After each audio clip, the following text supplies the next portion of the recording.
You swore, sinuous. Do you think you are savage enough to face the land? You were born with quickness of body, a scion of perfection in mind, body, and grace. The crowning glory of our civilization, offering us hope, offering us light. But you gave us only murder and darkness. May Rayclast embrace you as you were born to be swift and strong. What did you do with your gifts, duelist? Why do the keen of mind seek to satiate their curiosity in darkness and depravity? Innocence is our father. Ariath is our mother. When a daughter strays from the light, she makes herself an orphan. Learn well the lessons that Rayclast will teach you, witch. It is your only hope of finding your way home.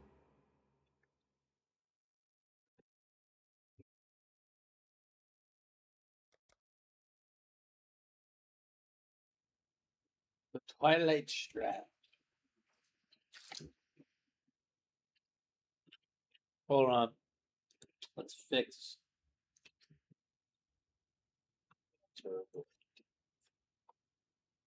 P2, P1, campaign.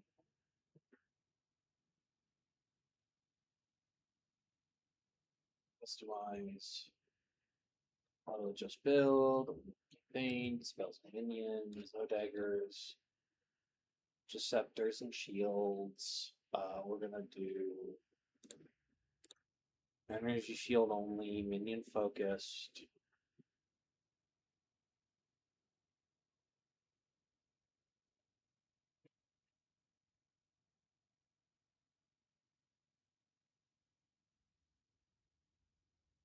By strictness.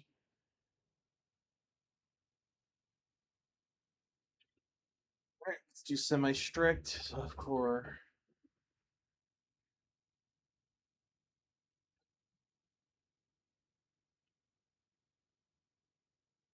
Create modules.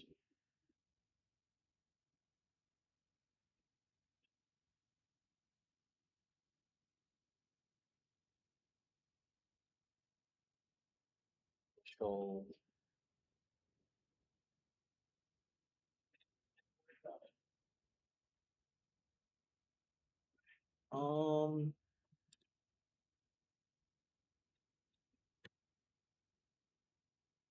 League.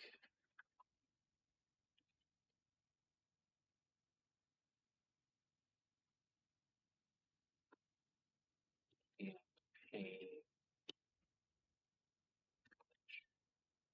See.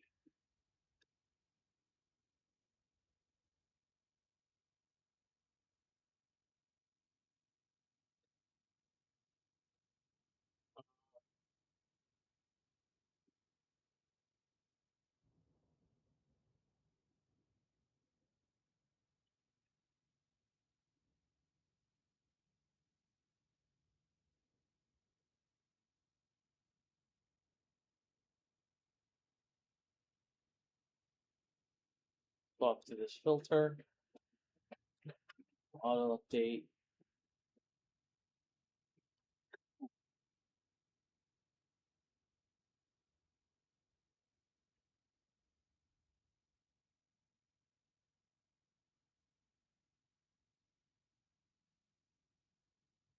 Can I get a second?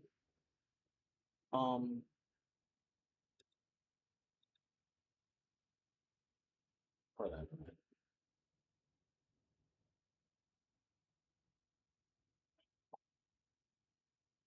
That's done. Get your ass up. The very sand shivers with malice. There's a power here that welcomes me. E campaign witch.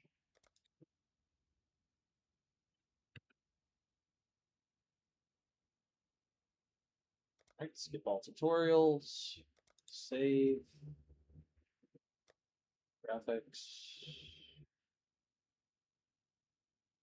Good, close. Flip wand. The dead will soon rise for me. Fireball! How you doing, Con? I'm in VC if you want to come hang for a bit.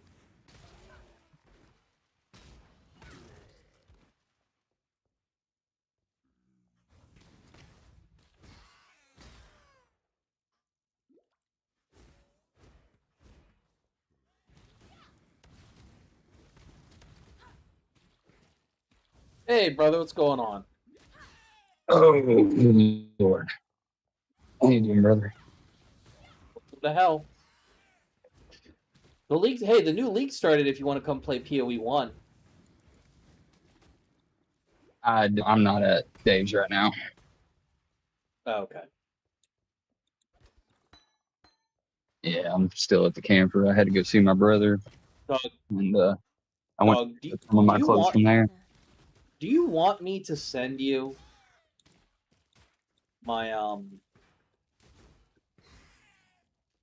Do you want me to send you my Starlink?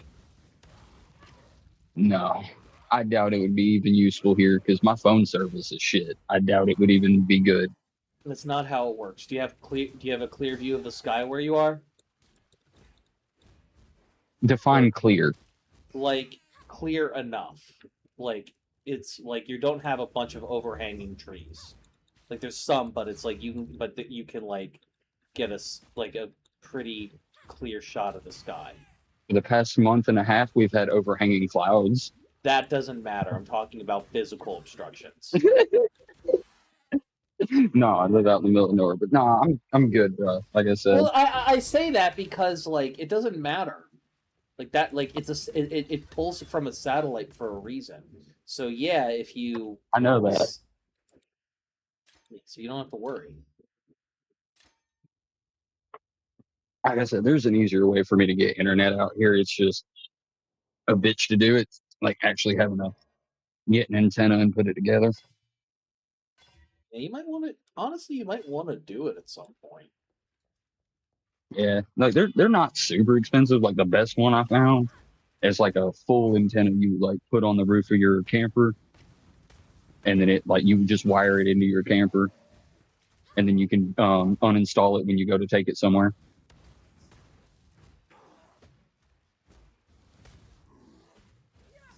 And it pulls. I think it said it pulls up to like 5 miles.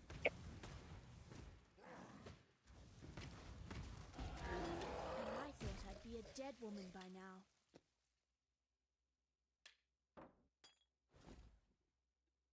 Right?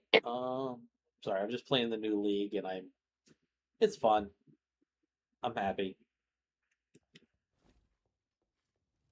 That Mirage or whatever it's called. Nah, Mirage was the last one. This is Curse of the Allflame, and they added a few, quite a few quality of life improvements. The big one is they removed color socket requirements. Okay, So and that's now what you were excited about. I think I remember seeing part of your video about that. Dude, it like cuts the grind by by at minimum 30%.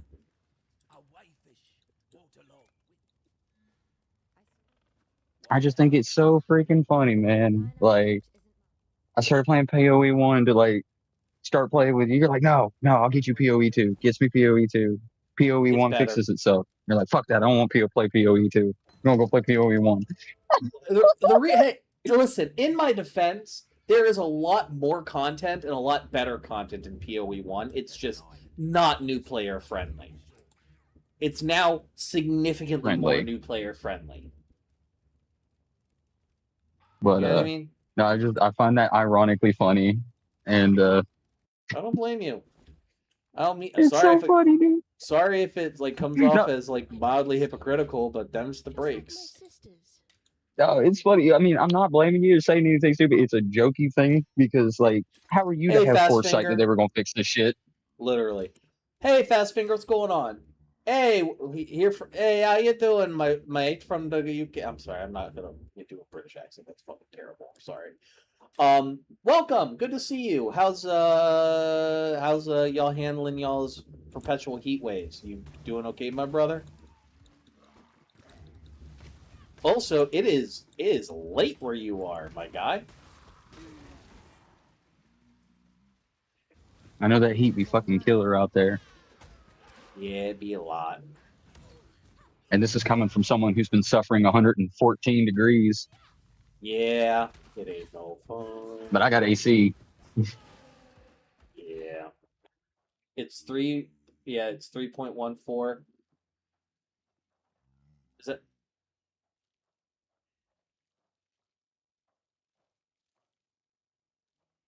See, I was going to do the calculate. Oh, in time. Oh, okay. I thought you were talking about like the temperature. And like, I was trying to think about that in freedom I was about to units, say. but like that's not even Celsius.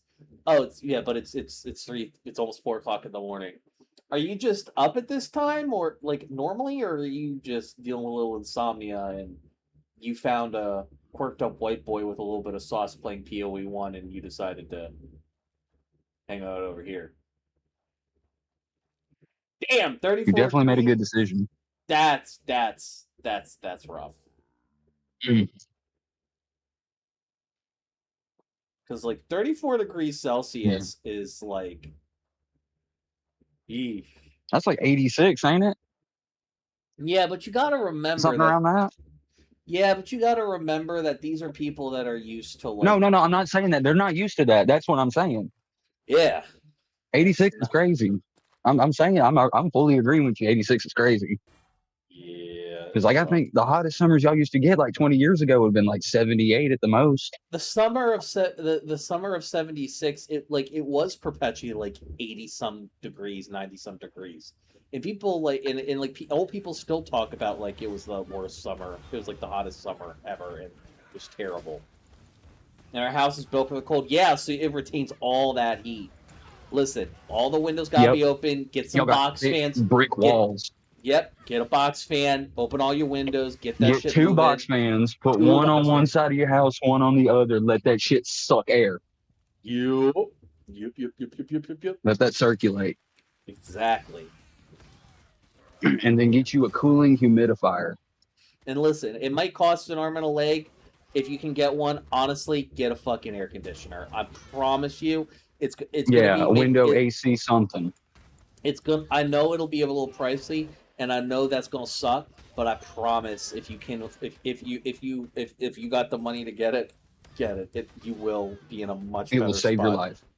It literally will save life. Like there are people that are going to die in the UK, old folks that are just don't have that are like live alone. They're just going to die in the heat and nobody's going to find them until later.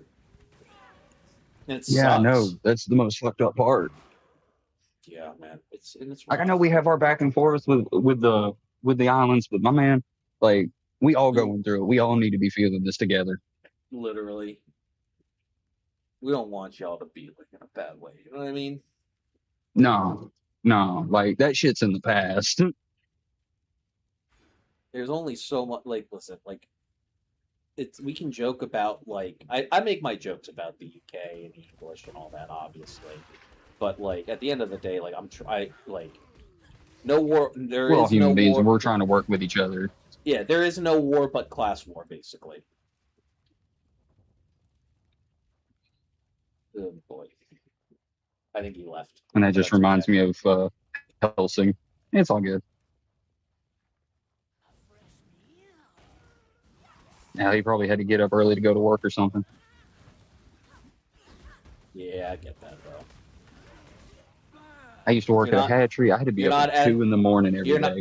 You're not ethnically British. Okay, then we can be insulting to the English then. Yippee! Damn it, I died. Where does your blood hail from? What little help I can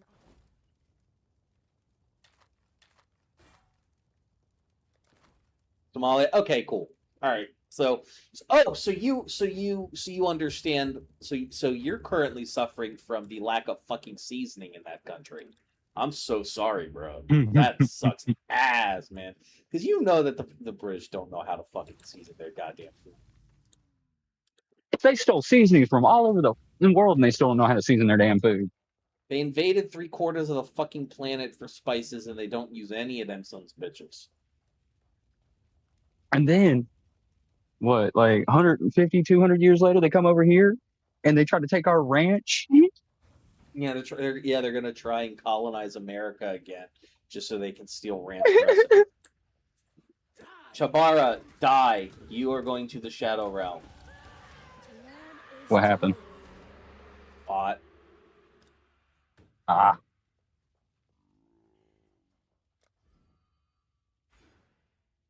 Your soul is mine. I should have been a voice actor, dude. Fetch me their souls. Fetch me their souls.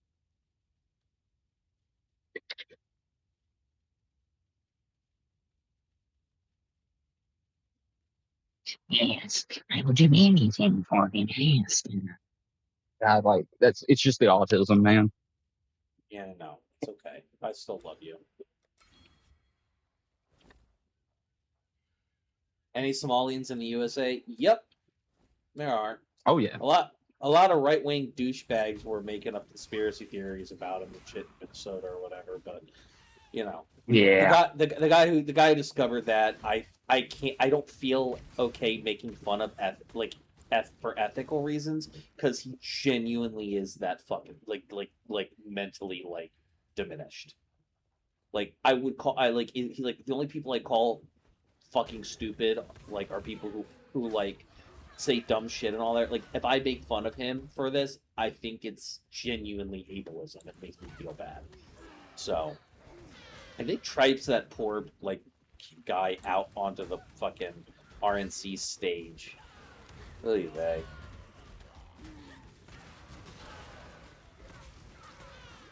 No, I don't want to die. Oh no! There was like there was fraud and stuff, but it was done by like this white woman who was like a government official. Thanks for the follow, August and me. Appreciate it. But you know, the people who were responsible for said fraud went to jail like 5 years ago. You know, he was just digging up old shit that wasn't relevant.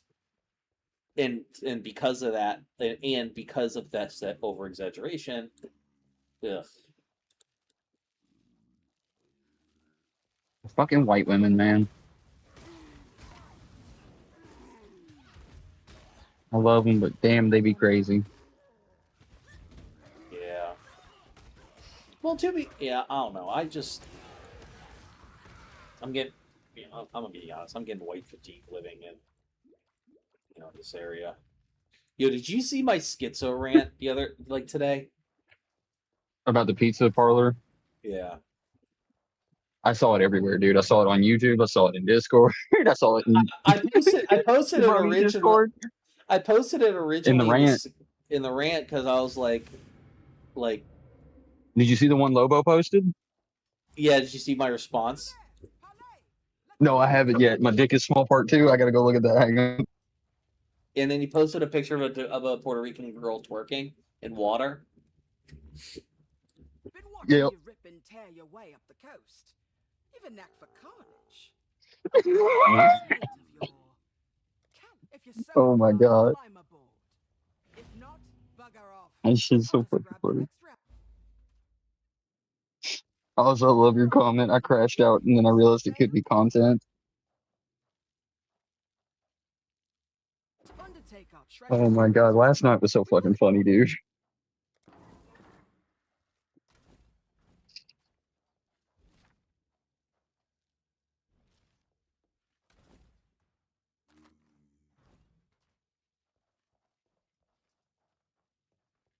Before I do this, I want to finish what I was doing with the medicine chest.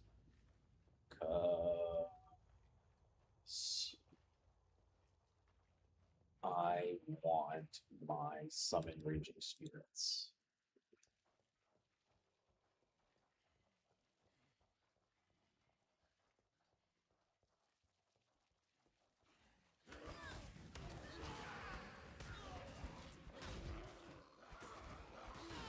Man, I want to do a D&D session eventually with this Crooked Moon set that I got.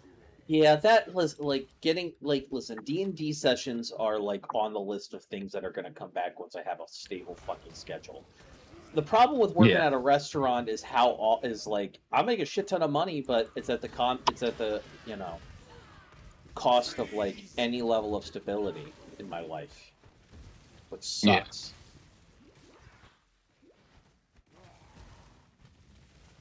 No ability to create like a concrete time frame of living. No, I would 100% bring back supporter only D&D nights and shit. You know what I mean? But like that Crooked Moon one, it's a horror one, but like I'm not gonna run it horror. I'd run it like comedy. because it's really good and it adds some really nice classes like the doll class and stuff like that. Like you can play as a doll, and if there's a 1x1 space, you can fit in it. You just want to play like you just want to like use that as a backboard for fucking Bloodborne, the D&D game. Pretty much, but the only difference is like I want to have like a character. I know it's wrong to usually have like an omniscient like character for the DM to play with, but he will do nothing but just talk shit. See, I actually like building a character in such a way where the DM is able to like make like have NPCs that are intrinsically entwined with the character that gives the DM like storytelling opportunities. Yeah, that's what I want to go with, especially like a lot of adventures go off the rails, and I'll let it go off the rails because that's where the most fun is had. But when it's time to get back to the story, I drop them in. You have to remember, it can be funny and it can be really funny and entertaining, but it will derail. I have been the person who has derailed entire campaigns. And I have to. But do you derail them to the point where it's like kind of hard to like get them back on the rails to a degree? Bro, I derailed it so hard we had to take a 30-minute break. Oh no, I'm talking about it killed the campaign. That's it how almost bad I've did. done it. Like dead ass. Like I jumped into a bag of holding as a pixie. Don't do my that. DM had to figure out. Yeah, my DM had to figure out what that entails for me. So me, like everybody else, had to go outside while me and her deliberated what I stole from the bag of holding. Well, you're gonna get eaten by the monster that lives in the bag of holding. No, I got out. Okay. Yeah, I was able to get in and get out, and I pulled out like this +3 katana that's actually like a cursed weapon that our monk really bad wanted. I pulled out a battle axe and a couple of like spell books, but the only thing is I got turned into a dwarf. Oh, damn. Yeah, I became a male dwarf because I was playing a female pixie, and again, this is why like I don't care what I play, I'll play it. But like I was playing a female pixie, came out a male dwarf, and I was like, well, at least I have a penis now. That's funny. And then I was like, damn, I kind of miss being a pixie, so I put some shit back so I can get my wings and turn back into a pixie because that was like my trade-off for taking a bunch of shit. And so I came back to being a pixie, and we were supposed to be fighting this goblin queen, and I had found her first somehow. And so I was going to try and like use like I can't remember what it is, like what skill I had to where like I could try and like mentally like persuade somebody. And of course I'm sitting here thinking it's a goblin. My intelligence should be higher than hers. I should be able to get, something. Turns out it was a black dragon in disguise. Well, damn. And it enthralled me. I almost party wiped our entire team by myself. That might have been a problem. Yeah, dude. They didn't know. Like she had to again tell everybody to leave while she told me what the Goblin Queen really was. Like I was figuring out shit too fast. She's like, I can't keep you here, dude. You're about to ruin this whole thing. She had to kill me. That kind of sucks though, being kicked out of the campaign. No, it was worth it. She said it was one of the greatest and most terrifying things she's ever had to deal with as a DM. She's never experienced anything like it. That's dope. And then, of course, we've done other one-shots, but I've been less chaotic neutral.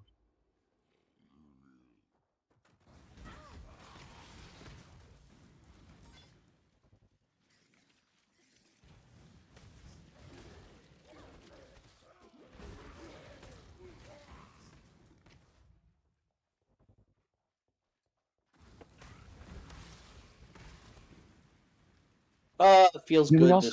It feels good to start a new league that doesn't feel like shit. And then we also had a half-elf that was pregnant with an orc baby. Why? Because they had a thing for orcs. Because they had a thing for orcs.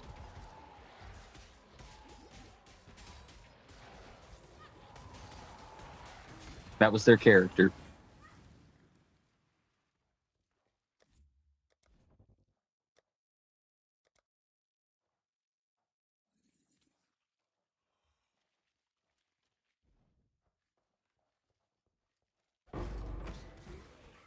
Better Tau Shield, Chart, River Transmutation. I'll take care.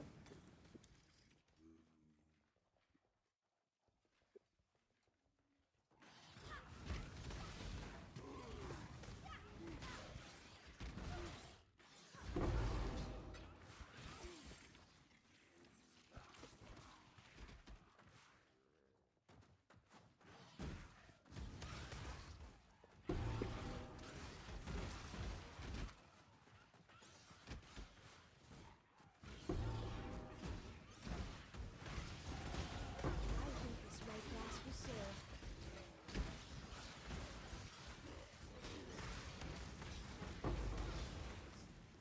Oh yeah. Also in Power World, oil is no longer a problem. Really? Are you able to... I saw that somebody was just, like, mass murdering a specific PAL to get oil. You don't even have to do that no more. All you do, there's 2 islands, like 2 small inlets that you can find. They have 6 oil spots on them. No shit. Yeah, you just put one base near 3, another base near the other 3. You build 3 oil rigs on them, and then they now have high pressure rigs that you can just put anywhere. So put 2 more rigs right there. Put about 3 conductors and 1 super tower, and just let 2 Orzerks keep them bitches pumping. So And they then just just put you a Wumpo or 2 in there and let them fill a box full of oil, dude. I've got 5 stacks of 9,999 oil. I'm not hurting for it no more. That's good, because getting oil was Yeah. it was that was such just a from one island. bottleneck. It was just such a fucking bottleneck. Mm-hmm. Because Plasteel made it so fucking difficult to get over that hump. Once you did, you were good. But now that they've added these 2 islands, the first one was added with the Terraria update before 1.0, and the second one was added with 1.0. So now once you get to those islands, those 2, you should have 4 bases at least there on those 2. 1 or 2 on one, 2 on the other. That way you have 10 oil rigs on each island pumping. Nice. That's 20 barrels every minute. And then you can also go in, I think it's either kindling or mining that increases oil production speed. I think it's mining that you research that increases oil.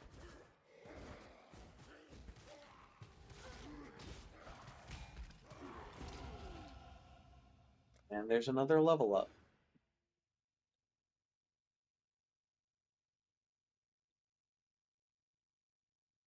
And then, of course, because I'm by myself, I increase my PAL spawn rate to 3. So that way when I'm flying around and I see Mimogs, there's 3 of them instead of just 1. So I get like a ton of dog coins. Nice. Especially when I go to like Faybreak Isle or... It's nice to see Power World getting a resurgence. Yes. Almost 1 million players, dude. That's crazy. Almost 1 million players just on Steam. And honestly, that's unsurprising because Power World, like, it had content. It's just like, you know, it wasn't, you know, it was bare bones for now. It was bare bones. Like, it was there mechanically. Like, the mechanics were there. It's just like you needed more. If you needed purpose. Yeah, it didn't really have a whole lot of like depth to it, like in character development and stuff like that. Yeah, and now it kind of does. Granted, I really don't feel like the storyline goes too far. Hey, it's better than nothing. Yeah, it's better than nothing. Do not get me wrong. That final boss fight is so freaking cool and fun. I haven't seen it yet, although I have seen the clip. I'm not going to spoil. I have seen the clip of the dude flying. Of the flying, like, fly, you fat fuck. Yes, dude, that shit's so fucking funny. That's you have to catch that PAL just to get into the world tree. Wow, really? And it's 100% catch. That's if you knock it down to 0 health, it's 100% catch no matter what. That's good, and it has an interesting ability in the form of like, hey, you can if you kill the fucker, if you put the fucker at your base, it just flies way above your base. It's a fucking like, B-52 carpet bomber. Yeah. That just sits there. I loved him. And now everybody's memeing is like, what if Kyogre was in Power World? I'm like, this dude is so much cooler than Kyogre, and I'm a Kyogre stan. Oh, me too. Sapphire was my first Pokemon I know you game. are. I know you are, dog. Me and you both, like, me and you played Sapphire like it was nobody's tomorrow. And then Emerald comes up for you. Don't get me wrong. Emerald's my favorite Pokemon game, but I know where the fuck I started, and Kyogre is, was my first legendary and my favorite legendary. Like, I liked both Groudon and Kyogre, but when I saw Kyogre, I was like, I just knew Sapphire was for me. Yeah, there's just, I don't know, it's just like... I love whales. Everybody picked Ruby because, like, Groudon looked cooler, but there's just something about, like, the blue, like, Kyogre just looked fucking awesome. He's just so pleasant to look at. Like, it's color theory, really, also there. Because, like, Groudon's red is, like, so, like, overtly out and popping in your eyes that sometimes it hurts to look at him. Whereas Kyogre's like this really deep blue. He's very soft. He's like, but he's still got some like piercing and striking. It's very, it's a very striking, and it really helps contrast those red lines on his body. It does. Like Kyogre and Groudon, both amazingly designed box art legendaries. I will say, like, what makes them feel a lot more awe-inspiring is that, let's be real, Gen 3, like, Gen 4, like, specifically Platinum, is probably one of the best, if not the best, Pokemon game that ever made. But if there's one thing that Hoenn does better than Gen 4 ever really could, the legendary music in Gen 3 is true. It's so fucking amazing. It's so good. It's like, whereas, I mean, it's like, ask anybody who's like part of a band or like a marching band or like an HBCU band. Now, any other music in Platinum has everything almost knocked out of the water except for Black and White. Yeah, I will stand by like that's. I don't like Black and White. I will stand by it has the best soundtrack. It does have some best soundtrack. I will say I am partial to the horns though. In 3, yeah, the Battle Frontier music. We're white. That's why. White people love horns. I don't know if it's just that. Bro, dude, like, I think it's an actual stereotype for white people. Like, we like horns and music and stuff like that. Because I remember watching this music artist from, I think he was from India. He was like, yeah, all of y'all like horns, this doot, doot, doot, doot stuff. I'm like, I don't understand. Doot, doot, doot, doot, doot, phenomena. That's probably where it comes from, stuff like that. Possibly.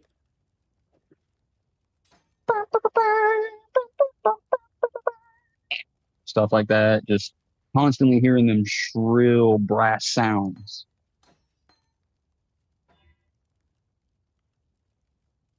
And I wanted to play trumpet because I wanted to be a jazz player.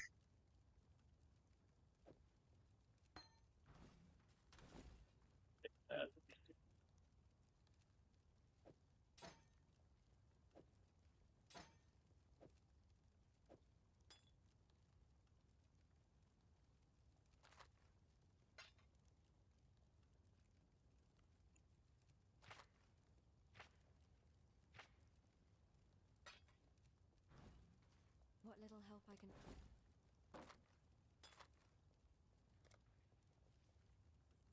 Man, I think it was after you left, but I woke up Mari like a sleeper agent mentioned in an old PlayStation 2 game. That's funny. How did he respond? Hello. He's like, dude, I said, have y'all ever played Metal Arms? He's like, hang on a second. He started Googling, glitch in the system? I'm like, yeah. He's like, dude, that game is so fucking cool. I'm like, we just gushed over it because it's such a good game, dude. It's so goofy. The game starts up, it's telling you about like how this scientist robot wanted to make better robots. He accidentally made a fucking tyrant that took over the planet they live on. And then as you wake up as your character, there's just this doctor bot going, I don't know what the wrong with him. There you go. Now, climb into the bathysphere. It's just there, hanging off the side of the ship.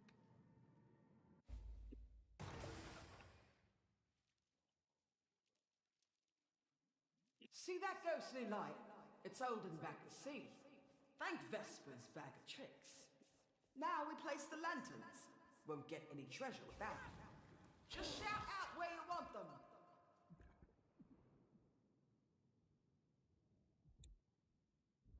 There goes another first mate. Should've recruited that big old bastard on the strand instead. Say it plain.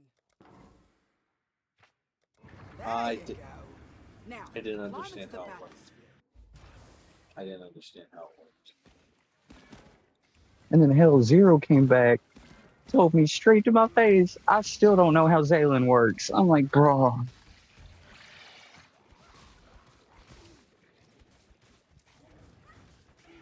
I drew this man a diagram, very simple diagram.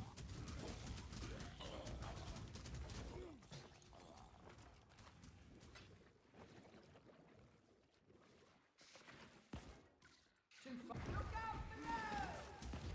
See that stuff swirling about the lantern? That's Dead Man Sulfur. That's what we're here for. Like, the only time you cannot fuck up Zalen is if your opponent activates 2 effects back to back. These lanterns won't burn forever, so hook to them.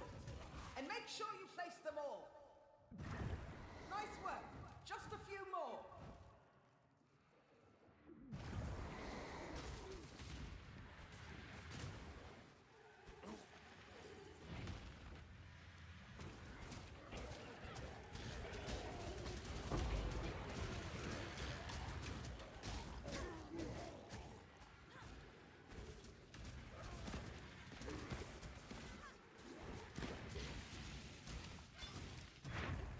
I need more mana.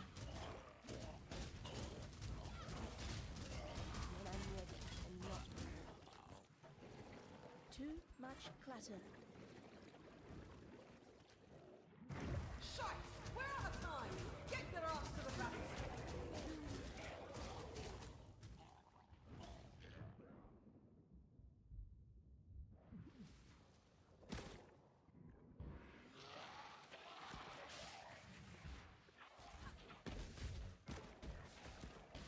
Okay, I think I understand how this is supposed to work.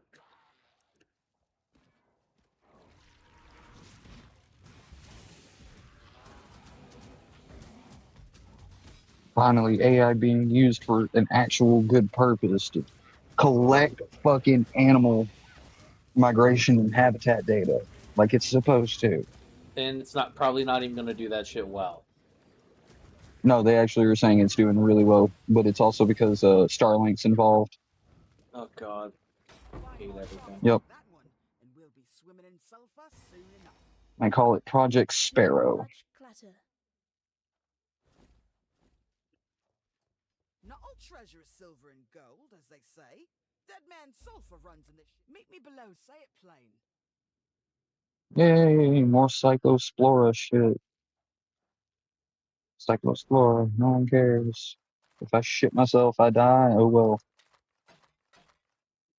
Fortnite Battle Pass. I just shit from my ass. Have you seen that raccoon that people have been talking about called Jimothy? Yeah, I love him. He's my son. With the spinal disorder, I fucking love him too. He's so adorable. I He's think they old. put him in D&D.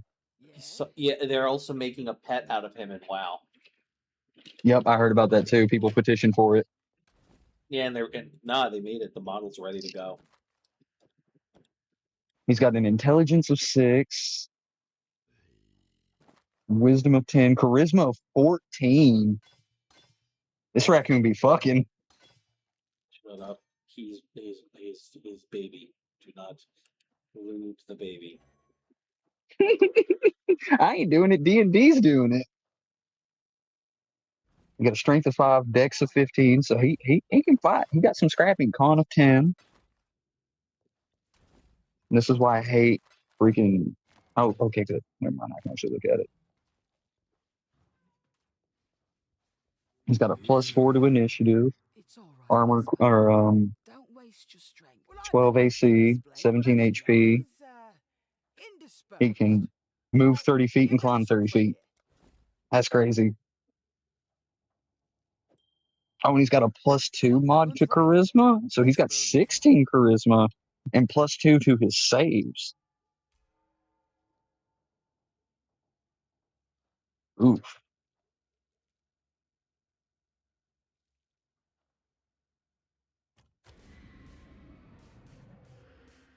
Ooh, interesting. 11 to strength, 11 to dexterity. I do hate that people are getting attached to this raccoon though, because as a He's person who gonna studies science, yeah, he's gonna get eaten. Pretty impressive, yeah? not While you eaten, were down hurt. there, People are Vesper's chasing him. onward. Oh no, I'm talking about like just natural shit. Like he's diseased, so like he's more than likely gonna get eaten within the next few years. That's just how Not it rolls. he, not disease. He's not. What do you mean disease? That means he's gonna get put down. No. He's got a spinal disorder. That's why he looks the way he does. Yeah. It's a disease that he was born with. Yeah, no, he lives in Seattle, Hey, dude. Like he's is in an urban environment. I was about to say, how many coyotes are in Seattle? None. It's fucking Are, Seattle. I gotta Google that. Coyotes are everywhere. Coyote, dude. It's like how many coyotes are in New York City?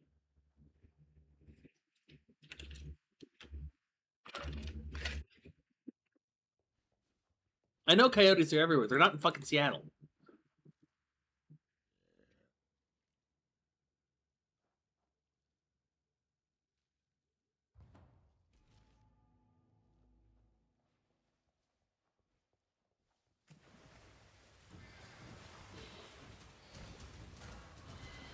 When I'm ready, and not before. Excuse me.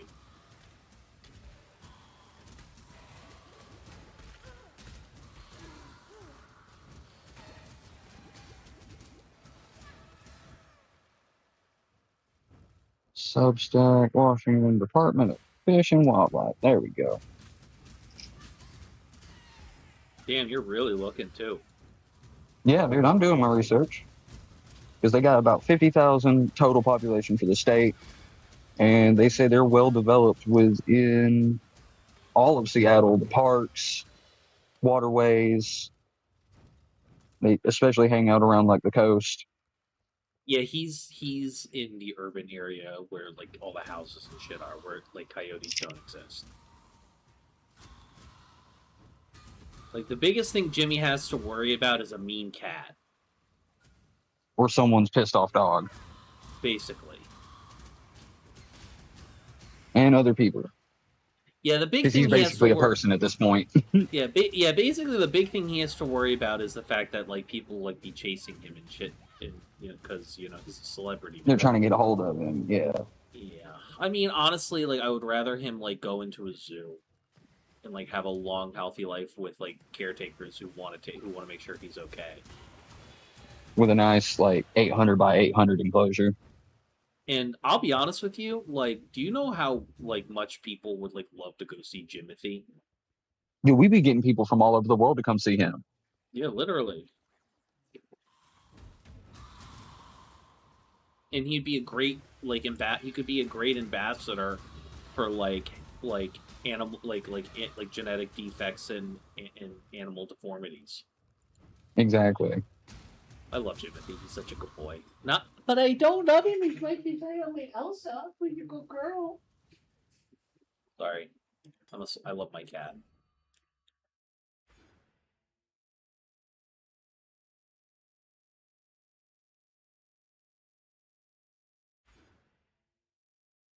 Oh, what?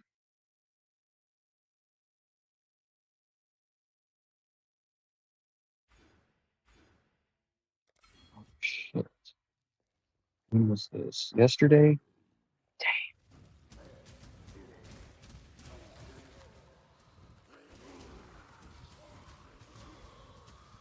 Oh, this is Wisconsin. Oh, man. I mean, it's still bad, but like, dude, when you say Madison, you make me think that's like 25 minutes from me. Someone just got shot. But no, it's in Wisconsin. My heart's still to the family. Prayers to the family.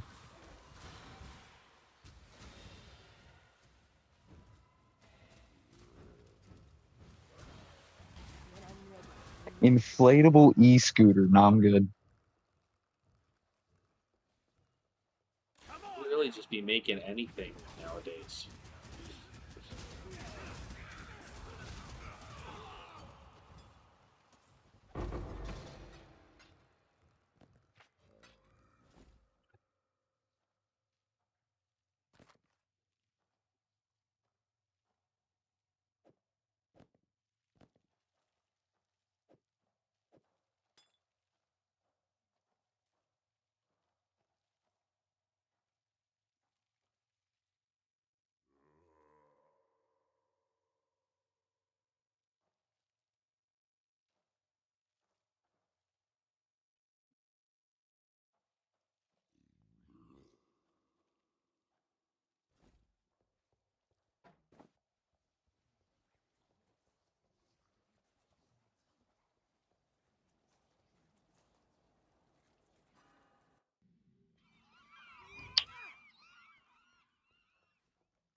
Aim.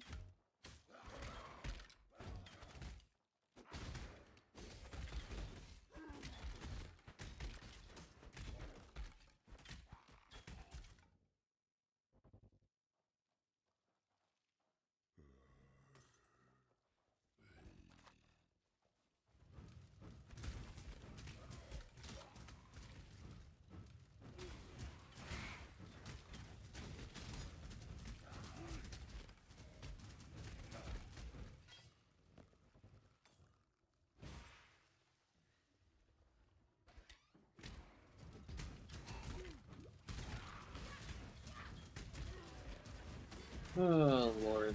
I was meaning to like do the thing that Mari sent. That'll probably be like the last thing I do on stream tonight. Yeah, it's pretty quick. It's like I finished it pretty quickly.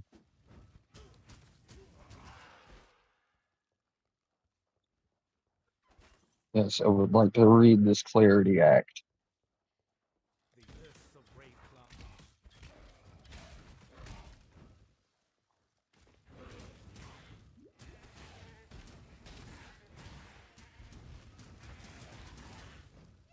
How does light radius matter? Light radius PoE 1.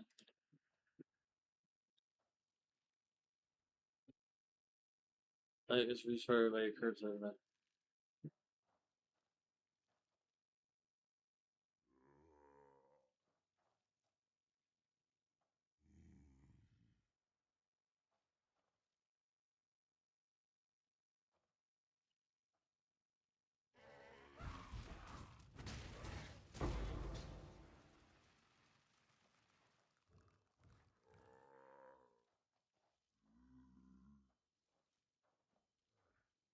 Okay, so light radius doesn't actually like meaningfully help experience game like it does in PoE 2. Got it.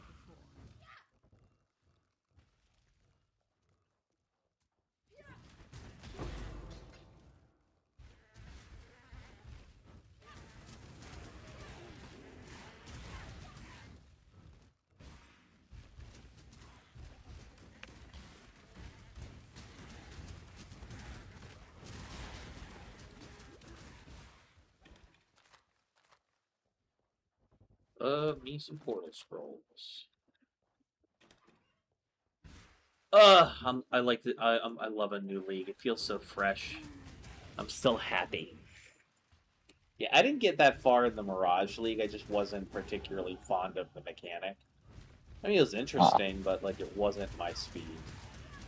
They didn't include it in the core content. I think they're probably going to rework it a little bit to be a little less like dumb and broken. Like they did with the like they brought back mercenaries. They had to rework them a little bit.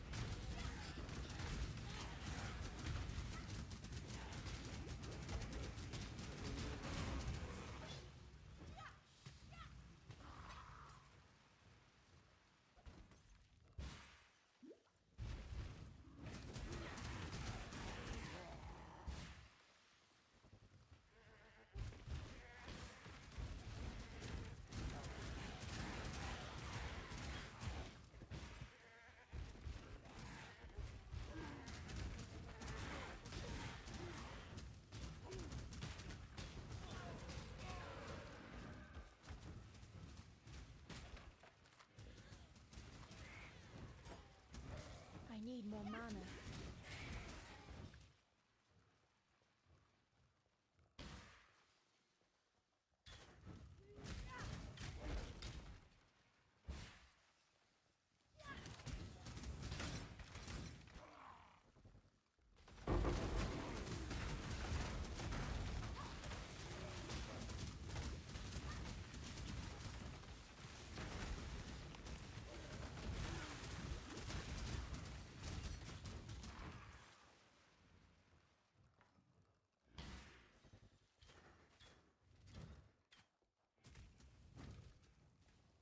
Any further thoughts, brother?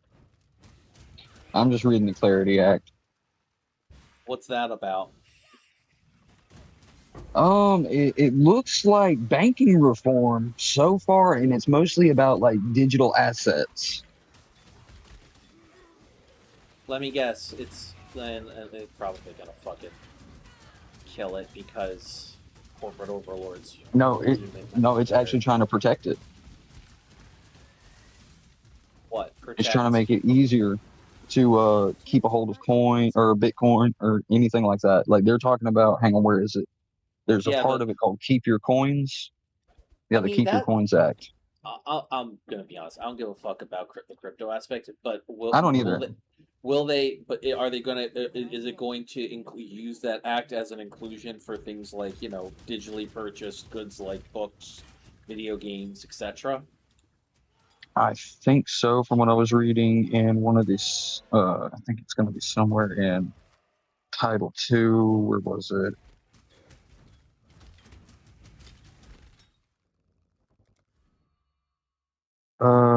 Study on illicit use of digital assets.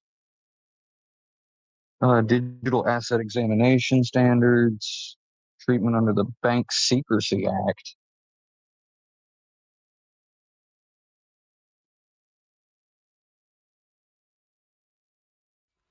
Illicit financial obligations.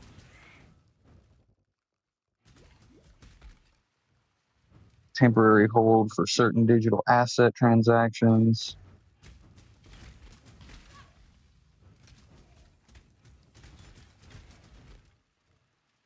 No, I'm not entirely sure this is talking about like books or games or anything. I'm thinking this is talking more money and like stocks, bonds, and stuff like that they're trying to move to digital. Great. So fuck us, I guess. Yep, this is more for the rich. I mean, farmers and the police are backing it, so that's confusing to me for the farmer side. But it's going to also merge the banking and agriculture departments of the U.S. government. Why? I do not know. But yeah, as soon as I started seeing it, I was like, I need to start reading every bill I fucking see. Every act, everything. Because if I don't, I'm not going to know what the fuck's going on in my own country. Which you shouldn't have to do. Like, I shouldn't. The point of fucking representative government is so you don't have to deal with this shit. Yeah, and I shouldn't have to be sitting here reading 50,000 or 50 million like jargoned words. Like they don't keep it simple; they keep it extremely vague with these like terms of reference, so that way the average Joe can't fucking read it. By design.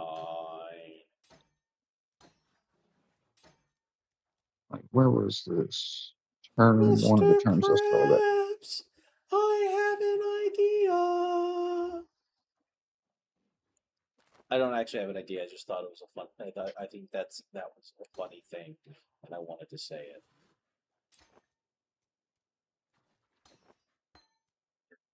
Fireball. Spirit. Energy shield, the better.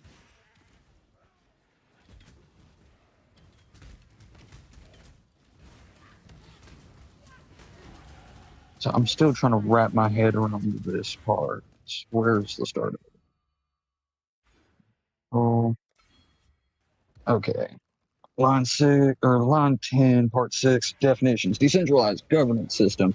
A, in general, the term decentralizing governance system means with respect to a distributed ledger system, any transparent, rules-based system permitting persons to form consensus or reach agreement in the development of provision, publication, maintenance, or administration of the distributed ledger system, in which participation is not under the control of any person or group or of persons under common control. Relations to persons of central government systems, decentralized government systems. With respect to a decentralized governance system, the decentralized governance system and any persons participating in the decentralized governance system shall be treated as separate persons unless those persons are under common control or acting pursuant to an agreement, arrangement, or understanding to jointly exercise control. Oh, what? So why don't you say it in stupid for the audience? I don't understand it myself. I think I'm too fucking dumb because like I read that out loud and I still can't wrap my brain around this jargon. Like basically what I'm getting here is in my defense is I wasn't paying attention. I'm sorry. I should have been. I won't. I was like only half hearing because I'm also playing the game. Oh, no, you're good. You're good. Like, I was just reading it out just to try and see if I could wrap my head around it vocally.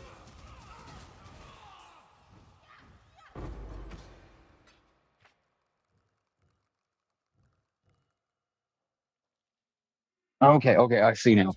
So, in layman's terms, the decentralized governance system will be like, say, if you and some dude overseas are making an agreement and deal, neither governments can get involved, apparently, because you were considering it a decentralized transaction and trade. Oh, that's not going to have any negative repercussions. Oh, no, sorry, Bob. That's Oh, gonna no. Go just fine. Oh, no. Andy. Oh, yeah, we're going to be seeing a lot of people become, like, stupid rich over nothing.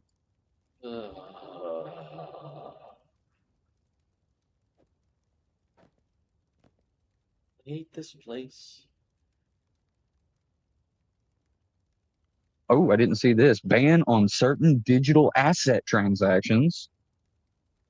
Ethics requirements relating to digital assets. GOA reports to Congress. Oh, my God.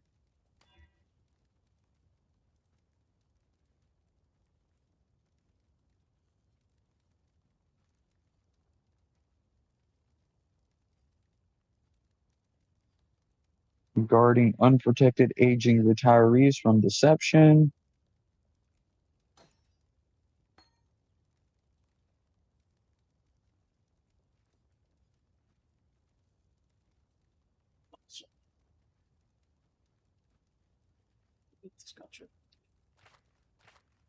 Now, section 10601, I'm actually kind of interested in, and I'm probably going to scroll down and find this. Protecting software developers.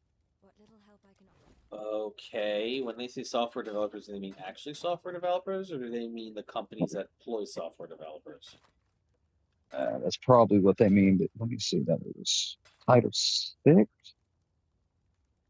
Yeah, Title 6, Section 10601. Ooh. I went too far. Title 9.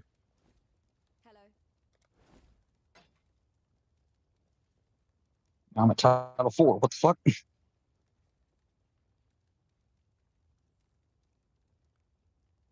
Oh.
Actually, I think this is going to allow AI to start doing trading, like full. Oh, the joy. Like, because I'm now scrolling down through Article 5 of this shit, and it's talking about like straight up financial products or services with artificial intelligence.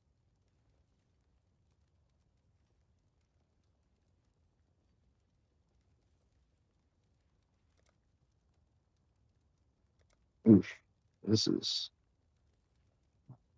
Am I in Article 6 yet? Right. Okay, here we go. Software developers and software innovation. Amendment to the Securities Act of 1933, the Security Act of 1933, 15 U.S.C. 77A. Its sequence is amended by inserting after Section 27B, 15 U.S.C. 77Z-2A the following. Distributing ledger system defined. In this section, the term distributed ledger system has the meaning given the term in Section 1001 of the Digital Asset Market Clarity Act, application software developers. Notwithstanding any other provision of this act, a person shall not be subject to this act and the regulations promulgated. That's a word. Promulgated under the act solely based on that's the first time I've ever seen this word. God, jargon, dude. Jargon be teaching me words I never even knew. Under this act solely based on the person engaging in any of the following activities, whether singly or in combination in relation to operation of distributed ledger system or any component thereof. Compiling network transactions or relaying, searching, sequencing, validating, or acting in similar capacity. Providing computational work, operating a node or Oracle service, or procuring, offering, or utilizing network bandwidth, or providing other similar incidental services. Messaging.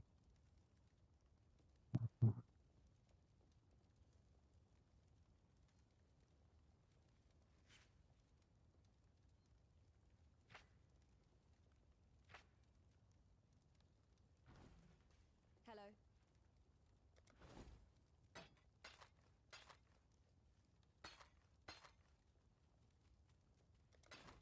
Goodbye.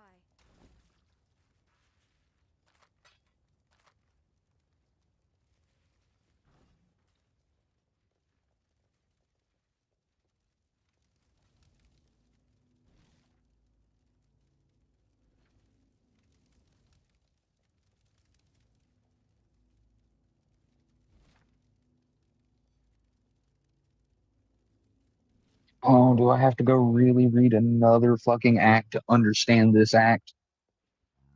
Don't you love government? No, When I'm ready. I never have, never will. Honestly, I don't even have a problem with government as a concept. I just fucking hate this one. Digital Asset Market Clarity Act. Like, I thought that's what I was reading.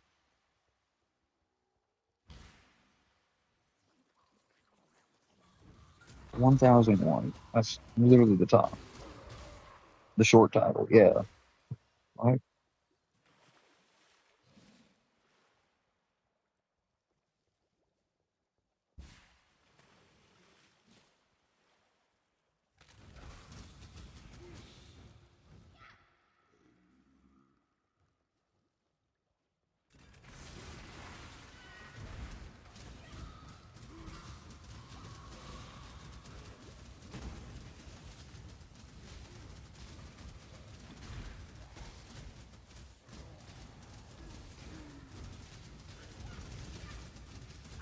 And now it's like, oh, if you want to understand the digital asset, what digital asset means to this act, go read the Genius Act.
That would just make life complicated.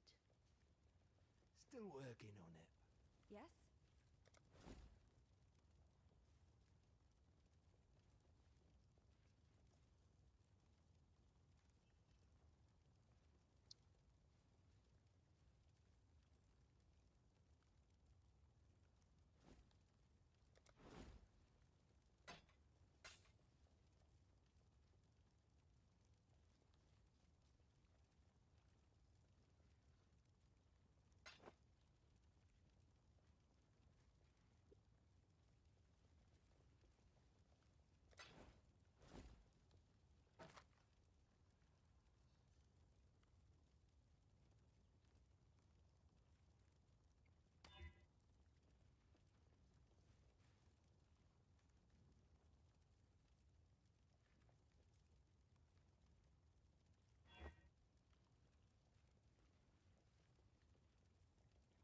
Alrighty. Let's see.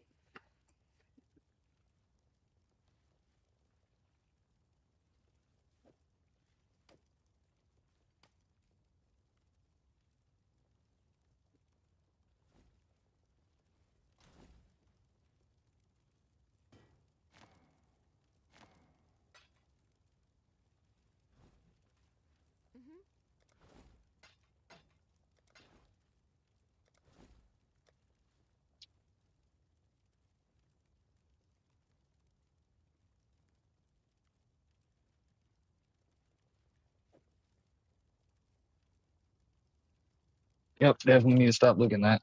Oh, Stressing you the fuck out? yep. And not in the I don't understand it way, in the I understand it, and it seems like it's going to allow non-existing entities basically to just fucking trade. Yep.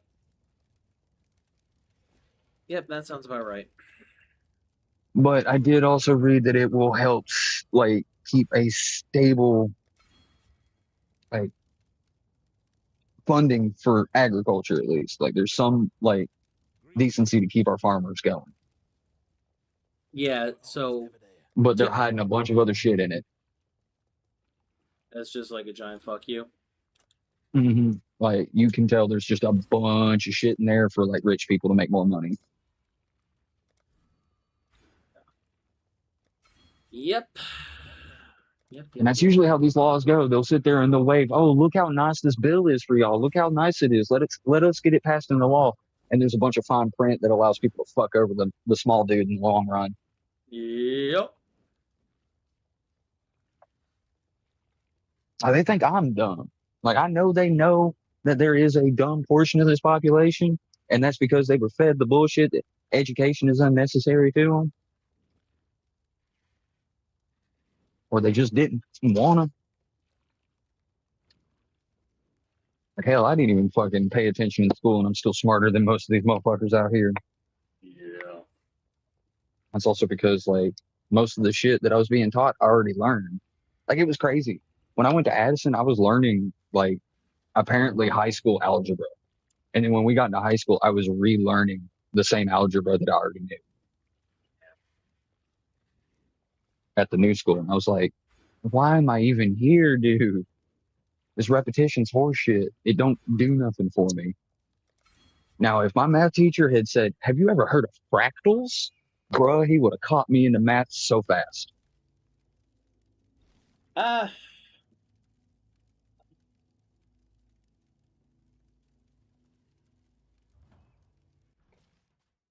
I could have been a better student.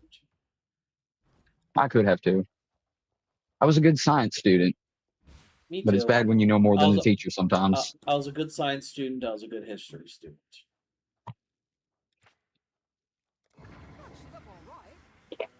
Like I've already told this story before. I'm able to answer questions in my sleep for science.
wish they'd make another Spectrobes game, but that's never gonna happen. No, it's not. Even though Spectrobes is really cool. It was such a cool concept, dude. I loved it. That and Fossil Fighters. I never got a chance to try Fossil Fighters. It's pretty fun. It's a little goofy, like in a good way. Like it leans into like this almost I'm trying to think of the comedy, but like slapstick comedy in some cases. But at the end of the game, I think you get the choice between like a human girl and like this dinosaur species of humanoids as like a love interest because it's a kid's game. It is. They had And the dino girl can turn into a raptor. Of course, they had to slide that shit in there. Yeah, bro. I was awakened. Is that your awakening? That was one of my awakenings, yes. Viper was another.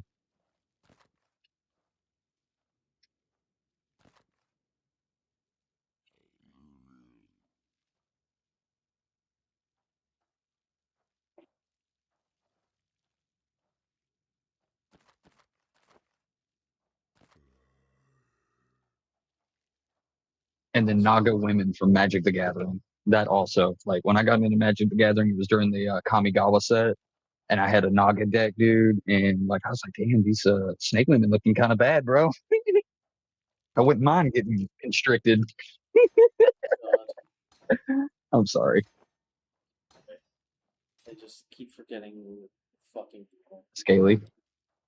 I'm not a gooner. I'm not.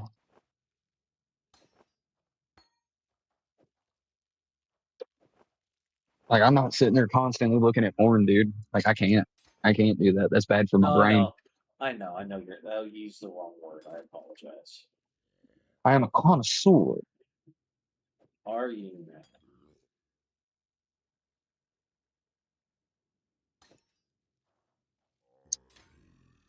man?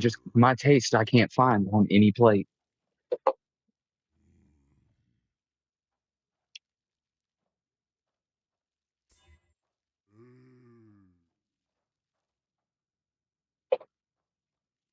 And Everyday Life with Monster Girls, Mia the Lamia. That one woke me up. And I also, as I was reading that manga, kept asking myself, why am I still reading this? Yeah. Why were you still reading? Because it was funny. Like, I initially looked at it and I was like, I want to say 15. So, still in the horny phase. And so I was like, ooh, like, big titty snake bitch. I started looking at it and I was like, this is kind of funny. Read the next chapter. He met Centaura. This is really funny.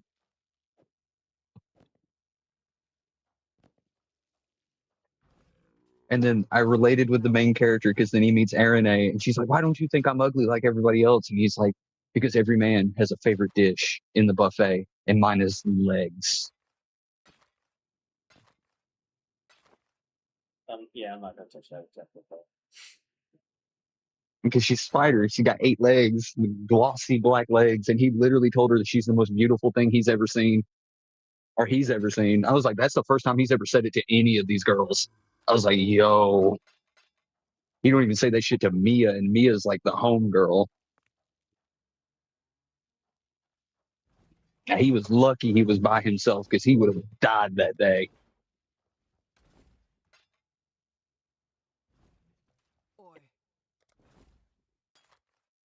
Like, it's so bad. Like, everybody loves, all these women love him because he's like so plutonic to all of them. He's just a sweet dude.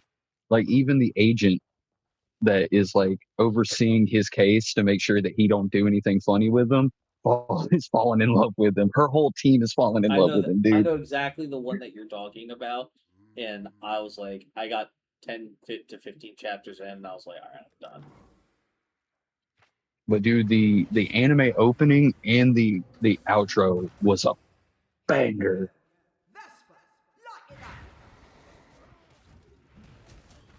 And then I remember I was watching the anime with my friend, and he sat there for a minute. He's like, "Why are we watching this?" And then his girlfriend came over. And we all sitting there watching it. And they both look at me. Why are we watching this every episode? And I'm sitting here like just completely casual, just watching it for the laughs. Like I'm not even horny about it. I'm like 23 at this point, and I've got a girlfriend. I was like, it's just funny to me.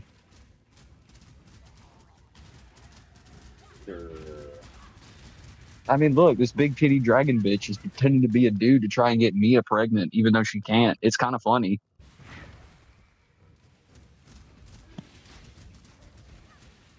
I need more mana. Oh, look, the zombie bitch's titty fell off. Ain't that funny?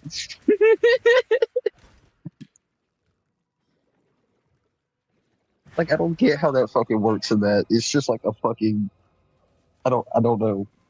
It's not how tits work.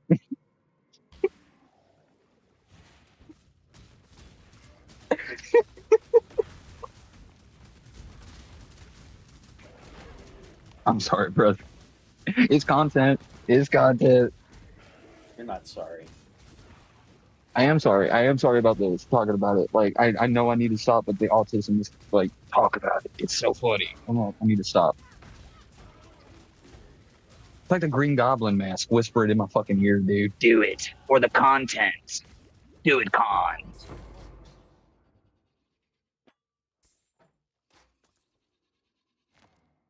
Say it Or it's like I got a MODOK in my head.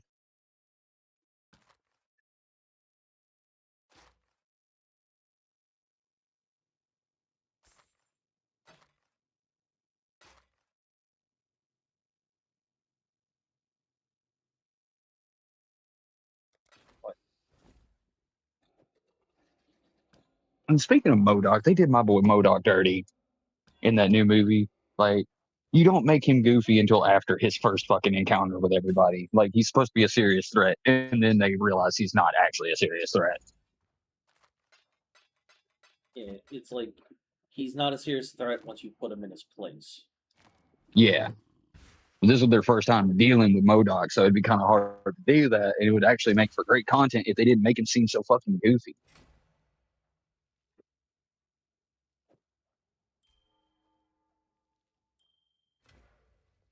Like, my boy MODOK, when he first showed up in the comics, was a menace.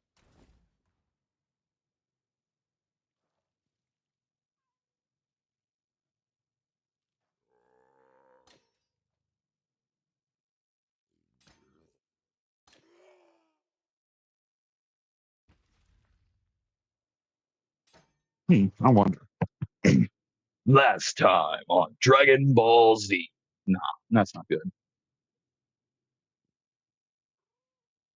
I just wanted to see if I could do the Dragon Ball Z announcer voice. It's such a good voice, dude. When I'm ready, and not before.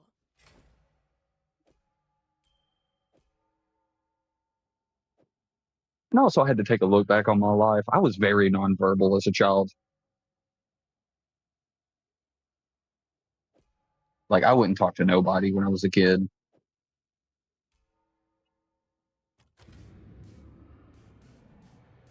I barely talked to my own mother.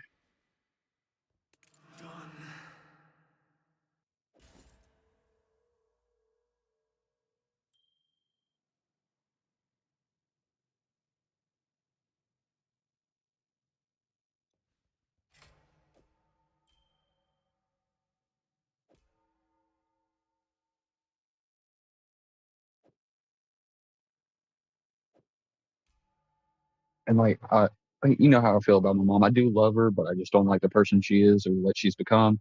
But like, it breaks my heart to see her because I don't think she can separate her dreams from reality anymore. Yeah. Like, she's been telling me stuff. Like, she goes on crazy rants, and I really think she like dreams it, and she just thinks it's real.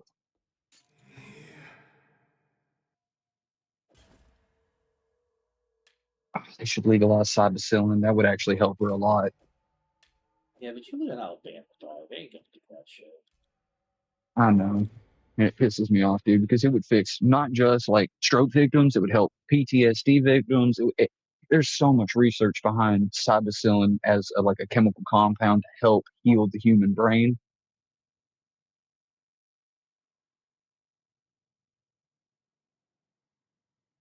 Yeah.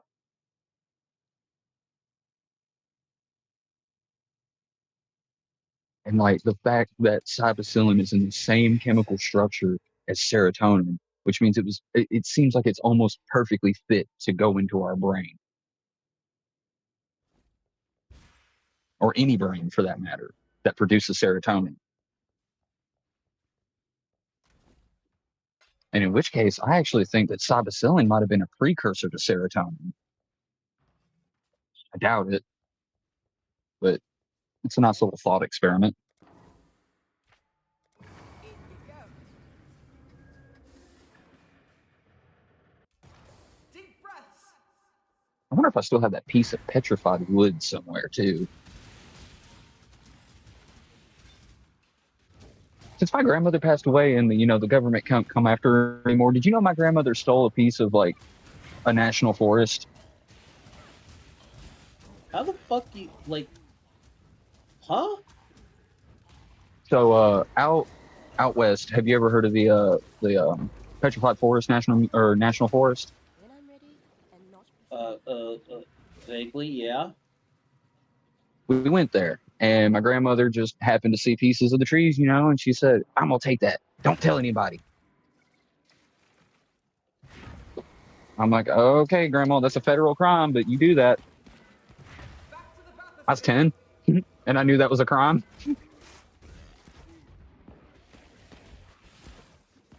Of course, my grandparents are fucking doing cocaine when they were young. I can't say they ain't fucking crazy. Yeah.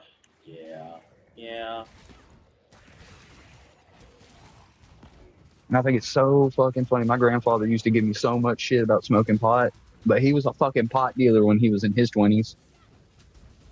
Yeah, that's the thing. Do as I say, not as I do. Not as I do. Eat my whole ass, Papa. I love you. I love you, Papa. Eat my whole ass on that. I'm gonna keep smoking. First mate, done it again. I am gonna go see him because also someone has stolen his identity, and I don't think he knows yet. Oh god. Yeah, because there's an exact profile of his on Facebook, but I know my grandfather, he's a conservative man. He don't give a fuck about the environment like that. And it says climate change and things like that. And I'm like, that's not my grandfather.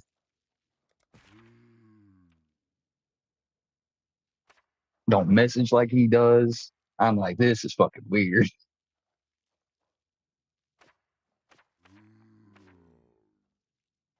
I'm gonna go see him, double confirm it. If it is him trying to make like multiple accounts to get a hold of me, that's weird.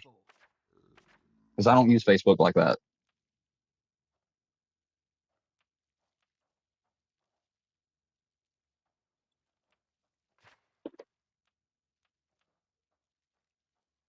Like, as soon as I fucking feel froggy about it, I'm gonna take that Oculus 2 I got, and I'm gonna fucking try to see if I can change up the operating system or something on it to get Meta off that shit. Because I have developer access to it now. And I don't even need to have an LLC or anything to have developer access. No, you don't need that. Developer access is just that part of like. It's just like a natural part of like your thing. Yeah. You can just have developer access. Like as a developer, you don't need to be a business owner. Well, for Meta, they're weird about it. They actually like you have to put in like some kind of application for it. To get for the headsets, you have to put in some kind of weird application. I had to. But they gave me like it's the easiest thing to do. Like they immediately give you access. The only thing I don't have access to is development for Netherlands because I didn't sign something. And I'm like, I'm not developing software for the fucking Oculus. What the hell am I doing? I'm putting like shit that shouldn't be on the Oculus on it.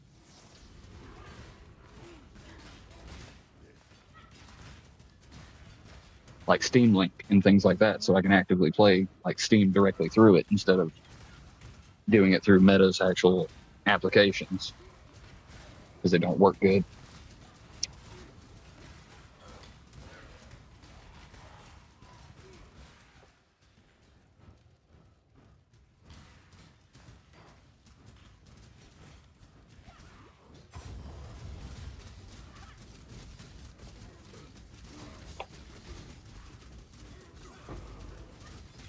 And then every time I think of the Oculus, I think of that virtual meeting that Zuckerberg had, and he was like, "Well, we can do this," and he gives himself big old titties.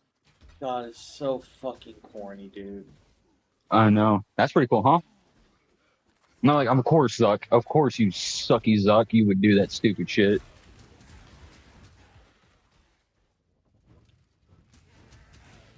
Perpetually 16 fucking years old in his head. Same with Elon.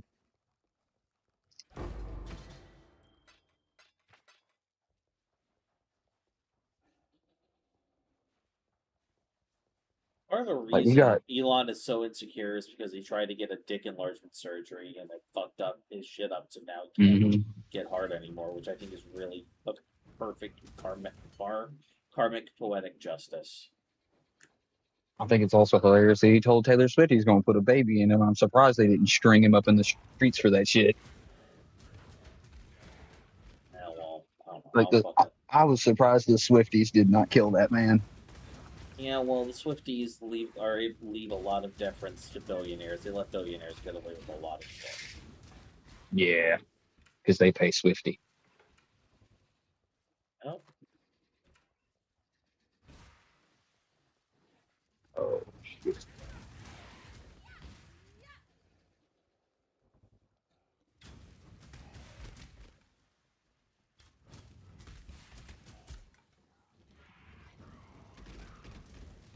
Of course, while I was over at my brother's, I picked up some of my old clothes that I needed.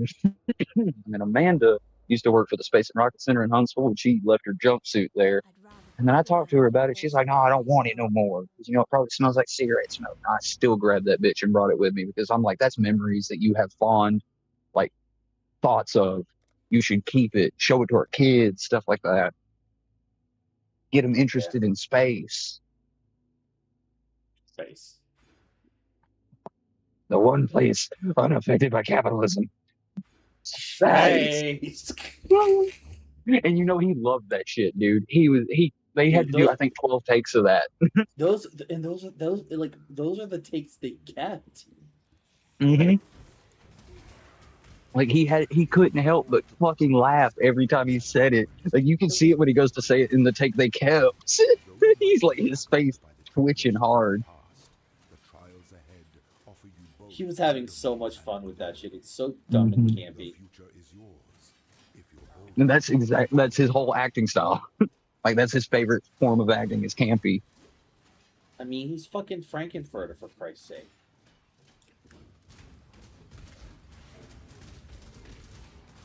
You know? Space!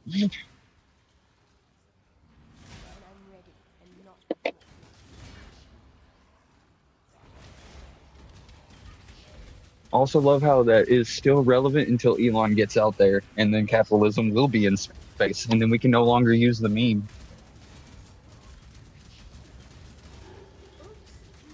You are made of stupid. What are you? An idiot sandwich. Exactly.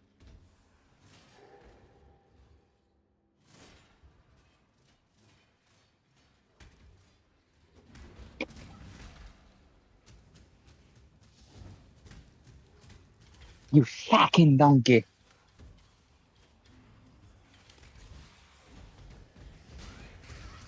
Also love how Shrek was considered like a fucking concentration camp for animators who couldn't fucking work. Yeah, and they ended up creating a fucking masterpiece. Mm-hmm. And then proceeded to make sequel after sequel that was just as good. Well, I would argue that stopped being the case after the third. Really? You don't like Forever After? No, I don't know. I haven't.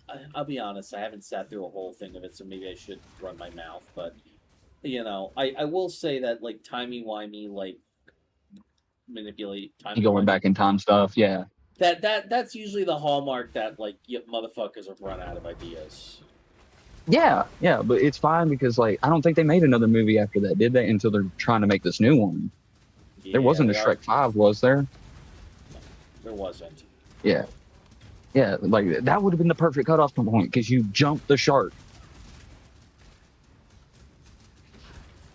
And especially the scene where he's like trying to get Shrek to sign it and his toes come straight out them fucking shoes and claw the floorboards, dude. I thought that shit was so funny. He's like,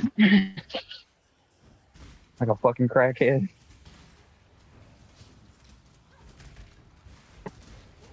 But the second one was my favorite.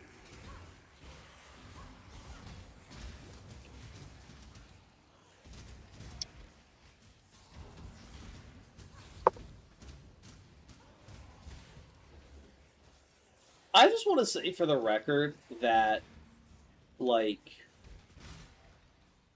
I don't know what the fuck is up with, like, the humans of Far, Far Away. I would have absolutely pushed Ochre Fiona through the fucking mattress. I don't facts, know what, dog. She is so bad as an ogre. I don't know what the fuck the rest of them were smoking. I see exactly what Shrek sees in her. Yeah, I'm just like, dog, she's bad as fuck. Are you kidding me? Strong, independent, beautiful, smart. God, she got it all, dude. She's the perfect woman. I wouldn't even talk about. I mean, like, obviously all that's the case, but I'm talking about like a fucking. She was like a fucking T-Pace song. Shawty got looks and shawty got class. Shawty got and shawty got ass. She had the whole freaking package. She was bad as fuck. And then had a voice so powerful it could kill birds. Literally. Like, Snow White can bring animals around. Fucking Fiona will drop them. And then she proceeds to beat the brakes off of all of Robin Hood's men. Which was so fucking funny. And then proceeds to rip a whole arrow out of fucking Shrek's ass.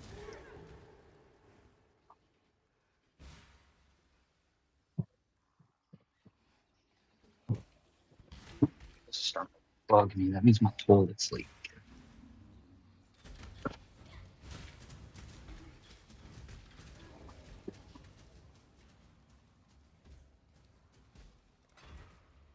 That's cool.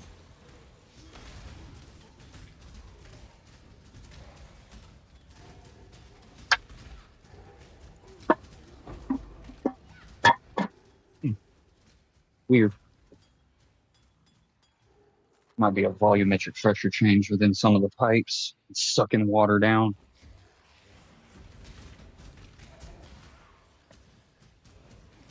Oh, I'm gonna have to redo any shit pipes. That'd be disgusting.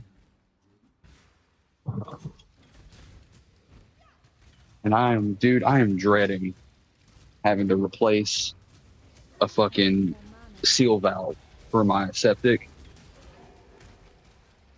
Have you thought about just getting like an RV or some shit and just so you can like play? We're planning on it.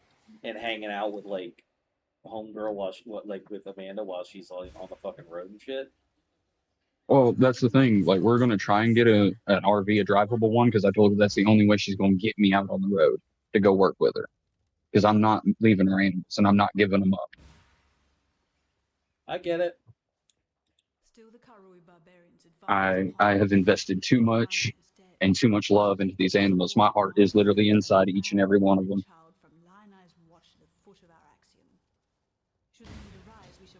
I respect it. Even Sypha, who screams and hollers at me for food every 5 minutes, even though I just fed her like an hour ago. I'm gonna be honest with you. Like, if they raise my fucking rent like too much here, I might look at. I'm honest to God thinking about looking for the same. You should, dude. It's actually a lot better off on you. The only difference is like laundry and taking showers. But if you find a decent one with a water heater in it, you'd be set. Honestly, like, as far as like laundry and showers, I can do a laundromat no problem. And as far as as showers are concerned, I'll take a cold shower and suffer. I don't give a fuck. And even so, just fucking get a Planet Fitness membership. Oh yeah, they got fucking showers in there. Yeah. And see, for us, we're like 15 minutes from her brother, and he's got a good shower. Honestly, I'll be that good bitch at. is hot. Yeah, honestly, the big thing with me would probably be the fucking shower. Like, I'd probably try to get one with a decent heater or whatever, because cold showers, especially in the winter, would suck ass. Yes, I mean they're better for you health wise, but like, dude, in the winter you kill yourself. Yeah, dude, especially. I think Elza would be a little iffy about the constant movement, but she gets used to it.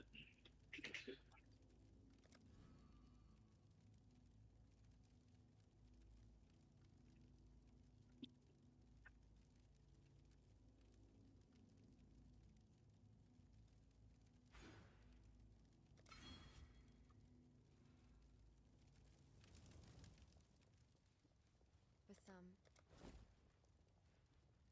Manipulation.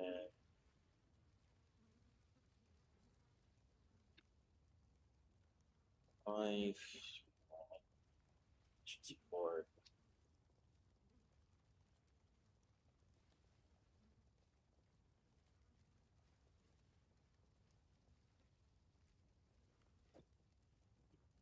Support.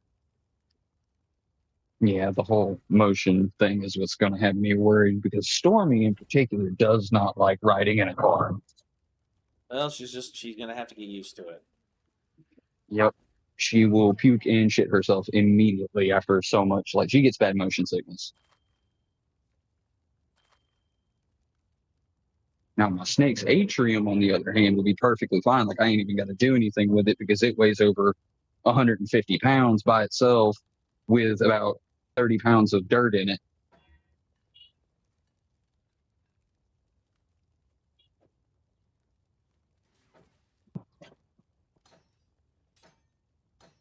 Hell, I might still pull it into the floor just in case. I need to build that atrium. I've been wanting to build him. I want to build him like a what was it, 5 high, 6 wide, and 3 foot deep atrium.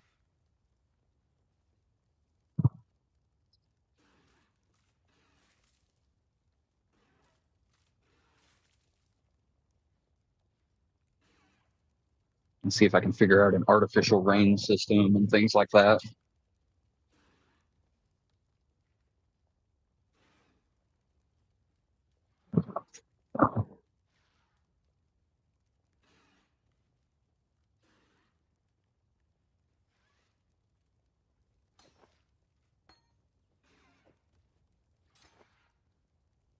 And I also think I'm going to start doing bonsai trees.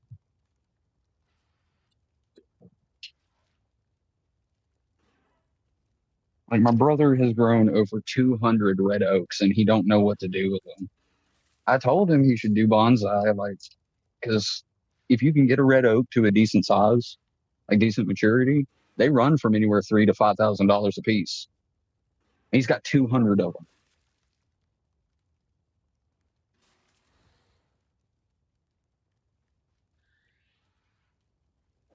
I'm sitting here looking at him like, dude, you're sitting on a house, not even realizing it. And it would take no effort at all to keep all 200 of them.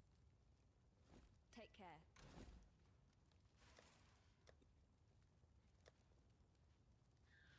And then, like I said, the parent trees are from, like, their parent trees are from the Alamo. So the acorns came all the way from Texas. So the 2, 3, yeah, 4 great oaks that grow in our yard, their parent trees came from the Alamo. So telling people that, they probably pay more money for it.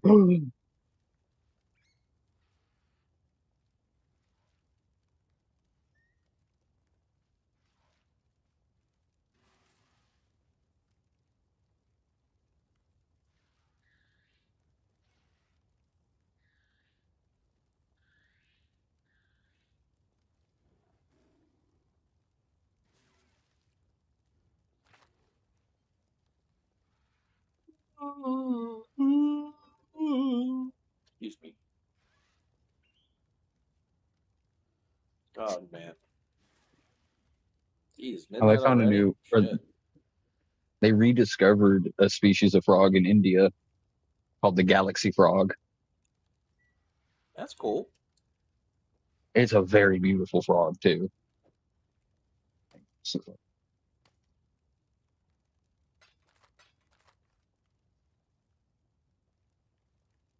yeah, no, I don't want to purchase a galaxy frog. They're an endangered species.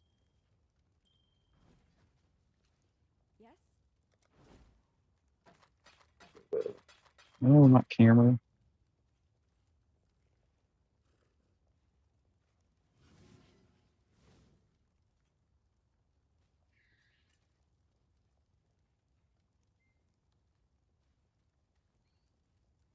There we go. I'll share my screen so you can see what it looks like.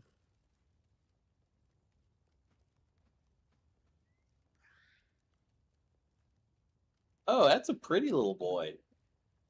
I know they're adorable, aren't they? They are.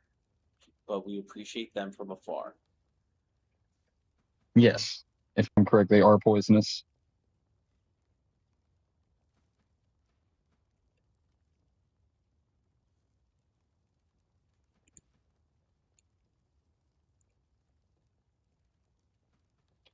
Oh, they don't have an eardrum or middle ear, and the males don't croak. They have no vocal sacs. Interesting. So I'm guessing these colors on the front, those have to be a male, like the orange. Maybe?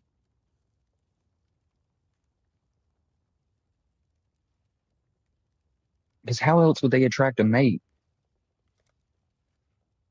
Other than being so damn cute.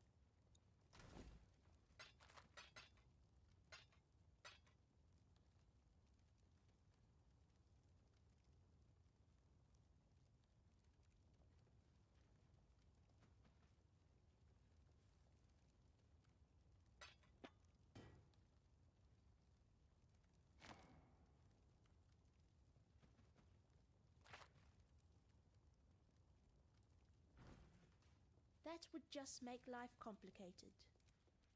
The warden's free.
When I'm ready, and not before.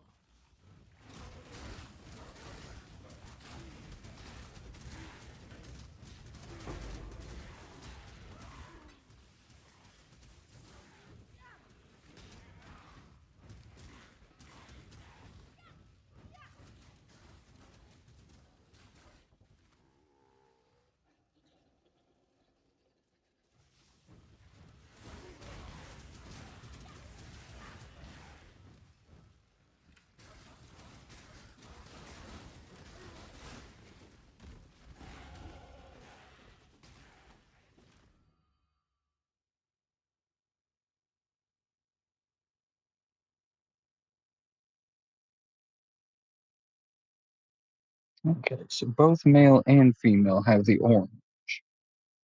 It's just size difference. Okay.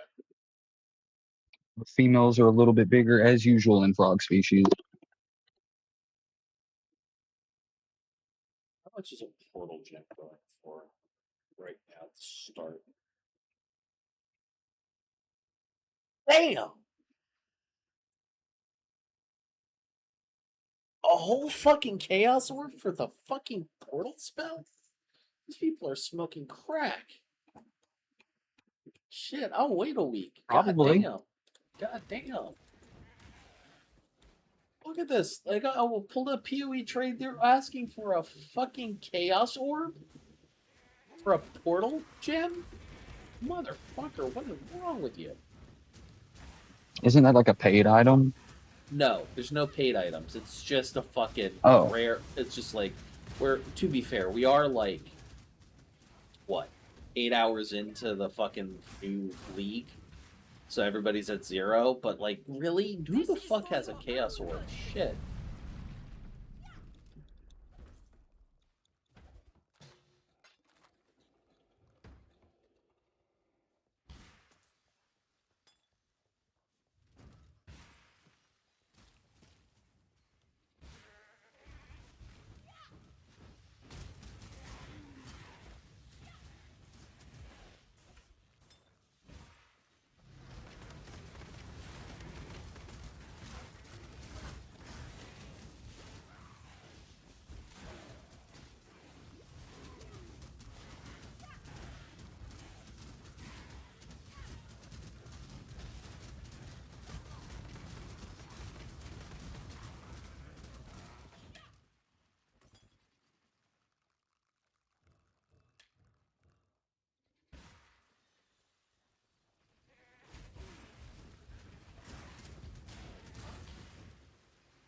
When I'm ready, and not before.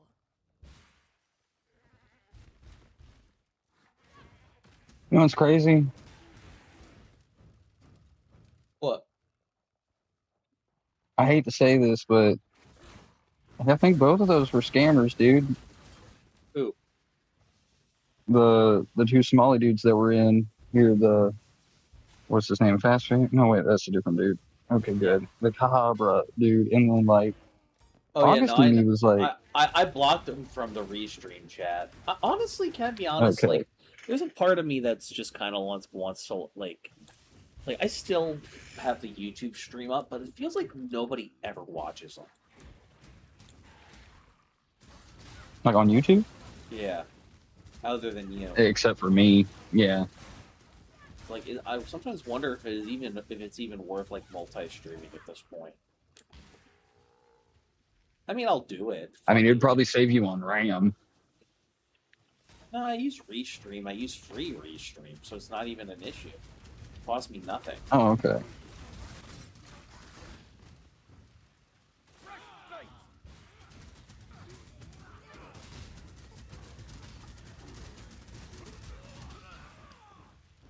I just came across a video that says the narcissism of frenzy, the politics of Elden Ring's endings.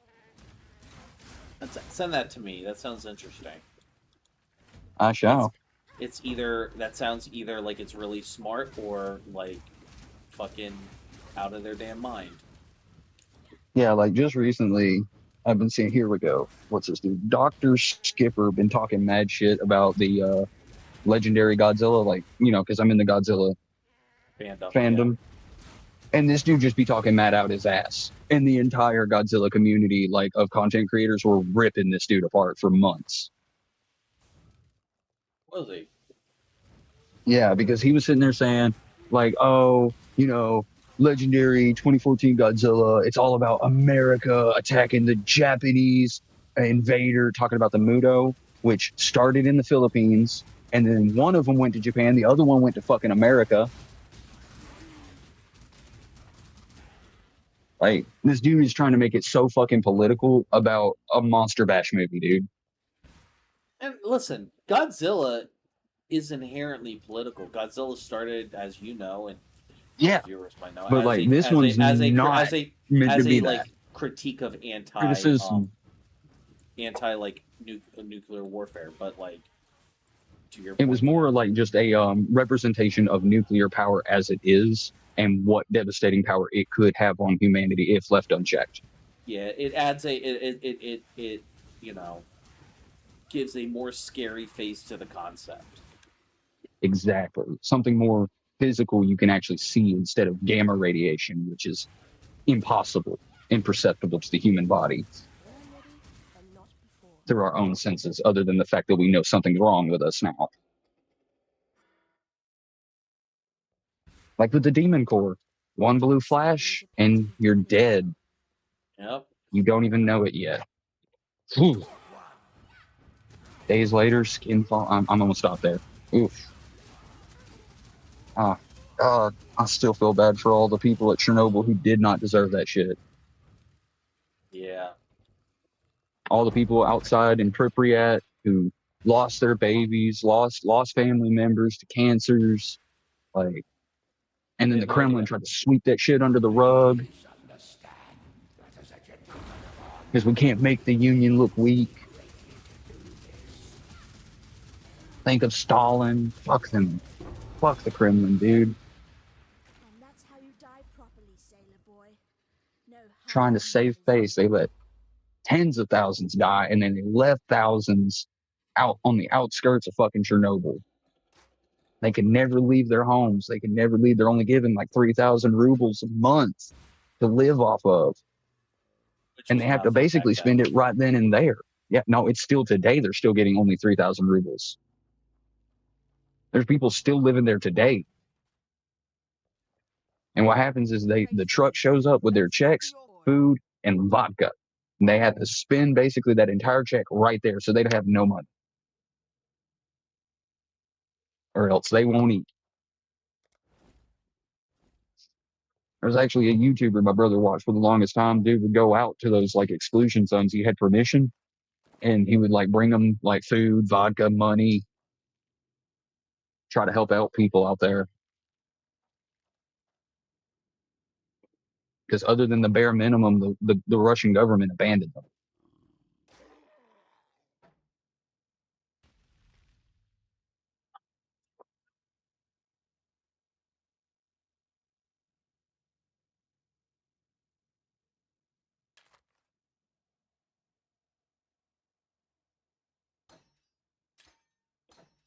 And then we've got an entire population of frogs living in Chernobyl that have gone pitch black to absorb gamma radiation. That's not concerning at all. No, it's actually kind of metal.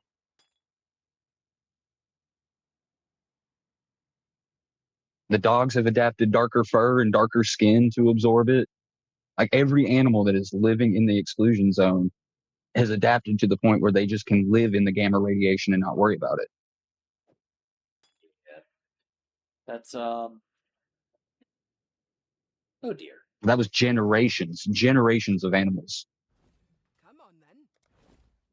to get to that point. This wasn't like an overnight thing. No, of course not. Like this is just now starting to show up. Like I think 2020 is when we discovered the frogs.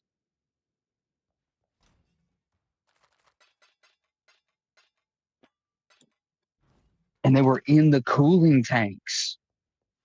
Real? Wait, they're in the fucking cooling tanks? That's how much, like, they don't care about the radiation. They found the frogs in the cooling tanks. That's what shocked the scientists the most, is that they were living in the old cooling tanks where it was still like 10,000, 100,000 rotogen. They don't care. Or if I'm correct, that's about like 50,000 sieverts. That's enough to kill a person easy. They don't care.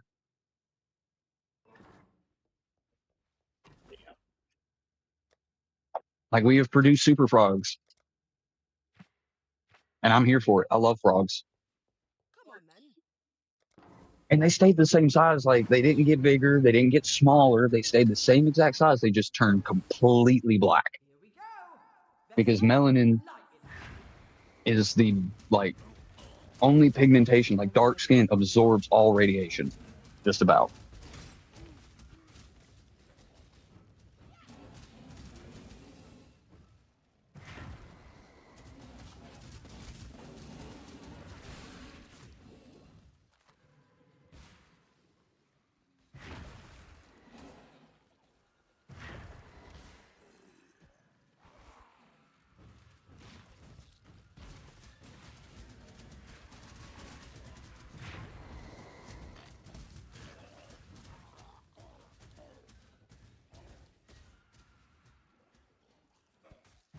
Time's running out.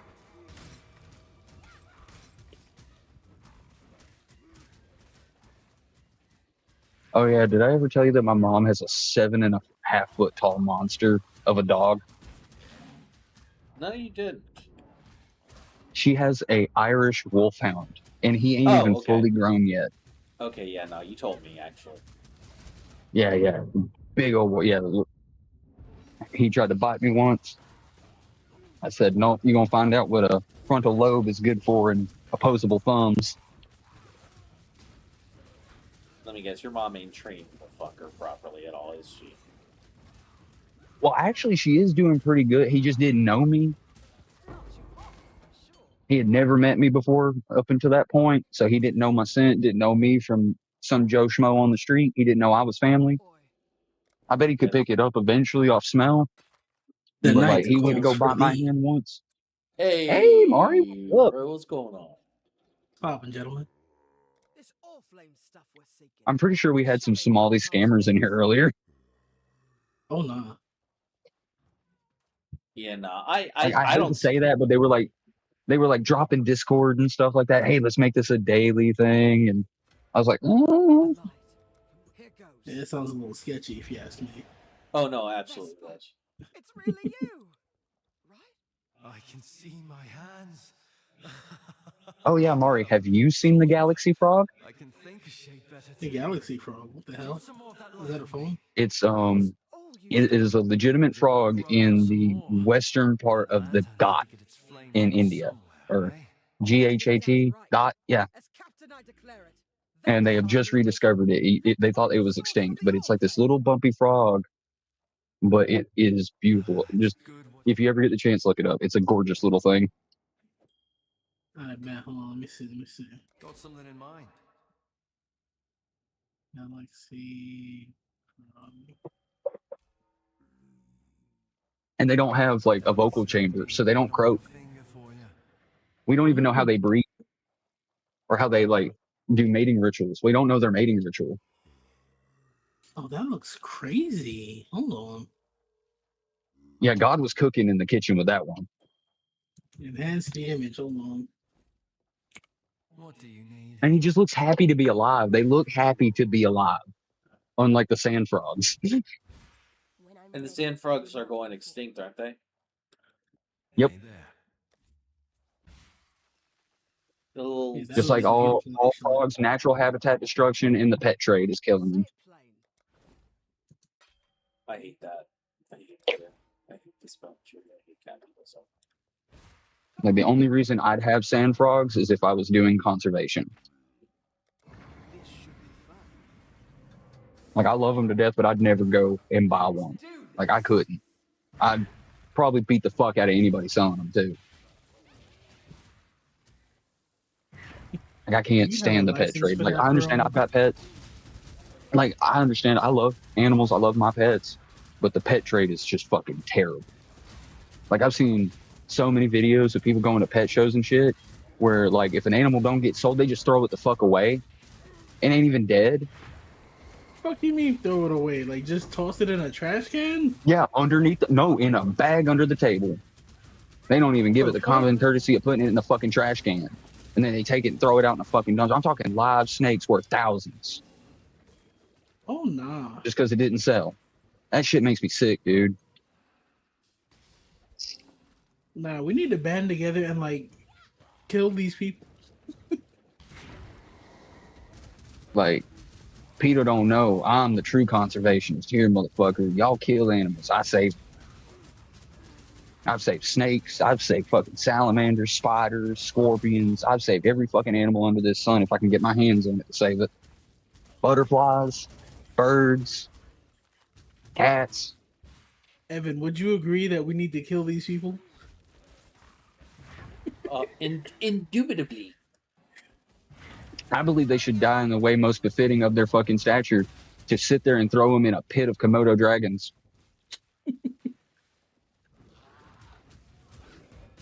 Or better yet, drop them on Komodo Island. They ain't going far. Hunger Games style, too. They don't get shit. They got the clothes on their back and that's it. Run. Figure it out. Because if one don't get you on land, there are plenty of them up in the trees, like the young ones that'll fall on you and bite the fuck out of you without you even realizing it. And their venom is an anticoagulant, so they bite you once, you're gonna bleed the fuck out, and then they're just gonna find you later and eat you. I'll start with the stomach too. Ooh, get in them guts. Yep, soft tissue. They like the fats. They just like bears. The only good news is more than likely you might be dead because you might bleed out. It'll take a minute for it to catch up to you. But don't get in no water. That'd be the last thing you fucking do. They swim, and on top of that, that water's muddy, so you gonna get an infection. The swamp. Bruh, like, I love me a Komodo dragon, but that is, again, one reptile you do not fuck with. And I had a buddy who was from Florida, and he used to know a guy who owned 3 of them in his yard. He had to have like 10-foot fences just to keep them in. 3 of them things? 3 of Yeah. them things. Oh my god. They were guard dogs. I fuck with DPYGO, man. He's my favorite Yugi tuber.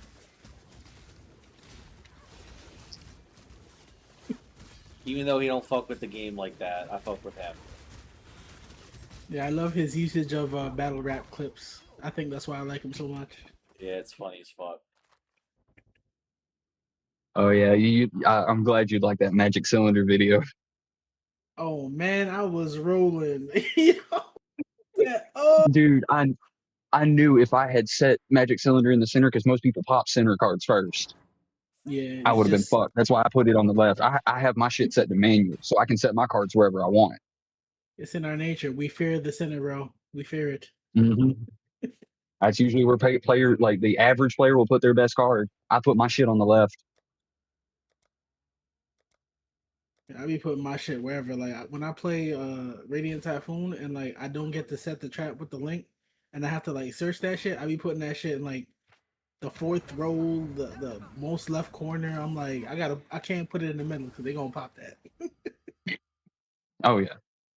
You see, like with Duel Links, I've only got 3 spaces to fuck with, so I gotta be very judicious about how I put my cards down. But he didn't pop that fucking magic cylinder, went to go swing with Alexander and died. Here we go. Is Alexander I was even so- good in Duel Links? Because like, don't you Yes, get like he is so 3 others? he's so easy to get out. No, okay. I want to play. Like some, I can speed him out.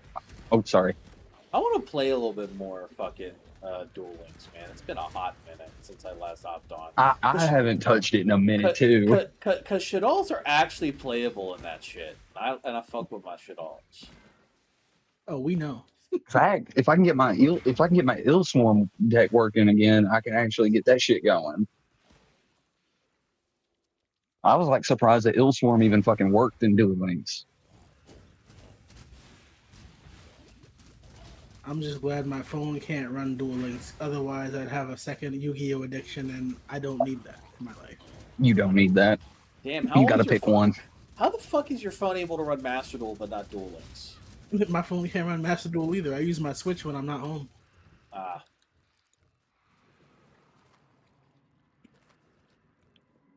Is your Switch got a touchscreen? What Switch There's has a Switches touchscreen? that don't? Oh wait, Yeah, that's right. I remember Chara saying something. They all have touchscreens. Chara That's was right, saying I just something. Never fucking No, use like it. Chara says his didn't. So maybe the capacitors in the screen Or are he's- broken. I don't know. Because like I was sitting there like I could have sworn mine had a touchscreen. I went and grabbed it, charged it up a little bit, opened the home screen, and touched where the home screen button is, like on the screen, and it opened right up. I was like, "It's got a touchscreen." I'm like, "What the fuck is Chara talking about?" You got a I love you, bootleg Chara, but Switch. yeah, where'd you get your Switch, bro? That boy got a glitch. That's what he got.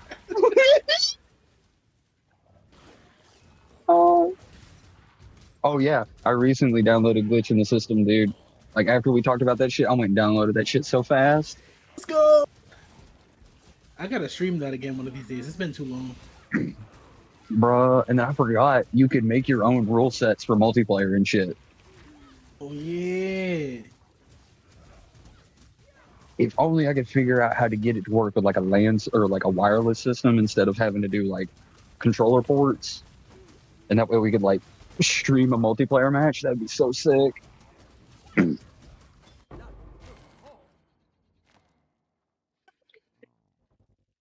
And I noticed on Steam you had Budokai Tenkaichi 2. How did you get that? Is it just purchasable? Oh no, so all of my emulated games, I run them through this program called EmuDeck. So it basically like sets up all my emulated games in Steam. So that way like I can click the game and like it'll just open up the emulator and then just automatically play that game. So it's like an organizing thing. Okay. Okay, cool. 'Cause I was like, I saw that shit and I was like, dude, how the fuck did you get that on Steam? I was jealous. I was like, dog. Me and my buddy used to play that all the time back in the day. Because before I had my stuff just in like folders and I was like, this is unsightly. So I did that and then I can like Yeah. put the cover art on all of them so like it looks nice. Yeah. And see, I got PCX too, and it allows you to like actually put shortcuts for the games onto your homepage. Yeah. So I just click on those, it'll open the game straight. And then I've been playing Radiant Saga, which I forgot, or not, Romancing Saga. I don't know if you've ever heard of that game. Romancing. I've heard of it. I've never played it though. You said it's It's an RPG? weird. Yeah, it's an RPG. You get 8 different playable characters with like a buku ton of like recruitable characters throughout the game. And there is a permadeath system too. Ooh. This'll be one for the songs. But it's made by Square. It's a pretty fun game. I like the story. The voice acting's kind of hit or miss depending on who's talking. And there's no like skippable dialogue. So like as soon as someone starts talking, you can't skip or go to the next part of the dialogue until they finish talking. So dialogue's a little slow. Mm-hmm. Listen. And then like if you do decide to play the game, fair warning, there's these little kids. They're called the Adventure Brigade Association. Talk to them every time you find one in a town, and then ask them for a map. Okay. When I'm ready, and You do not like just diegetically get maps for areas. You've got to go out and find them. Let me see if my site has the ROM. Hold on. You'll have some like minstrel dude on it, dude. And I'm telling you, that open track is a fucking banger, dude. It is such a gorgeous song. And then also, fair warning, when you get into any inn or bar, well, tavern, you'll find the minstrel. If you have nobody in your party, he'll ask, "Oh, adventuring alone? You want me to sing you or play you a song?" And he'll play you a song, and then go, "You've inspired me to join you. You can get the minstrel on your team." Ooh. So Okay, I found anytime it. you're like, Right now. anytime you are like partyless and you really, really need somebody, the minstrel will always join you if you're by yourself. But you can get like spellcasters, barbarians, warriors, and then there's like proficiencies and stuff and different classes you can select. Like, it's a whole bunch of cool stuff. And if I'm correct, every weapon has like their own unique like model in the game. Hang in there, Vesper. We're on it. I'm definitely gonna have to try this, but although I will warn you, I do have a history of not finishing RPGs, so I can't promise I'm gonna finish this, but I will try. I never finished it. I tried it like as a kid. It was a rental that I picked up, and I just fell in love with the art style and like, and then it stayed in the back of my subconscious for a long time until I saw something similar to it, and I was like, that reminds me of a game I used to play. I gotta go find that bitch. And as soon as I downloaded Romancing Saga and opened it up, and I heard that opening track, all those memories just came flooding back, dude. I was sitting there fucking 11 years old playing that game. I was sitting in my living room, just. I can't. Oh God, I can't do the song justice.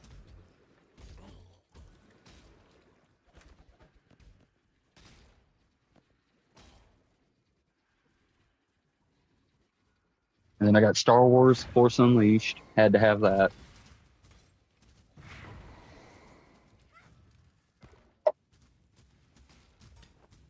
Mega Man Legends for my PlayStation emulator. And like I would use RetroArch, but it has some kind of like audio issues I cannot seem to fix. Everything I've done, I've changed bit refresh rates, I've changed everything to try and get it to work. It's constantly popping and clicking in my ears, and I can't take it. I hate RetroArch. Like, I hate that shit. I can't stand. Now I use it on my phone. On my phone, it's great. For like PSP emulation, it's great. But on anything else, it's garbage. You might as well get like PPS or PPSSPP, which I also use. Like I got the gold edition of that on my phone. Like, I just wish RetroArch worked better, so like I could have like my emulator centralized and shit. Yeah. And then the one you get off Steam sucks ass. It's never updated. It's not up to date. It's, you know, just. When I'm ready, I need to I'm not- I should maybe. And I think it's all. I should reset up. And I my think it's launch also. box. Oh, sorry. And I've been trying to get bottles to work when wine won't. Yeah, I know. The downside is that you're dealing with Linux, but I'll get with like. Yeah. I've also learned that they don't make HDMI converter captures for Nope. Linux. They don't. You have to go find a alt converter, which is more expensive. Yep. But I will because I want to stream PlayStation games because I got Parasite Eve, dude. I want to stream that so bad. I've already got an HDMI to AV converter. Shout out to Aya Brea for real. That's homegirl. You see, that's like strong female characters, dude. Like late 90s, early 90s, we were getting a lot of strong female characters. We got Laura Croft, Aya Brea, dude. Oh, God. That take no shit attitude. I love it. And then I think it's wild that they took, like, this was legitimate science at the time, too. And it still is, the mitochondrial theory. And they just spun it into a horror book. Book got turned into a movie. And then Squaresoft was like, what if we made a sequel? But as a game.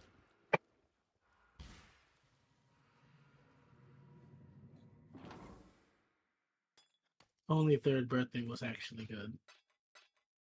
Yeah, they went too horny with that. I'll never forget. I was at my man's crib in like 2016, and like I whipped my PSP out while he was like setting up his Xbox 360, and I'm playing the shit and I'm doing rolls. He's like, "Nigga, are you watching porn?" I said, "Wait, no, It's not what it looks like." Nigga, And it doesn't "Yo, get help on." that as she takes damage, her clothes come off. Yeah, Like they were too horny when they made that shit. regress the whole character. I said, "Nah, this can't be." Like we had a strong, independent, beautiful blonde woman who was kicking ass. We can't have this no more. And like she had her aliens moment in Parasite Eve 2, like where she's basically badass Ripley who don't take no fucking shit no more. Oh, I miss my PSP. like I do too. I do too. Personal computer in my freaking pocket, dude. That shit was insane. Before cell phone, like major iPhones and smartphones. Like, dude, we had computers in our pockets.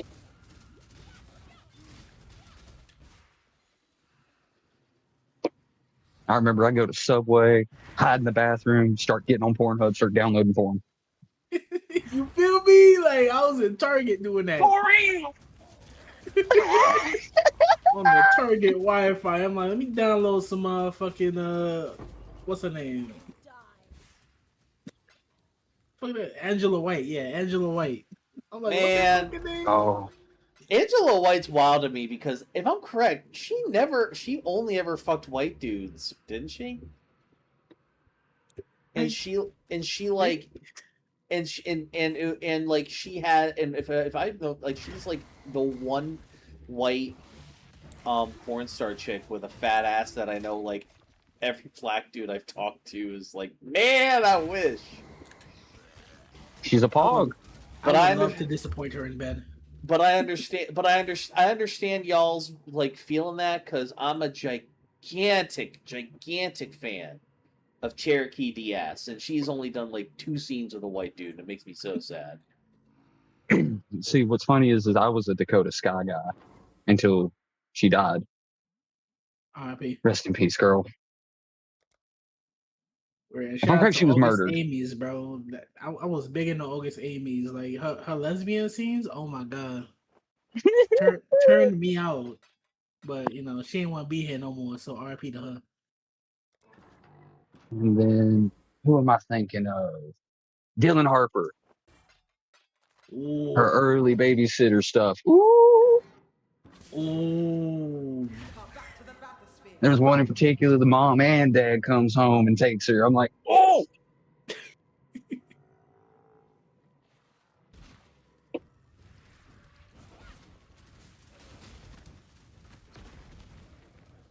What are your guys' opinion on Kira Noir? Wait, who? I liked her a lot. I liked a lot of her kink scenes. Unfortunately, like I did like kind of like I did follow her. I did like see a lot, not follow her on TikTok, but I did see a lot of her TikToks and stuff. And one of the things that I found out about her is that she's actually gay, and she did a lot of like straight scenes because that's just where the money was for her. And I felt bad, and so it's like I can't watch her performances anymore because I know she's just not happy at all. Like, period. Understandable. You said her name was what now? Kira Noir. Noir. Cuban Noir? Kira.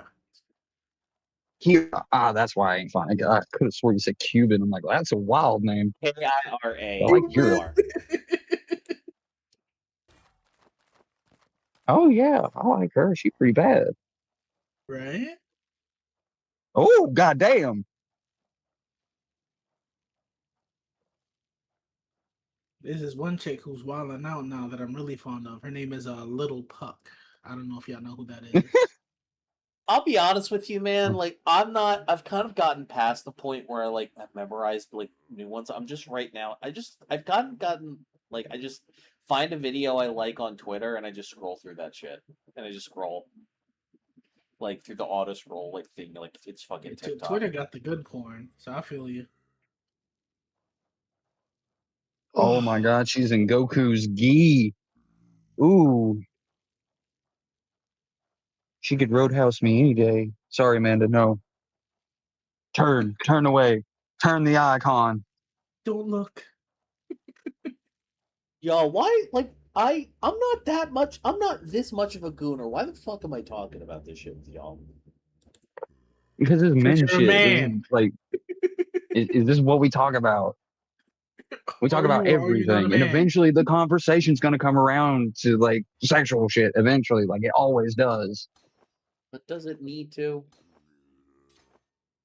At least once in every conversation, yes. Sometimes. At least once.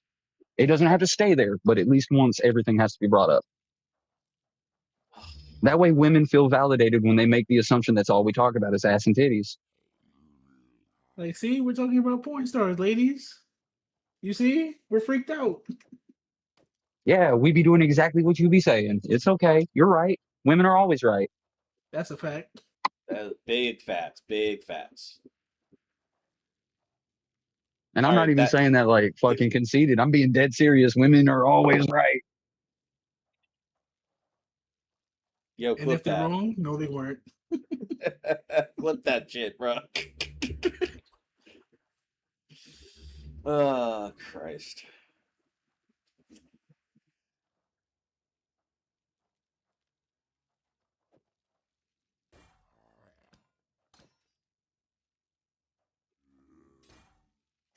Fuck that, put my phone. And then I saw one of the funniest fucking like comedy skits about like when you're talking to your wife, you don't want to say the first or second thing that comes to your mind. This is what my daddy told me. You want to say the third thing. Are you talking about basically something what was his name? Paul Owen? No, Greg Owen. Greg Owen. I'll have to look it up and make sure, but I think so. But yeah, that shit was so funny because he's dead on, dude. The first thing you want to say probably gonna piss her off. The second thing you want to say probably gonna piss her off. Third thing you gonna say gonna keep things straight. because you have to think about it. Men want to say something very specific, and we don't sit there and think about what we say to be considerate to a woman's like mental understanding. Dude, the amount of times back when I was in Meadow, I had to fucking like sit and Hey think there. for minutes and minutes and hours on end about what the fuck I was gonna That'll blow a say to film. her. Smells. Yeah, that's how I was with Leslie, dude. She was like, "We don't talk." It's like I can't talk to you because I have to sit down and like write a dissertation in my head of what I've got to say to you, so I don't piss you off and cause you to try and stab me. Yeah, I just don't want shit to be stressful.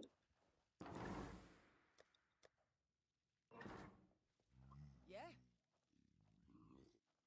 That bitch had me writing poetry. Oh,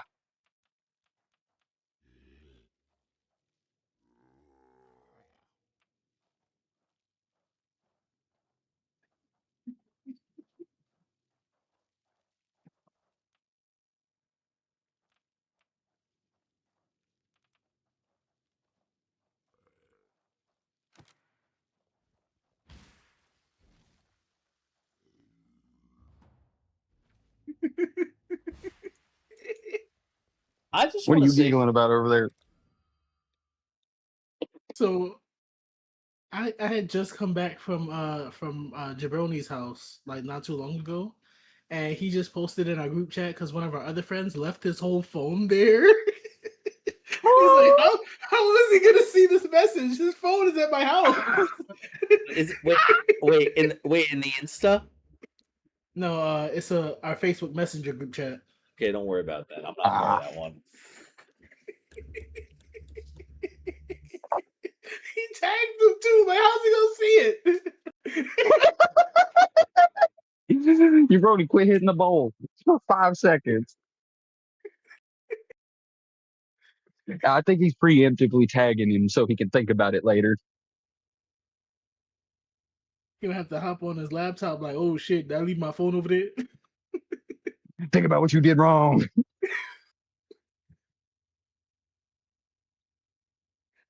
I'm fucking weak.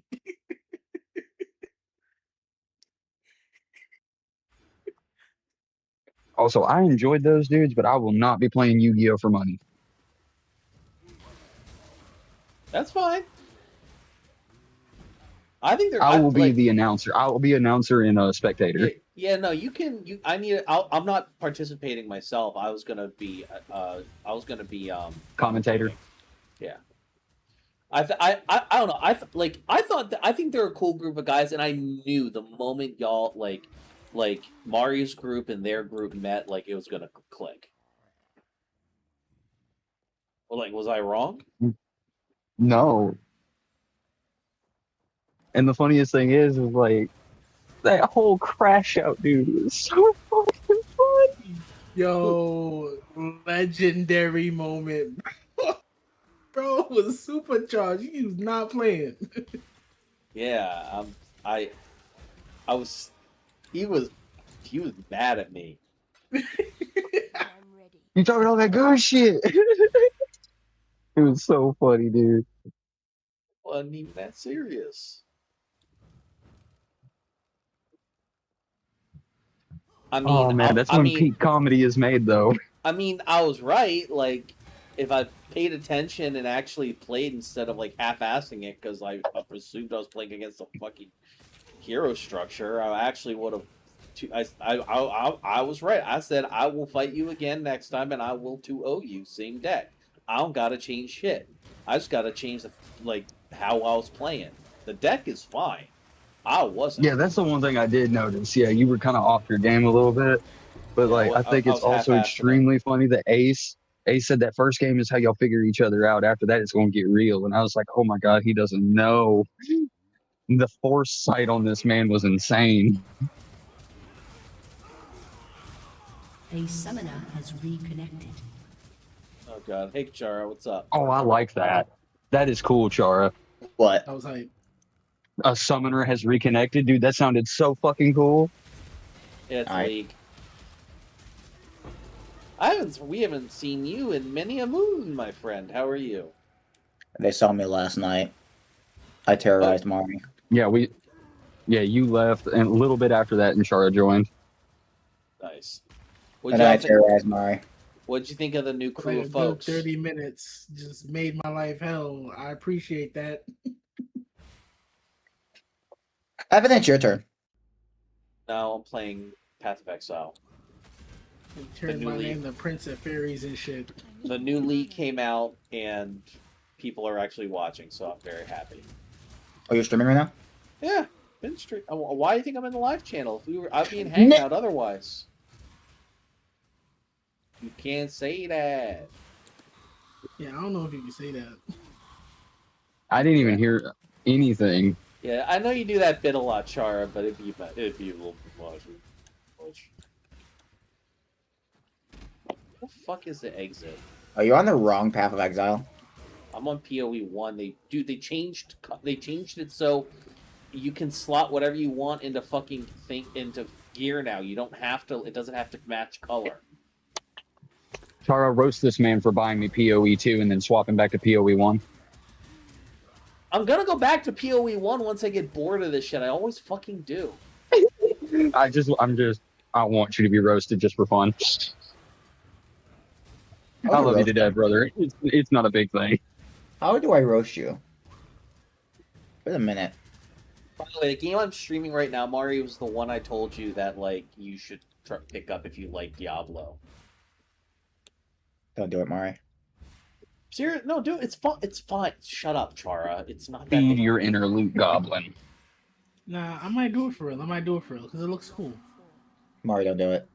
Feed your inner loot goblin. He'll abuse you. I'm not gonna abuse. It's not a PvP game. He'll abuse you. Oh, like he was abusing me last night? Hey, Yes. pause. You know what? I just took the belt off. Come on, hop on. Me?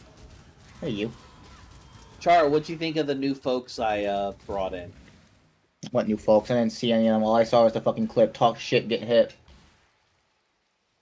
Yeah, he didn't get a chance to talk to anybody. He came in way late. That's a bummer, but I get it. I mean, to be fair, you kind of deserved your ass kicking. Yeah, I was not on my A game. He was playing very pitifully in that second and third game. I was very much like not playing optimally. My friend I was being lazy because I didn't think I had to play optimally because I was playing against a fucking structure deck, and you know what? That's talk shit. You underestimated your opponent. You underestimated your opponent. I did, and I. So like, why were you looking at a frog? Yep. I hold this. I take this L. And I'll hold on to it. It's mine. But like I said, next time I'm gonna come correct, and I'm gonna beat his ass 2-0. We all Just gonna know, be there for it. When you originally said that, like I have it on footage, so like if he whoops your ass again, I am gonna like bring that clip back up. I just want you to know that. I know. And then I'm gonna take that clip and the clip of him getting his ass kicked again. I'm gonna edit them together. And he's gonna upload it to my YouTube channel because he has upload ability. Yep. I'm gonna have it like a grayscale fucking flashback. I'm gonna win 2-0. I don't think he'll get swept, but like I hope he puts up a good fight. It'll be a great show. Let me invite you to the room.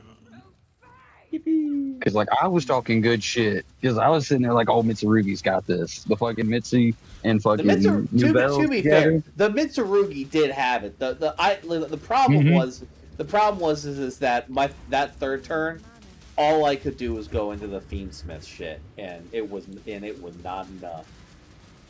Nope.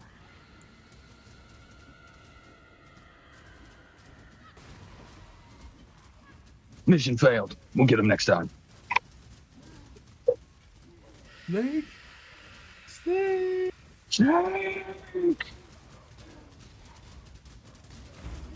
Dude, that scene from Metal Gear Solid 2 that I always see of the dude grabbing fucking Liquid Snake by the balls. Oh no, you mean Raiden? Oh. He grabbed Raiden and he was like, oh. Yeah, Raiden. He's like, you're a man. He's like, what are you doing? All right, Evan, you get to watch me do this. No, that's the thing. Isn't the dude like that guy's gay lover that he knocked out, and that's why he's checking his testicles because he knows the shape of his lover's testicles. Huh. I don't even remember why he grabbed him, bro. Mari, Like, it's I been feel so like there's an long since I issue. played MGS2. You said what, Char? I feel like there's an issue here. Table fucked up. The curse of table 2. Why is it always table 2? I like being in the middle. No matter what room it is, table 2 is forever cursed. Well, this gives me another shot at getting a fucking coin toss.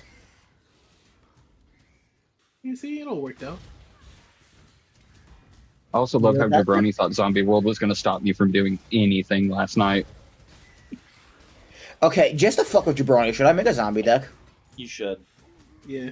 Mm-hmm. You and I When gotta made the sit zombie down. deck, he got mad at me. You and I gotta sit down and make trains one of these days, Mari. I agree. That shit was fun as I'd fuck. like to do that right now. Something funny over there? Your hand cracked, ain't it? No, it's not. It's actually kind of ass, but like this is really funny to me. By the way, go off, King. No hand traps? No hand traps. No, let's see what I can do. I was really hoping that wasn't you joining my stream, Mark. Yeah, nah, I'm not gonna screen look. I'm not gonna screen look.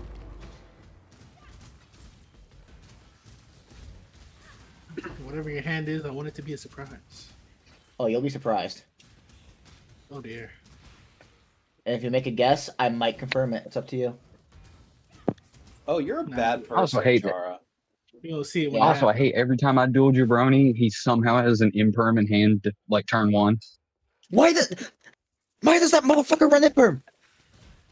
Imperm fucking sucks, but it's only good in one fucking situation. That's always the situation I'm in. Sorry, Yeah, he I was uses crashing. it on me. Like, I'll go activate Crimson Resonator to go pull a fucking level 4, and he'll imperm that shit.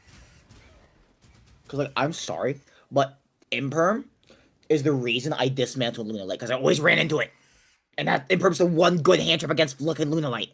you don't have Luna That's what I figured. No, I chipped that shit after getting Imperm 10 times in a row. type shit. Let me guess, as soon as Liger hit the field, they impermed her and killed her? You can't No, Imperm Liger. you can't Imperm Liger. Oh, okay. What are you getting impermed with then? On either Kaleidoscope or fucking Golden Leo. Okay. Golden So they're Leo not is a letting your big extenders fucking go Imperm. through. No, it's starters. Oh, your starters. Okay, Yeah, the because whole I'm not point big on the of fighting Luna Light is archetype. to stop them from getting to the Liger. Like, if you can stop them from getting to the Liger, then Yeah. like usually win. If I had known that, I would have been running imperm in my cool tunes deck just to do that. That's okay. I'm playing shit that doesn't matter about fucking Imperm. I know. You change all my shit to fucking Prince of Fairies and I can't, like, synchro summon shit. I mean, I could synchro summon, like, the generic ones, but if I wanted RS, I'd be fucked. I mean, if I'm playing into Yukon, I'm playing Mike and Predator Plants. I'm sorry, but your shit's level 1 now. That's understandable. What do Because I you know draw? I run that RDA shit, and This is if I funny. even get close to Supernova, it's almost over. Hey, Mari. Top decks, am I right? Which I was able to get fucking like Yeah, full you- Supernova on the You field really online turn 1. You really fucking super polyed him. Bro, he super poly me like 5 times last night. I'm not Alright. doing it, bro. Run that shit Mari, back. Mari, I want you to know. I had fucking nothing. I don't care. You could have had diddly dick. Tired of super poly. I'm tired Wow, of who it, sent bro. that video? I'm Who tired sent of this, that video Grandpa. of 3 Super Polys? That's too damn bad. It's okay. I can't throw super. By the way, Mari, I had 2 super polys in my hand when I fucking drew. I lied to you I about bet that. you fucking did. You did. Motherfucker. Alright, so let's get this going. Now I got no hand traps. I'm going to lose. Please, Speed. I need this. Why are you laughing, dog? That's super disrespectful.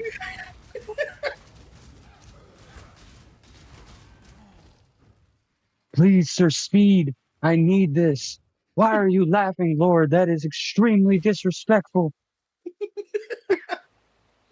Oh shit! I would have Mars, you made want a something good really court jester. interesting? On God, I would have made a great court jester. You know what's really interesting, Mari? What's interesting? I can use this. Uh-huh. I am Yina, a beast hunter. You and me, the road. Wait, 2 attack points again? No. So, you know what I get to dump now? I'm gonna dump some bullshit, ain't you? I thought you were a fool for seeking out Mervale. Ah, my favorite fairy tale, genocide. So let me just put that right there. Man, what the fuck? Let me read this card. How the fuck this shit even work? Hold on. If this card is banished or sent to the grave except from the field. Alright, bro. You're just putting any words on paper now. Hey. Quite the lady killer. Fairgraves was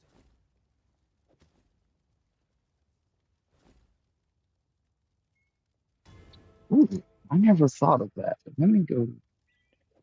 Let me just dump those real quick. Yeah, brothers, dumping that real quick. Yeah, I just dumped that. Special this. Activate this.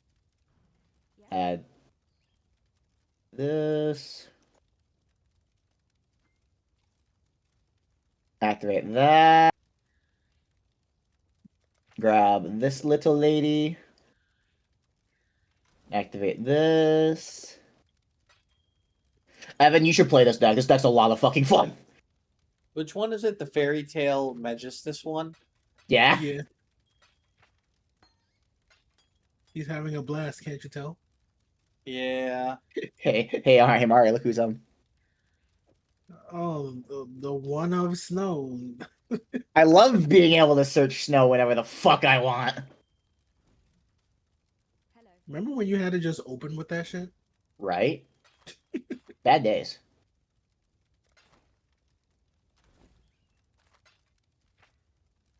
You know, Charo, what's it like being a bad person?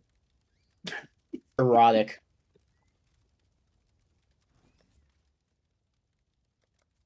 Bunk. Oh. God damn.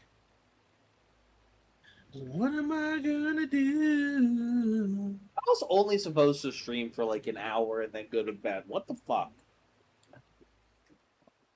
Darren Shan, you disturbed motherfucker. Man, what do I even do? Cirque du Freak was fucking goofy. This is his work. This is his darker series. I'll read an excerpt, and it's not super bad. Which one is that? Inside the Room. It's the Demonata series. Ah, Hey, did you guys know that Luna's not once per turn? yeah, I did.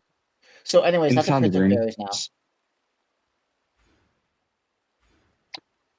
Inside the Room. Somebody And gets is no longer a Brody. machine.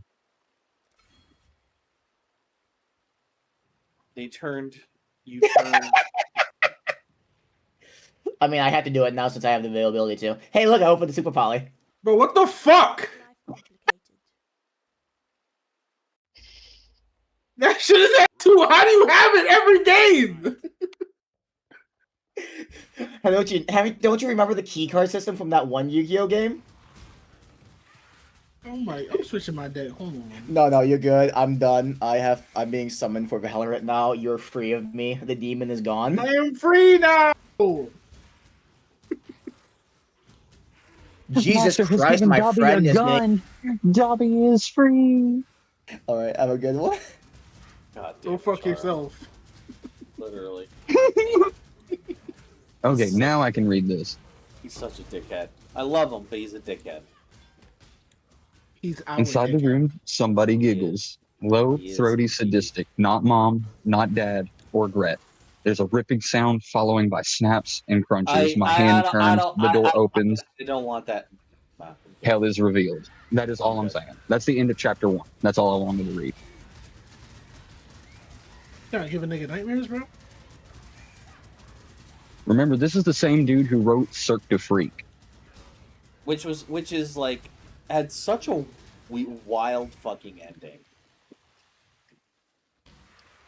It was good for kids horror, but then he started writing like young adult horror, and he leaned really hard into like body horror and like graphic depictions of like dismemberment. Well, everybody's got their niche. Yeah, and it's like my buddy was reading it. He's like, I think you'd really like this book. He handed me the first one. I read it. I was hooked. I bet you were. I bet you were. Yeah, fuck it. I'm about to go to bed too. I'm gonna catch y'all on the flip flop. Have a good night. I'll see you Sunday. See you Sunday. I'm gonna try and be there Sunday just because I work 10 hours that day. Oh, and by the way, Chara, if you can hear my voice, I hate you, homie. Let's die.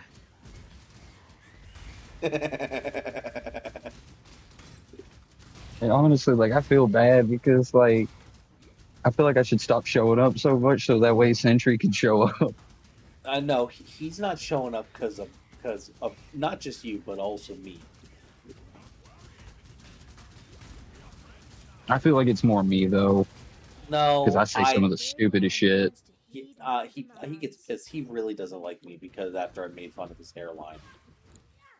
Oh. Yeah, the dude would be very sensitive about that. I would too.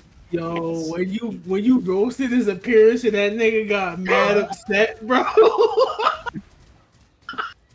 nigga was so mad. And see, I thought it was me, dude. Why are you looking at me? I actually thought it was me because he stopped showing up a little bit after I started showing up. And I thought I'd run him off, and I felt it was my fault. No, it was my fault. He was mad at me. Yeah, ever since that day, he was like, "Nah, fuck this guy." Blame him. Damn, I don't even think I was there for that. I don't blame him. So that wasn't even in the Discord. That was in the Instagram chat, bro. Oh, that was just a. All right, good night, brother. So that was just a fucking Tuesday afternoon like comment. Yeah, literally, and he was mad as shit. He was so bad.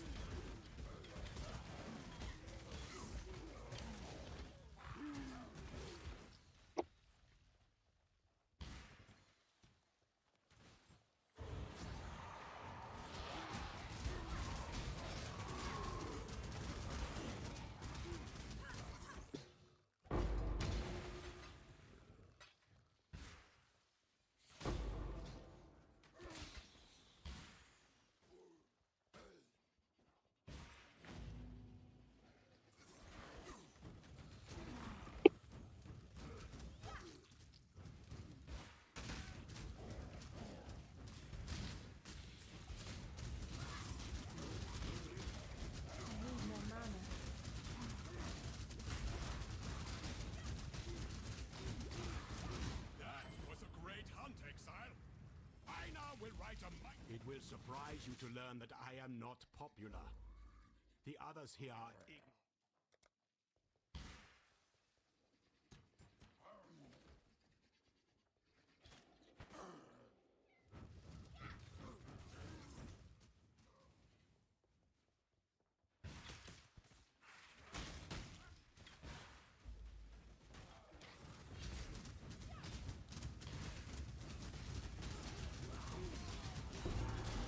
And I've been replaying Liza P. How's that going? So far so good. Like I'm replaying as a balance build instead of doing my usual motivity build. I want to do a what is it called? Where like it's like upgrades all your like elemental buffs. Yeah, advanced. I really want to do an advanced build because that seems like a lot of freaking fun.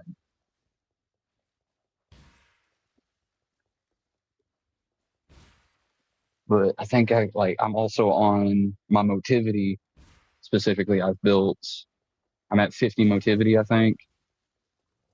And I'm on New Game Plus. And I'm at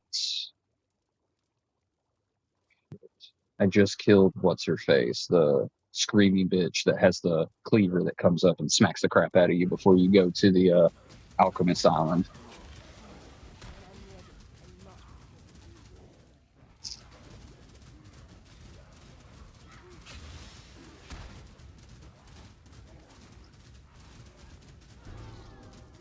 You missed a valuable lesson, sister. Never let the power go to your head.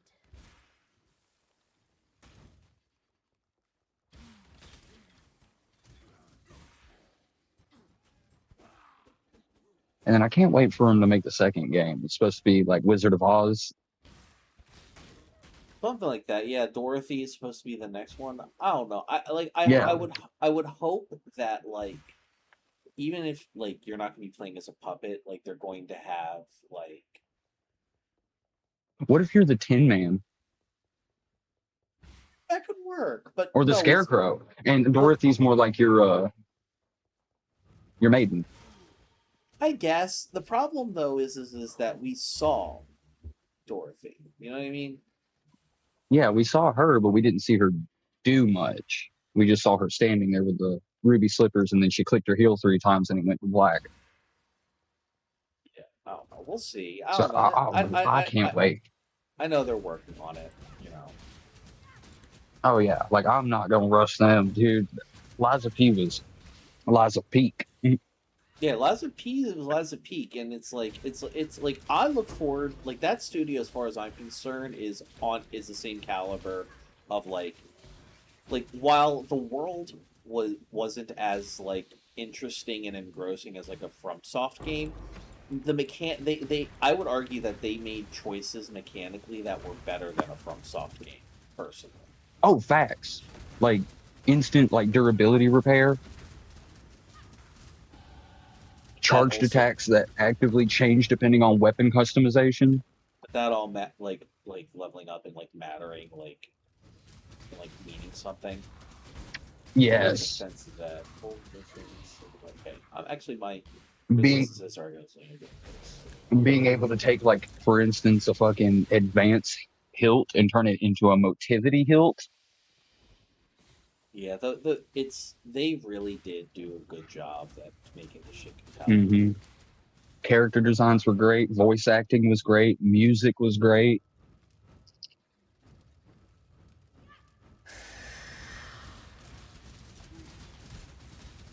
They had an entire album shelf of songs inside of a game. Yeah, and they're bangers too. Mm-hmm. A lot of them are really good songs. Like I'll just sit there in the hotel and just listen to the phonograph play. I don't have all the songs yet. I'm still working on that. Yeah, me too. Like especially the gold discs. Yeah, those take time, and those take multiple playthroughs too. Oh yeah, because you got to get like certain endings too to get some of them. And that's what I'm working on next, which is kind of hard because if you do a new game plus where you've like lied all the way through, it actually affects you in your new game plus. You start closer to human than you did before. Yeah, no, it's something like you actually like aren't supposed to technically lie. You're supposed to do like the good thing, kind of. You know what I mean? Like, yeah. You're not even the like good your thing, first playthrough. You're supposed to tell the truth. I lied. Not even the good thing. Like what you're supposed to do is you're supposed to like make choices that are emotional, not logical. Yes. But if you're wanting a very specific item, you got to lie through the entire game. Got it. You mean the gold cane? The golden lie. Yeah, that's like the best CC weapon. It depends, because there's multiple versions of it. Yeah, well, there's a weak version of it, a mid-tier version of it, and if you lie to everybody, and I mean everybody, you get the most powerful version of it. Maybe I should do that next time. I fucked up and accidentally forgot to lie to Aldero one time, and I was like, fuck. So I got the medium one. You have to do every lie. So even when, what's his face? Simon asks you what he's doing with the alchemists, you have to tell him he's creating a cure, even though he's making monsters. You have to feed his ego.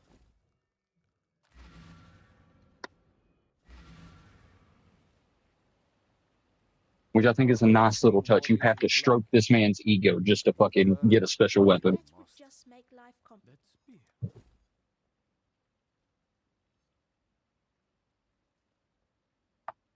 And the fact that P's hair changed as he developed, that was something cool to me. It actually showed like true character maturity as he's going through like all of Krot. Like it's so cool. And then if you get one of the other endings, you get gray hair. Yeah, that's the best ending. That means Yep, that's the one I got. That means that like you have fully become human. Yep. And also, if I'm correct, I set the blue fairy free. Yeah, that's the good thing, the correct thing to do. Don't y'all both like become like a gestalt being though? Like she like technically gets absorbed into you, and that's why your hair turns white. No, your hair turns white if you play your cards right. If you do it the way you're supposed to, your hair turns white before you even see her. Okay. I think. Because like even like the black cat, like I gave him gold coin fruit because I like them. Like yeah, they were trying to screw me over every now and then, but they're cool people. Now the Black Rabbit Brotherhood can eat my whole dick. Yeah, they can eat shit and die. And what's funny is like there have been times where I was playing the first boss fight of them, I would actually kill one of the siblings. Like I'd completely deplete their HP, so they would not come back into the fight. Yeah, you gotta be once you kill two of them, you gotta be really quick to get the third one down before Big Brother comes in and beats the shit out of you. Like I love him. I hate the rest of them. They're so fucking annoying. That quiet one though, their big swole brother with a giant great sword. I'm like, yeah, I like fighting you. Badass.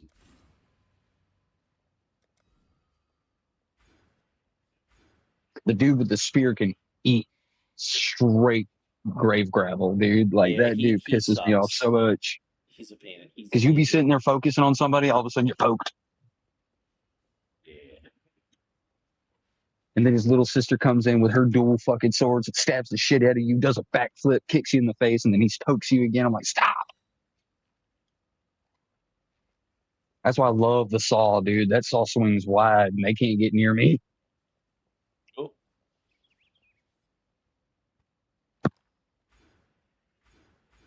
I'm about to 4v1 y'all. Catch these hands.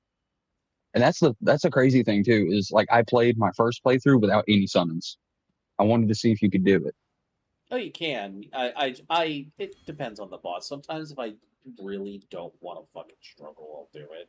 And even then, I'll still fucking struggle.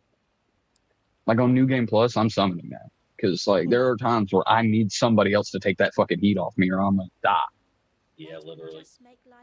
Because they do hit like a truck. Like the green thing that you fight out in the swamp. Dude, that thing was knocking 3/4 of my health off, and I was high on HP. That boss fight is like the mountaintop of giants.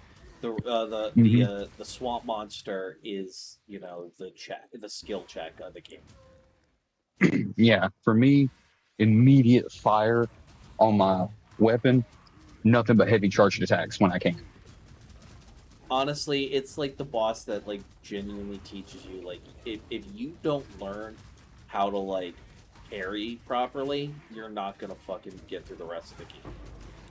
Yeah, and you got to learn how to like parry block multiple attacks at once. Because when he does his usual arm swing, the first arm will hit you, and then a tentacle comes out and hits you again. You got to be ready for that. And he uses the Bobby fucking body, so when you're fighting it, like, you already know the moveset. I love that, too. They've already taken an established moveset, and they made it better within the same game. That is crazy. It took FromSoft a whole DLC in Dark Souls 2 to do that shit. Yeah.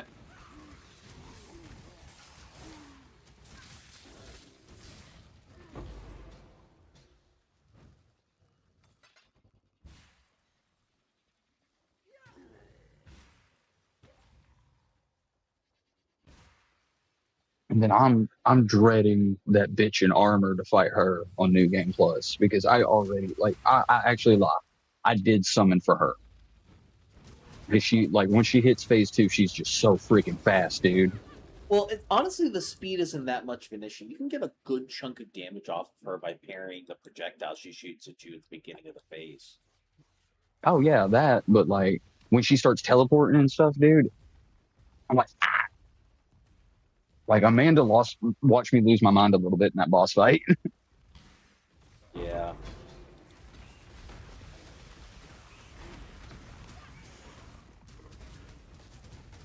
But then who else was it that I fought that was I thought was gonna be? Oh yeah, the final boss. I thought it was gonna be hard. I beat him first try by myself. Now, granted, I had no freaking healing and about 10% of my health left by the end of that boss fight, but I beat him.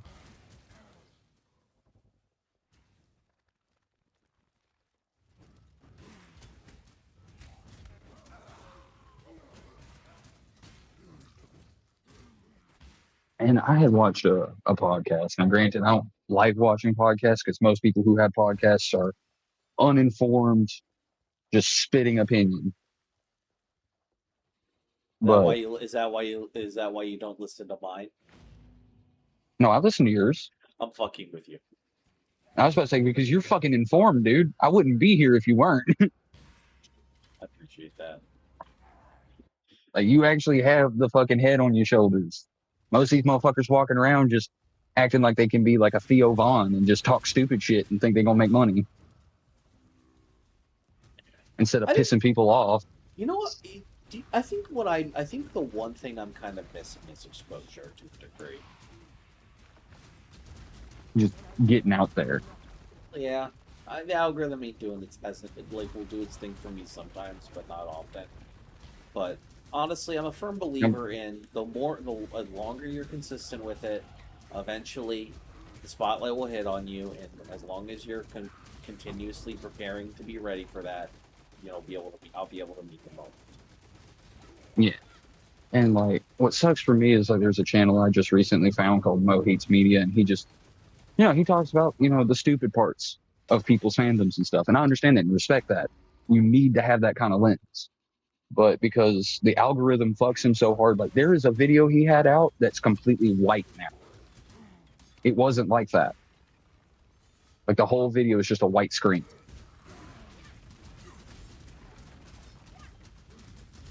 YouTube was actively suppressing his shit. So I think the AI algorithm was taking advantage of him. Now he's completely moved off every platform. He don't want to make content on platforms that are either just going to steal his shit or not pay him for making content that gets hundreds of thousands of views. So he moved his shit to Patreon, and I completely respect that. I get it. And listen, Patreon has made a lot of changes to the point where I made the decision to go back. Yeah.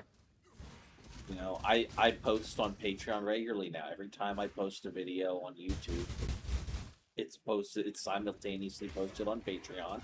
And if you want to watch that shit ad-free, you can. And I always make sure to post it a day ahead on Patreon, so to incentivize people hey, if you really want to support me and get a benefit out of it, you can literally just watch this shit for free. Oh yeah. Not for free. Watch this shit a day early. Ad free. A day early. Yeah. Yeah. I mean, I make it ad free, watchable by default. It becomes free to watch to the public at the same time it was released on YouTube.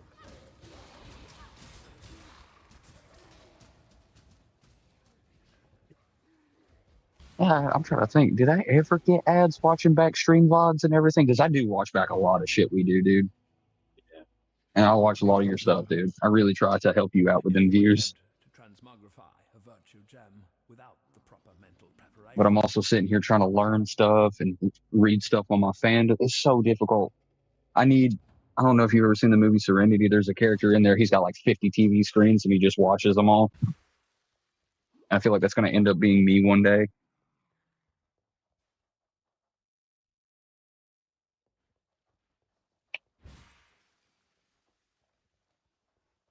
And like, I think it's also very funny that there are people out there that don't believe that you can consume multiple pieces of media and retain it. Oops, clumsy me. I mean, there's a limit. Like, Yeah, like there's only so much you can take in, but like say you're watching two different anime, you can hear one and still be watching the other and taking them both in. I mean, you can, but like your capacity, your ability to take them both in like completely is diminished significantly the more you're trying to do at the same time. It's part of the reason why when you multitask, like depending, you get worse at it with time. Yeah. And it really boils down to that left to right brain handshake.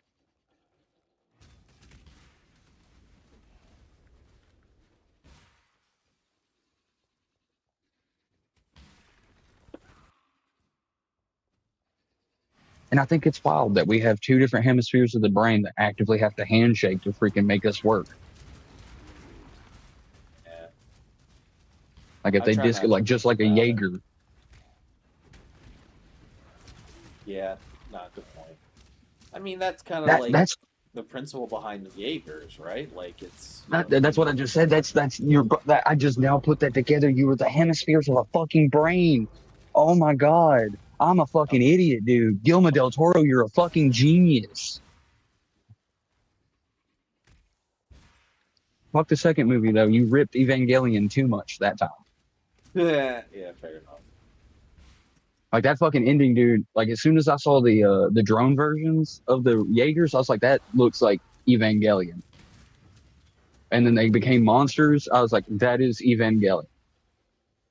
I know it inspired you, Guillermo del Toro, but you actively are just ripping it now. I was half expecting the Spear of Longinus to come out of fucking nowhere.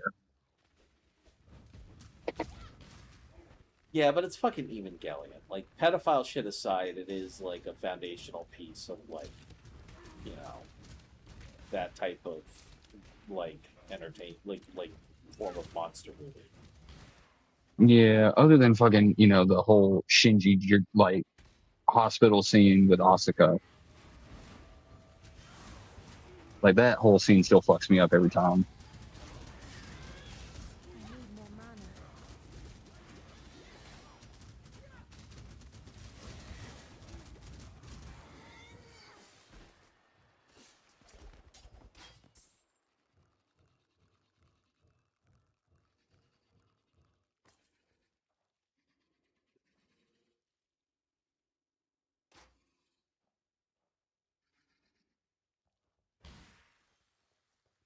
I wanna die. Alright, let's see. Crypt level 1. And I still think it's funny there are people that don't understand it. I can understand how you couldn't understand Evangelion, but it's basically upper echelons of society have figured out that like higher dimensional beings known as angels exist and were created by a divine god of some form to like seed the universe with life. And they have figured out there's an artificial way to ascend to that kind of godhood. And so they're trying to do it through the Human Instrumentality Project. And because they think being human's bad and they want to ascend to something greater. And so what happens is like, basically God finds out and starts sending angels to Earth to kill us and to keep us from doing it. And so basically the moral of the story is the rich are evil and we must kill them. Mm-hmm. The rich are evil and they want your bodies to become a Gestalt being. Elon Musk would have supported that project. Yes, he would have. He would have been creating the fucking nerve system, dude. He would have made that. And that's the crazy part, because the nerve system that they use to control the whole base is a fucking living brain. It's not a computer.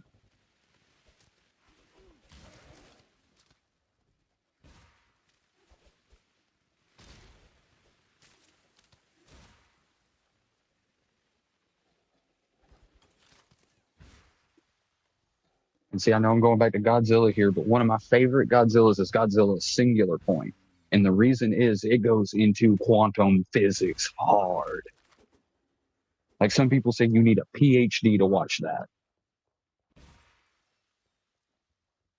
Well, maybe not that much.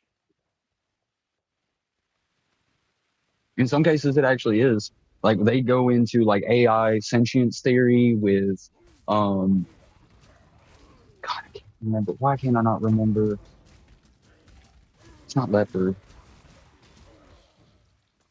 A robot that humanity makes kind of like as a civil protector. It's not Mechagodzilla. No, that's Panther. Damn it, I'm gonna have to look this up.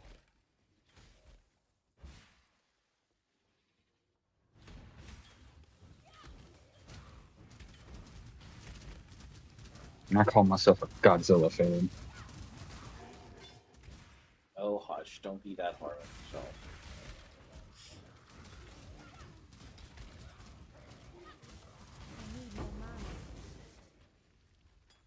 Not Mechagodzilla, a fucking Gemini.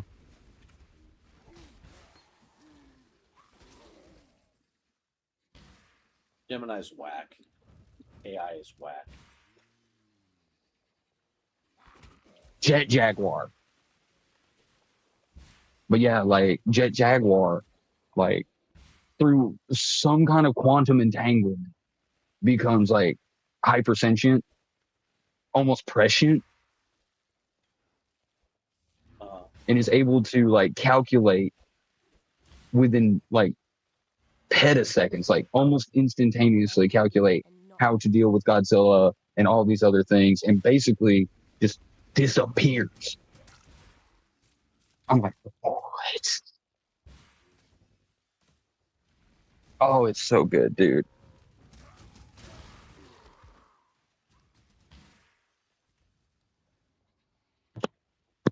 That's also why I like Shin Godzilla. It's because Shin Godzilla really breaks down like that version of Godzilla as a living, walking nuclear reactor that is in constant pain because of what it is. Just like the first one. Like Godzilla wasn't destroying people to destroy people. He was a new being brought into a world he did not understand, and he was actively like upset because his growing pains were killing. Yeah, that'd be hurting too.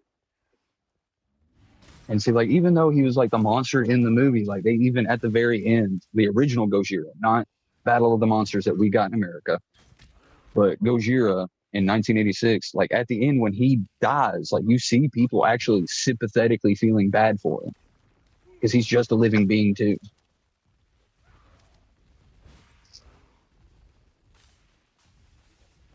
And I love that. And see, my grandmother on my stepdad's side, she had them all, including an actual VHS of the Japanese release of Gojira. So I didn't understand what they were saying, but I got to see it. But she had them all, dude. And she was the one who got me into Godzilla. And granted, a lot of the Godzilla fans out there are going to hate me, but I first watched Godzilla in 1999. That was my first Godzilla movie. I like it. That is my opinion. I'm not going to push and say it's the greatest Godzilla movie in the world. It's not. That's Final Wars.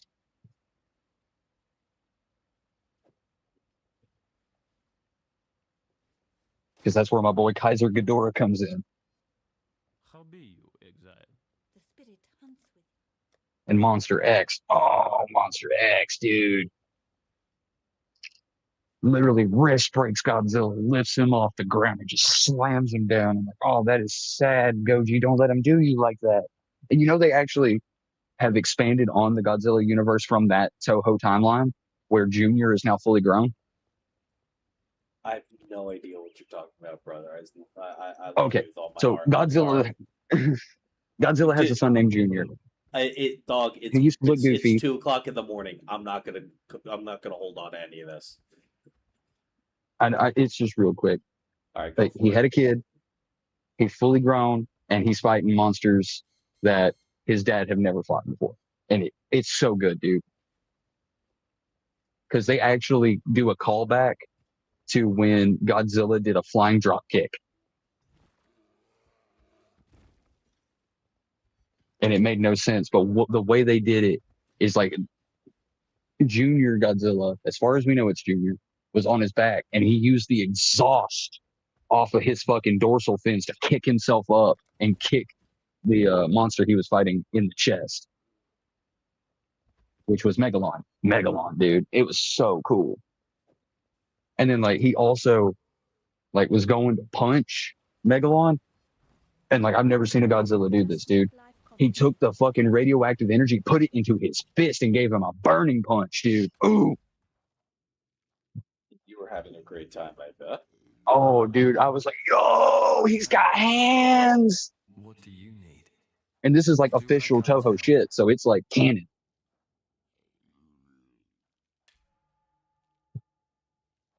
Done and dusted. And it also shows that the flying dropkick canonically can be done by Godzilla.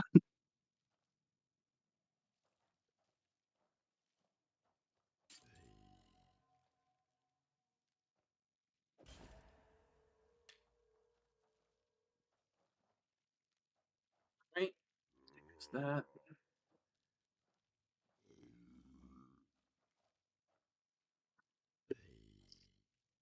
Speak. What are we after this time?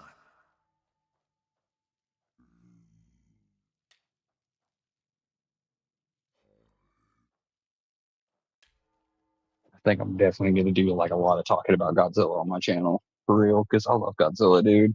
I could talk about that for years. For when a blade just won't cut it.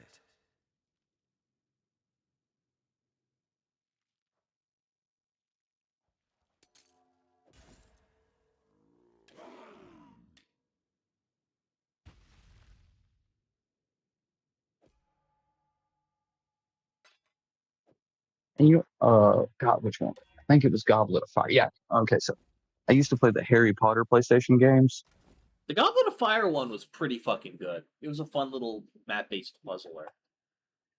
Yeah, I was about to say I didn't enjoy Goblet of Fire as much. I mean, great. I went from Chamber of Secrets to Goblet of Fire. Yeah, seems. I never played Prisoner of Azkaban. I don't know if there was a Prisoner of Azkaban. Either way, I never played. I played it for the GBA. It's better for the GBA. And I agree. Like Sorcerer's Stone, Chamber of Secrets, both of which really fun, really great. Like Goblet of Fire was a little bit fucking out there. Whatever. It was interesting. Different type of game. I beat it as an ARPG kind of thing. Whatever. But once they went to like Order of the Phoenix and they got back to like Hogwarts being a walkable like thing, like I'm like, okay, yeah, we're back where we need to be. Yeah, because like when I played Chamber of Secrets for the first time and they let me just wander Hogwarts, I was like, what? Yeah, that shit was great. And then they gave me a broom. And they really did. And it, it's like. Maybe I was been thinking maybe I'll do like a Hogwarts Legacy video, and like specifically like make a do a donation to the Trevor Project around it, because I own the fucking game, and I own the fucking game because my fuck ass ex begged me to buy it for her because she really wanted to play it, and then I told her like, hey, I'm not comfortable with that because J.K. Rowling is a turf and she's kind of awful, and I have a lot of trans friends and I have a lot of trans girls in my fucking Discord server, and I don't know how I feel about that, but because I couldn't ever fucking say no to her, I bought it for her, so I might as well use it for something. Yeah. And even though like J.K. Rowling doesn't like transgenders or anything like that, you can still be a trans kid in that game. Yeah, but you got to remember, like J.K. Rowling, like, yeah, I'm not gonna get into it because there's a few like. Nah, we've already been through it too. Yeah, it's like the one piece of transgender like positive representation was named Sir Rona Ryan. Like, are you fucking kidding me? Then again, fucking J.K. Rowling has about all of like the cultural sensitivity of like of like a rusty iron nail. So who am I to like be surprised? Yeah.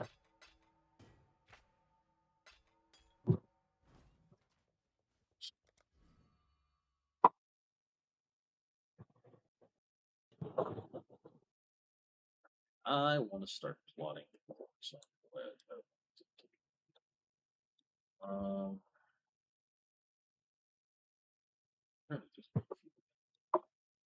And it's funny too, because like in the books, like most wizards are fucking racist to muggles. Oh yeah, no, they're awful. It's just fucking Voldemort was being a Nazi about it. Yeah, no, it's like the lesson that which is wild to me that J.K. Rowling has become such a conservative hack, because like the entire lesson from Harry Potter is the neoliberal status quo, which does not which admonishes people's racism and ignorance, but does not do anything to dismantle the systematic racism and ignorance, leads to ethno-supremacy, and which leads to authoritarianism, evil, and the downfall of society. And that, because like that's the fucking parallel, that's the allegory in Harry Potter. And then J.K. Rowling becomes a fucking Nazi. Like, what the fuck is going on? Like, it's like, did you even... The money got her. The money got her. It's like, it was like... Like, the Harry Potter books are listen, they are not super well written books. They don't... they've got a lot of... They're decent. They're decent. They got a lot of little problems and stuff within them in terms of, like... like little tiny things here and there being kind of problematic, but if you want the time spinner, yeah, it's a little, and also like the fact that they named motherfucker like one of the only black characters Kingsley Shacklebolt. Like, come on, dog. Or the one of the only Asian characters Cho-Chan. Like, some woke one shit is a little iffy, but like as a body of work, it shows how a depth like we are like the fucking Ministry of Magic in book 5 pretending that Voldemort isn't back from the dead. Yep. And they're trying to fucking like cover it up, like Russian military or Russian government style. Cover it up, demonize anybody who says anything different. It's a reflection of the Democratic Party today not willing to give up like the money and power and comfort that comes with the idea of the status quo that they live under, and and just letting the most awful parts of society run rampant while they try to demonize and get rid of the minority amongst them that are actively trying to stop the fucking ethno-nationalists from like... You see, that's why I don't like the Democrats. It's not that the Democrats aren't trying to do something right. There are Democrats trying to do something right. The rest of the Democrats be suppressing their ass. Yeah, the centrists be suppressing the leftists, exactly. And so it's like, for me, it's and it's like it's wild to me, because like Harry Potter taught me to see that pattern. To question like your fucking government if they're doing something shady. And it's just so fucking baffling to me ultimately, where I'm just like, what the fuck are you doing? Like it's irritating, because we exist, like it's the entire book series from beginning to end is, like I said, a critique of centrism, and it's a critique of following the status quo. It teaches you that authoritarians and right-wing ethno-nationalists are going to still try to make the world bend to how they see it, as absurd as that is. And you have to fight them tooth and nail. If you don't fight them tooth and nail every step of the way, they're going to win. We are living in the reality that the Harry Potter books warned her of, and the bitch that wrote them is like, doesn't see the irony. Now, yeah. Could it have been an accident that she wrote it to be this way? Sure.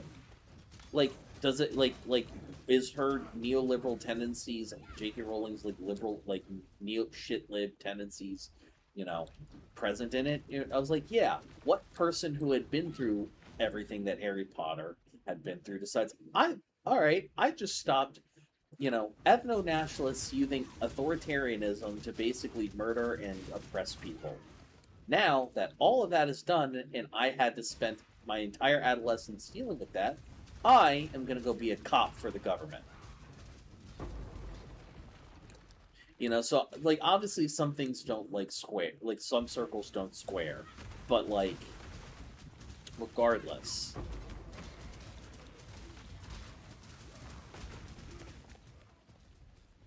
Yeah, I don't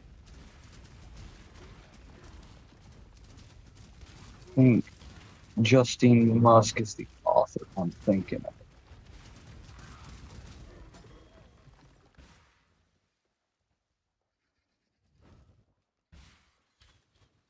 Although, looking at his first wife, she got them fucking crazy eyes, dog. Who? Justine Musk, Elon's first ex-wife. Oh, what about her? Like, I'm looking at pictures of her because I've never seen her before, and there's a specific author I'm looking for who's basically the antithesis of J.K. Rowling. Or J.K. Rowling. And I cannot remember her name. She's actually written a lot of fucking books I love. But like it was like, you're probably thinking of Justine Musk, and I'm like, no. But I start looking at pictures of her, and I'm like, this bitch got some crazy eyes, like stab you in your sleep eyes. It can be fun.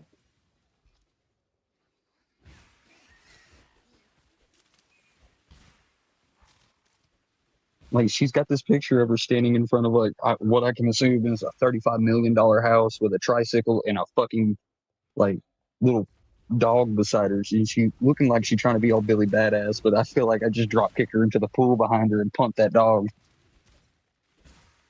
Elon Musk really is the example of no matter how much money you have, you can't make people love you. And that just makes me smile. This dude has to pay women thousands of dollars to like sleep with him and shit.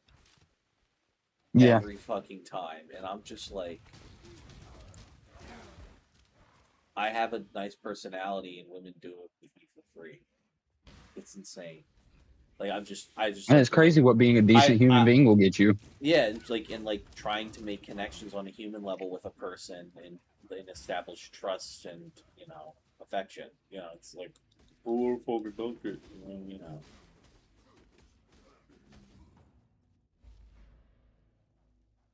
Well, I went down to the crossroads with 3 stones in my hand.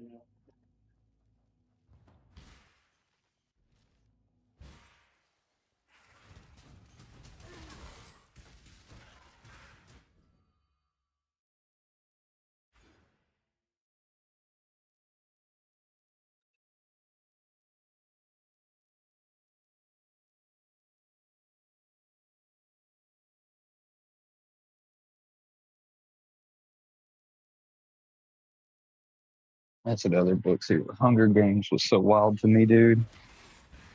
Yeah, the Hunger Games, like, I don't know. It's a lot of the books you know who's the GOAT? Rick Warden. That man, like, yeah, he love Rick Warden, man. He is the unproblematic fave.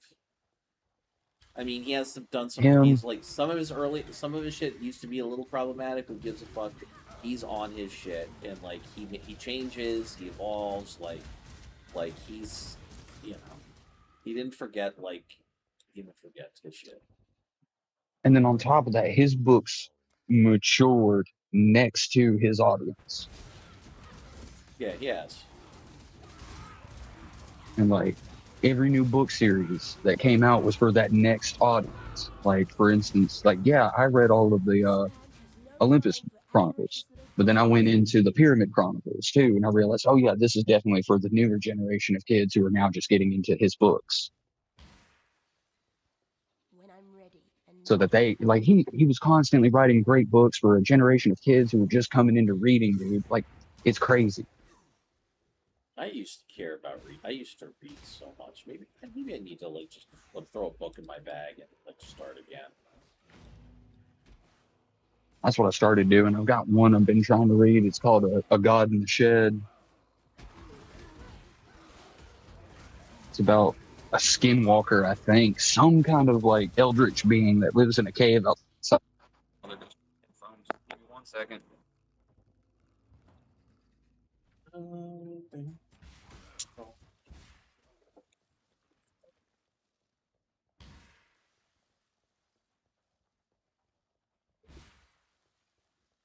You hear me? Yeah, I can hear you. Okay, my headphone died. That's why I had to swap over to my other set. But like I was saying, like the opening of the book, like these 3 kids go out in the woods and they're hanging out and they're playing, and then all of a sudden they stop hearing sound, like birds, insects, nothing's making sound. That's never a good thing. And they come across this cave, and this thing comes out. It's got no face, no mouth, skinny, it's pale, but it can talk to them in their head. And at first they're scared of it, but then they start like interacting with it, and they become friends with it. They start playing games with it, and it's a stickler for the rules. So like when one of the kids cheats, it gets mad, and it like gets angry at them, and it like wants to hurt them, but then they're able to talk it down. So one day, one of the kids cheat, and they couldn't talk it down, and it ripped him apart. The other 2 ran, and they never looked back. And that's just the prologue.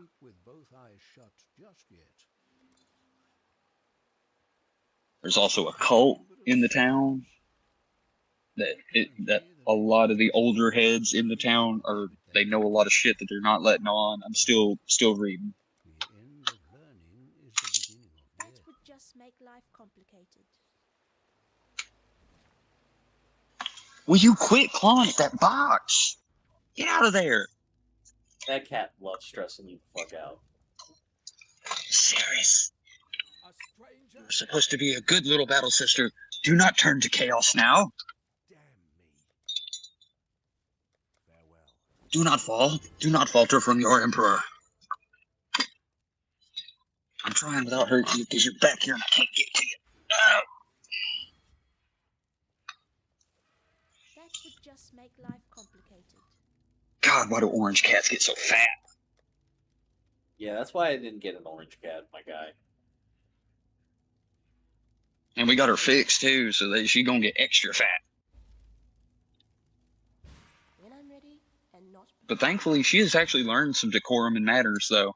I actually left the door up. Usually, I have a sliding door I'll close. That way, I separate her from the other 2 girls. I left that thing open. I didn't even realize it. I turned and looked. Safa finished her food. Stormy finished her food. Sarah finished her food. She didn't come in and try to beat them off their food. I was like, huh. She's learning. She's learning. And she's become so loving, too. Ever since the heat kicked out, like, and we had to, like, take her somewhere so she'd be safe, like, dude, she has not left me.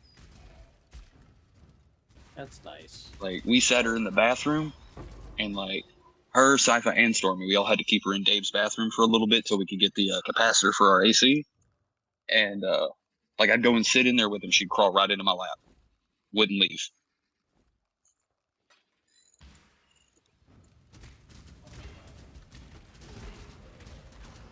Little daddy's girl. So is Stormy, or Sypha, too.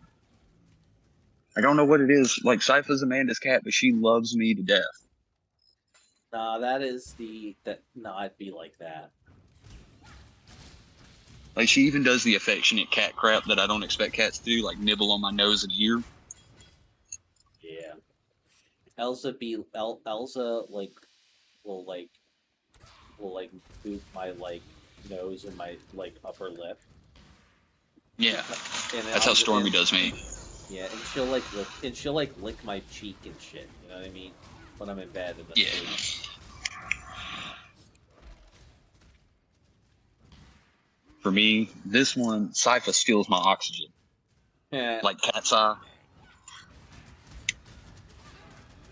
Like she'll sit on my chest, like not even half an inch from my face, and all I feel is like little tiny cat breath on my nose, and I'm like, Yeah, I love cats so much. They make me so happy. Elsa makes me so happy. Like, I'm glad you were able to get you a cat. Yeah, me too. Like, and you know what the funny thing is about it though?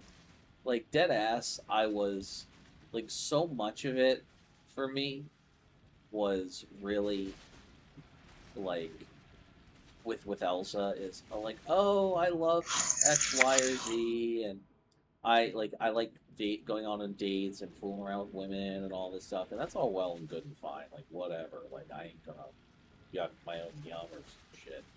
But like, one of the things that I did kind of like fucking realize with time is I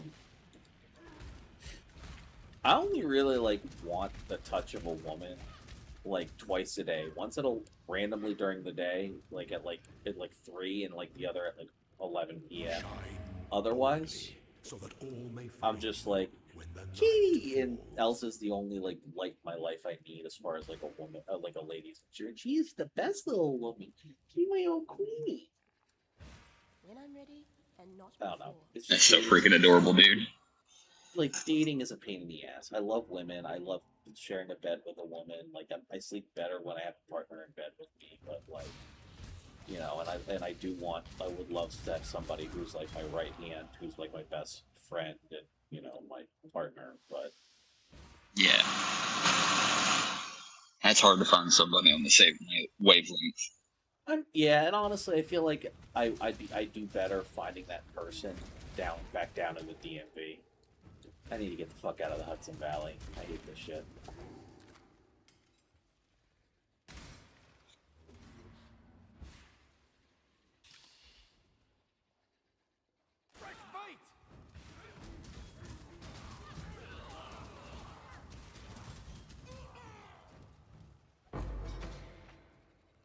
Like with the internet making both genders fucking lose their minds.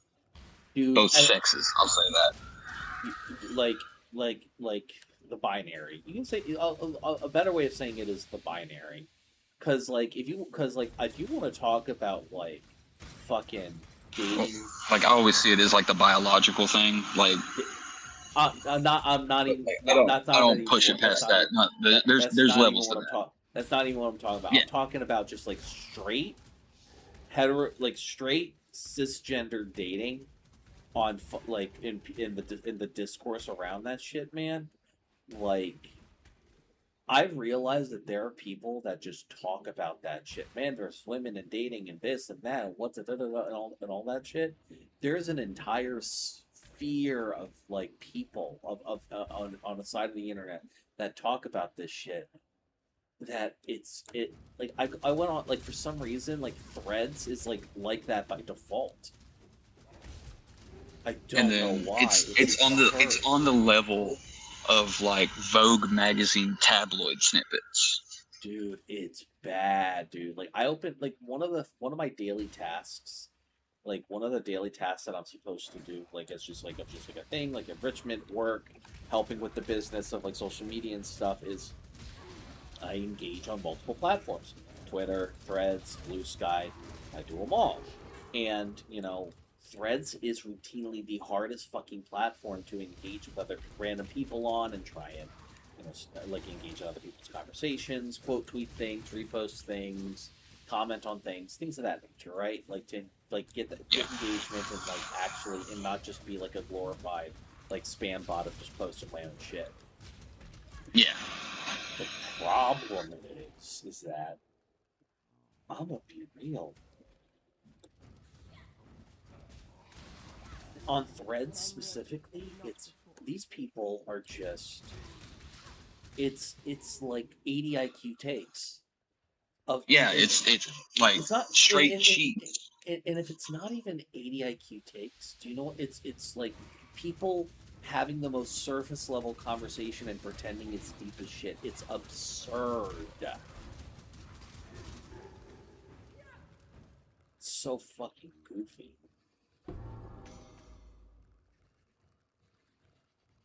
And then that whole ick thing, dude, that shit kills me.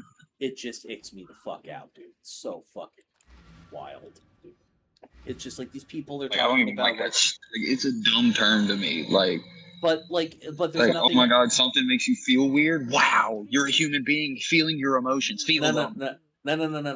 So the thing is that the ick, what the concept of the ick is, actually has. It sounds childish to me. No. It has a meaning, and it has a definition that is not described really effectively by any other word. And so, what the ick is supposed to be, it is supposed to be of somebody you are on a date or dating, or and does something that that you can't explain, there's not a good like logical reason behind it, but they do something, or something happens, or some interaction happens where you are just like, oh, I like that just made me not interested in you. It is. And see, that shouldn't be what it is, because that is an active like human brain thing. We do that. The ick describes the moment in which somebody does something that makes you lose all. It's called precognition. Yeah, it's called precognition. We get it from our subconscious. Yeah, but you know what? Like at the end of the day, it's like it's an easier way to describe that shit.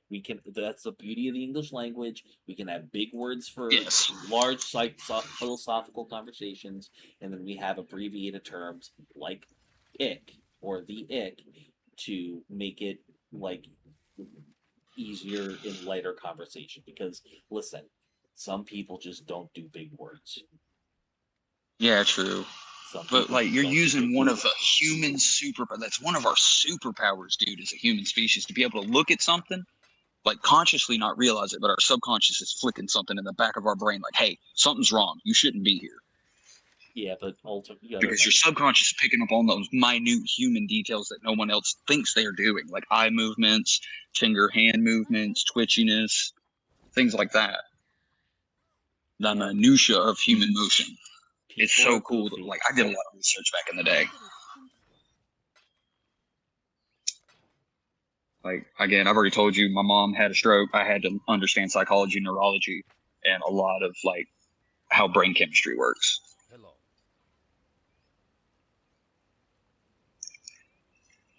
This is our home. Like, I could literally probably go to college and not have to study. Granted, I'd probably have to look up some of the terminology, like the actual words that I need for certain like brain diseases and things of that nature. But other than that, I know what happens.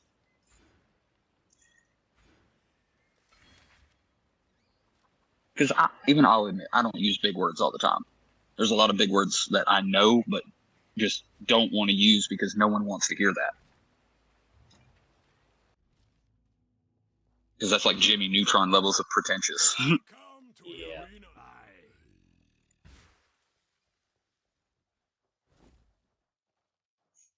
And I want to be able to have a meaningful conversation with somebody. And if I'm going over here telling them, oh yeah, sodium chloride, motherfucker, they're going to look at me like I'm an asshole. But if I sit there and tell them table salt, we having a conversation.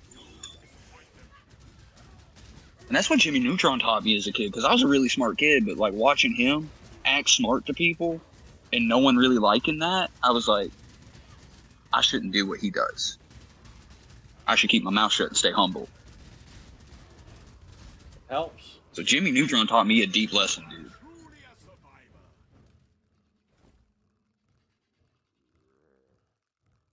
But what were you going to say? I'm sorry. It's okay.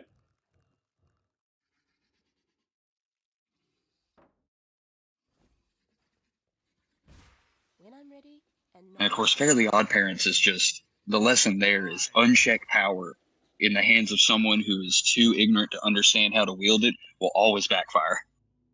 I just think the entire concept of giving children fairies that grant them whatever the fuck they want is a bad idea, broadly speaking. Yes. But the fact that Timmy got them. Yeah. I hate what they did to Cosmo, though. Yeah. Like, the pilot version of Cosmo was great.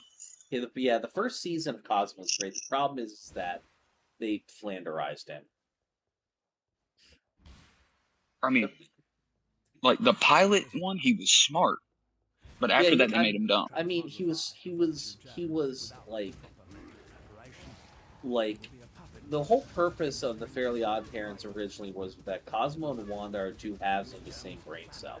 Like they're both kind of stupid and they're both kind of smart. And you know, they just leaned into Cosmo being a dumbass. I mean, also the entire Mpreg storyline was a little fucking weird, but like honestly, like I didn't question it. I just watched it like either. Cosmo's pregnant. I didn't question it either. I mean, like if I saw that as an adult, I'd be like, that's a choice. But then again, like even as an adult, I've been like, fuck it. Who am I to judge? It's art. Yeah, but then again, Dan Harmon is a weird ass evangelical, so like, why are we surprised? Also, the pregnancy was also came with one of my favorite scenes where I think, if I'm correct, he grabs Timmy by the collar and just screams in his face. Wish it out. Yep. Yeah, I remember. Shit was peak. And then they have him in court. Dude, oh, my voice broke on this. When did you make the wish? 50 years ago? Yeah, that was the final episode, wasn't it? Mm-hmm. Because they finally pulled him in. They were like, how are you staying this young and keeping your fairies and all this? And he's like, I made a wish for Cosmo 50 years ago and then made him erase his own memory so he wouldn't remember giving me the wish. When did you make this wish? 50 years ago? I forget what the wish was. He wanted to remain 10 forever. So he could keep his fairy godparents. He tried to cheat the system. Just like Timmy always tries to cheat the system. I mean, that boy be trying to break the rules. I mean, I'll be honest, that shit worked. Yeah, it did. They didn't catch him for 50 years. Probably because the nature of the wish. I think I know when he made that wish. The movie. You remember when he met himself? I think he realized the first one when he goes to the TV and everything and he meets his older self. And then after he meets his older self, he realizes he loses his fairies. And I bet he made that wish with Cosmo to make sure he never lost them. Even though they're with his kids. Yeah. Yeah, he found that shit out. It was like, not happening. Nah, dog. I like having godlike power. I think I'm going to keep this. And again, that like unchecked power in the hands of an ignorant mind.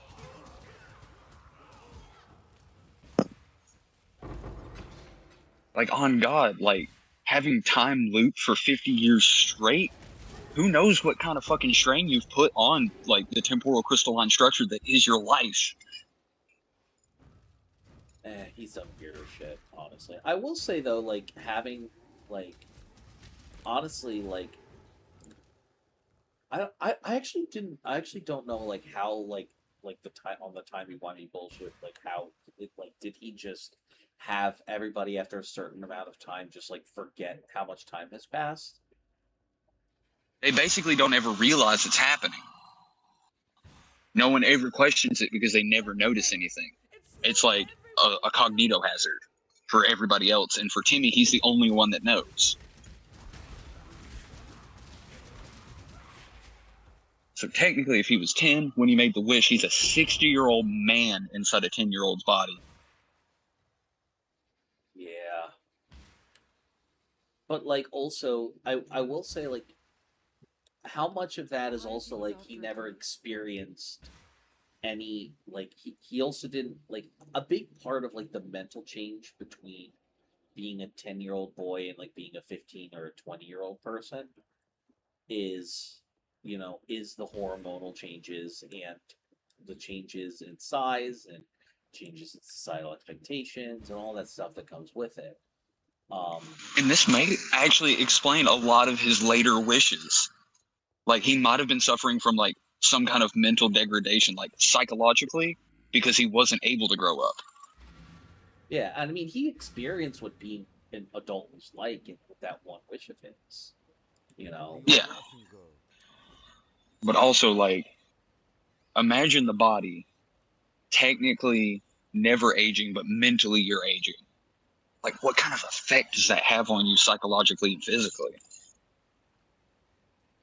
God, I need to stop thinking about Fairly Odd Parents, temporal physics.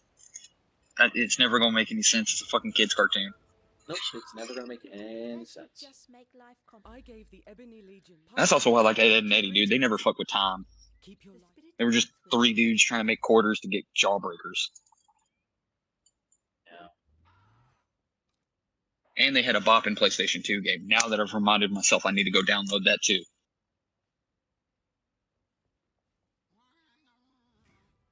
I remember I bought that, and that was the only like cartoon to video game spin-off game that I played that I actively enjoyed.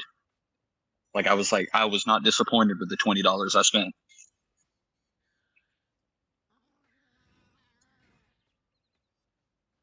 And I 100% that game too.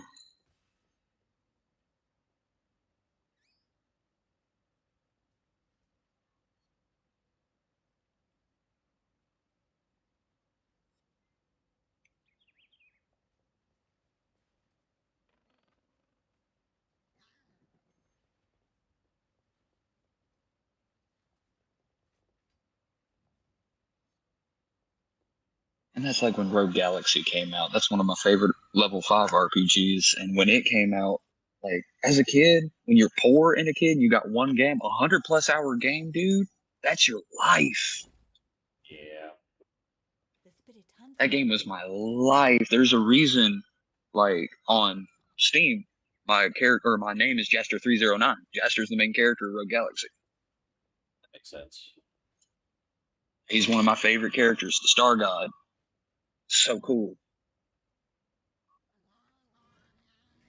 And they subvert you too in that game. They make you think that maybe his daddy is like the descendancy of the Star God, and that's why he got it. No, his mama was the descendancy. Like, she's so powerful, she was able to stop time in a village until you showed up.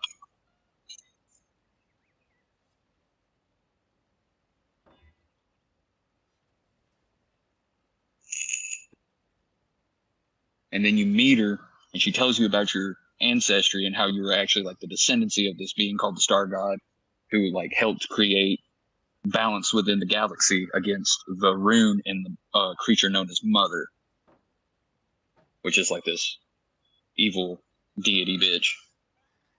Super cool boss design though. And then she has to test you to see if you're ready to even take on that power, because it could kill you.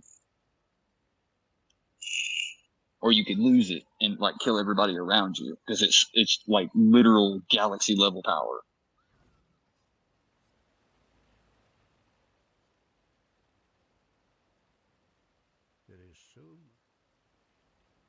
I will say, yeah, they do kind of play with time in like Rogue Galaxy, but they don't fuck with it like most places that use like time travel and stuff like that. For instance, like the last planet you go to is called Mari Glen, and there's a portal you have to unlock to get to it, because it's actually 10,000 years in the past.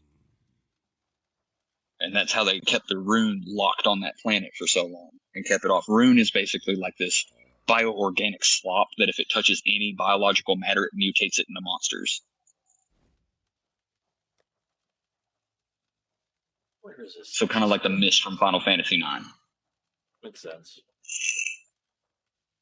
But yeah, they kept it locked there for 10,000 years, and of course you open the lock to go there because everybody calls it Eden, and they think there's like trillions of treasure there that anybody could just go and take and plunder, and you're working with pirates to go help them. But you end up getting there, and it turns out one of your like party members is actually a princess of Mari Glen who got sent 10,000 years in the future, not like present time, and then they flung themselves back. When it gets to be this late, do you just get? I used to get this way where I hit a certain level of tired, and I'm just talking manically about any fucking thing that comes in my brain in high detail, and then I started. Well, I mean, for you, this is good because like at least someone's talking and got content coming for you. You got a good point. Yeah, good point. And I talk about like a wide variety of things. So like as long as I'm talking about all kinds of stuff, like I'm hitting all kinds of dartboard spots. Yeah. I will say, like, while I do love the fact that I have a level of stability that comes from the meds I'm taking and the routine I'm doing now, I do miss, like, just the absolute, like, manic 72-hour period where I crank out, like, 10 fucking videos, multiple live streams, 30 podcast episodes, and just, like, a content generation machine. Yeah, being manic depressive sucks. The depressive part sucks. Being manic is great. Yeah, being the manic part is great as long as it's channeled correctly. And I also, that's why I like King of the Hill. Unfortunately, the manic part ain't around enough. Yeah.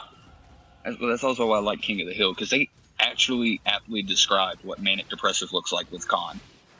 Yeah.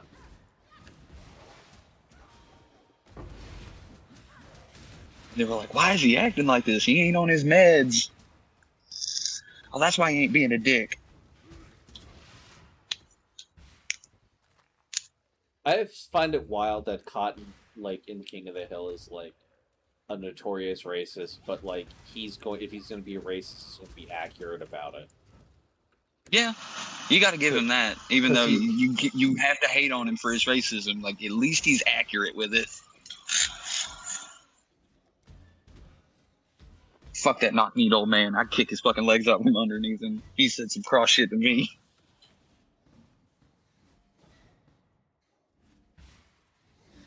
He'd be like, boy, I fought for your country. Old man, I don't give a damn. You talking crazy right now. I gotta prove why.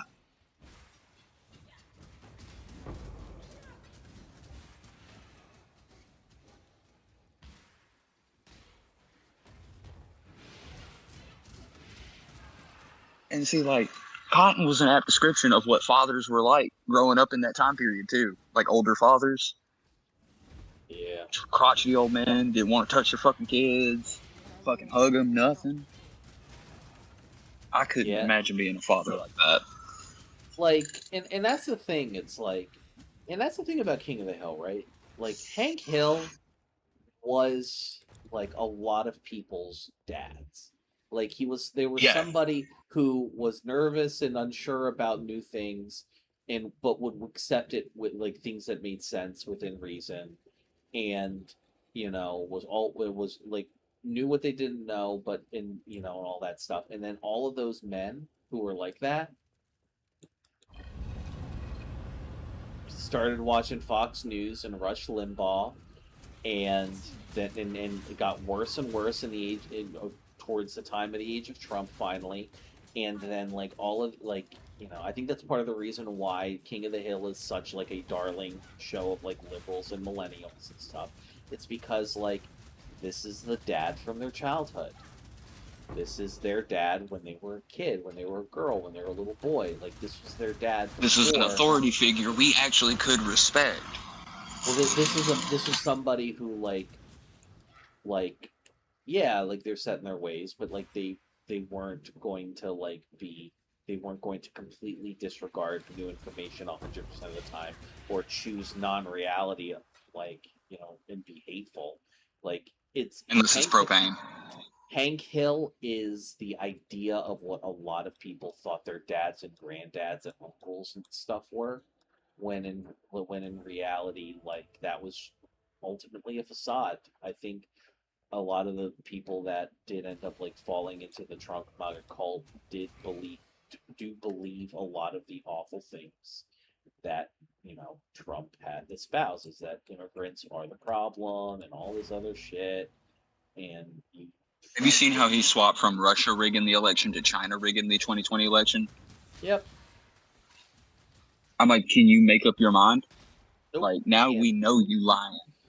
Well, that's the thing, though. I think Trump is the most honest person in the White House. I mean, he's an honest liar. Yeah, I don't even think he's an honest liar at this point. I think he genuinely believes whatever the fuck comes out of his That's mouth. what an honest liar is. They genuinely believe the lie they're selling. And not only that, they also have, like, at this point, they also like, they just don't tell him shit. because he is immediately gonna go and like say some shit to the fucking like say that same shit to the like to the press because he can't keep his mouth shut at all. Nope. Like I watched Josh Johnson when he was talking about like trying to lower fucking like medication costs by 1,000%, and they're sitting there holding like statistics, and he's like, "Well, I've got statistics too," and they hand it to him, and like the head of medicine sitting there looking at it like, "This is 2 years old. This isn't even relevant anymore." President on live television. I was like, "Ah."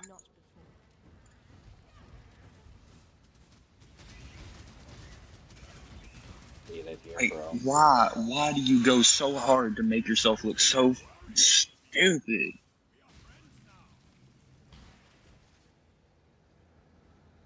Dude, he's got dementia. Yeah.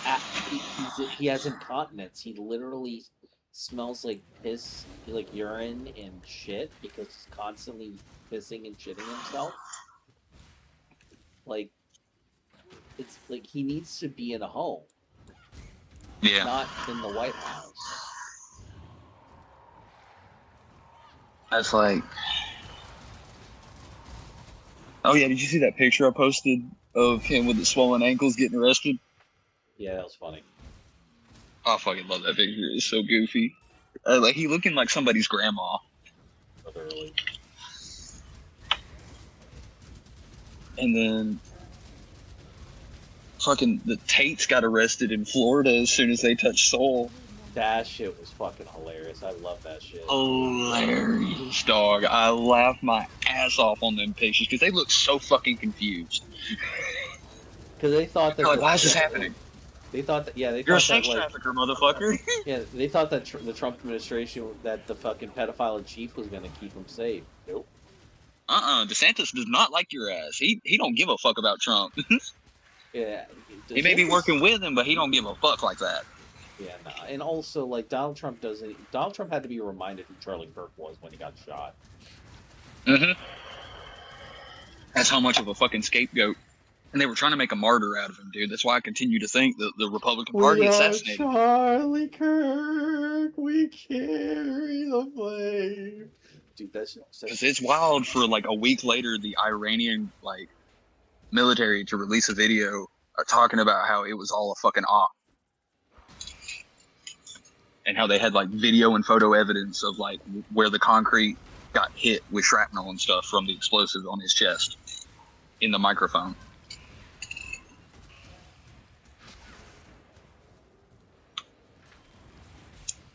I just know that Candace Owens is sad. I just know that Candace Owens is big sad because I think Charlie Kirk was her favorite white meat in the Republican swinging parties. I mean, he was the only decent-looking dude. True. And even then... And I will give him this. He loved his wife and kids, even though his wife was a fucking... obviously not loyal. He loved his kids. Well, no, it's like they were both grifters. They're both grifters. It was all about the bag.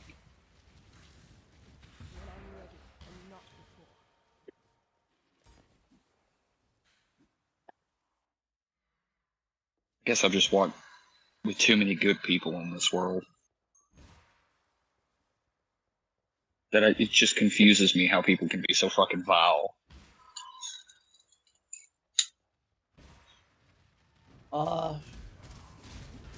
There's money behind it. I mean, I know that, but at the same time, like, do you not feel the sickness of your soul? Do you not feel the pain anymore? Is it dead to you? Like, I guess it is, huh? Because, like, just thinking about doing half the shit they do makes my fucking soul hurt. Yeah, well, you know, Makes me crawl inside myself. You gotta remember that, like, these people have no conscience. They don't have any principles. They don't have any, like, values by which that they truly believe or stand by. Like the only if being a Democrat and a liberal and all that stuff had the same kind of money, power, and let's be real, mindless influence that comes from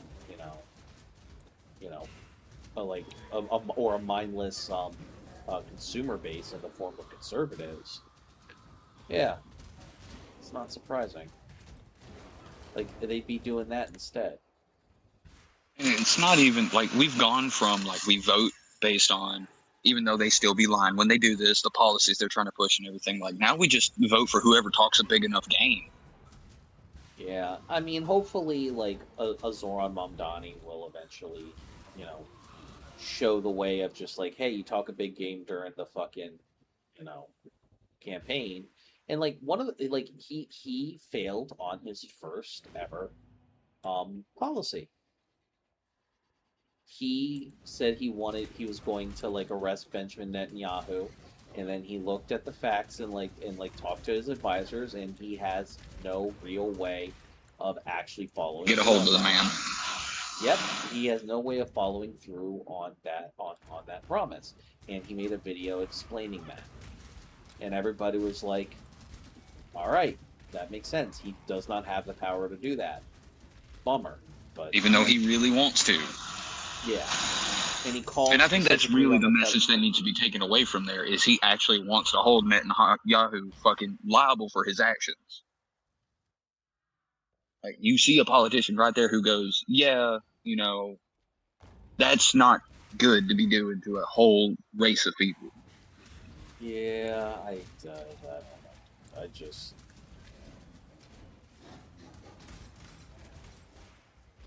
When I'm ready and not before. I live in such a fucking Zionist area, dude. It's insane. I almost feel like I can't really talk about it publicly until I mean, I'll put it at this: we've already spoken at length off camera about our views of it. That's all we need to say. Our general disdain of ethno-states, broadly speaking. Don't matter what banner they're under. Whether it's in the fact that a certain Middle Eastern ally of ours is also an ethno-state. Yep.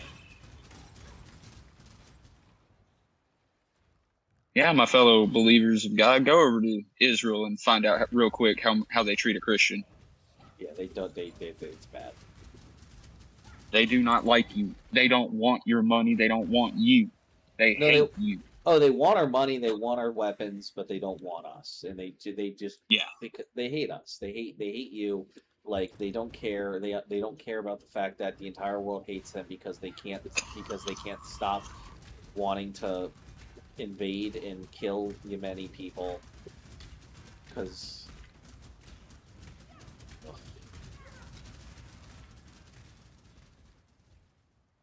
of geo-religious political views, and on top of that, we're dropping it there. It's not a safe topic.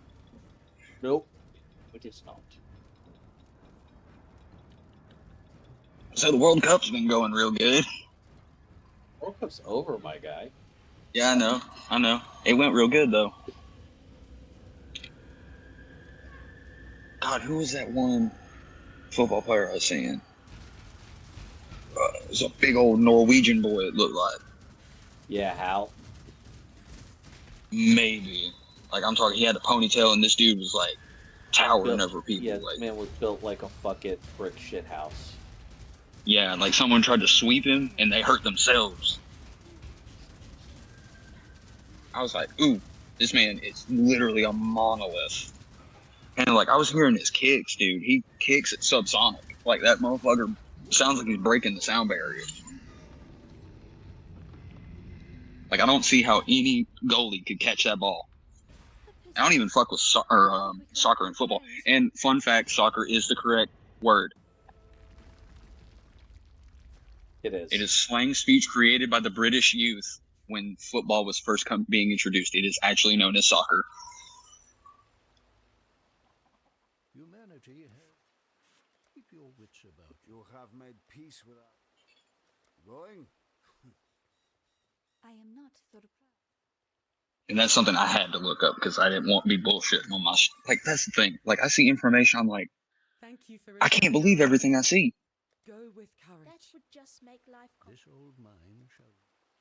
Like as a kid, we used to be able to take shit at face value and be okay with it. It is a. But then we get burned one too many times, and our innocence dies.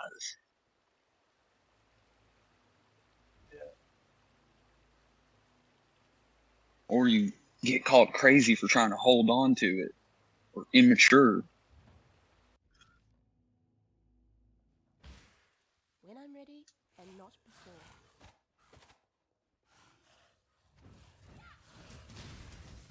It's not immature to love something with your whole heart. It's not immature to sit there and look at someone and tell you you care. It's not stupid. It's not childish. It's human. Don't let anybody ever take that from you.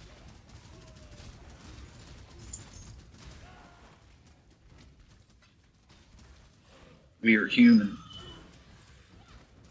I don't mean to sound ungrateful, but we've no time.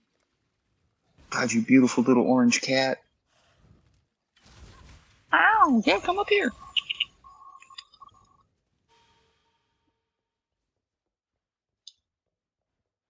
Oh, okay.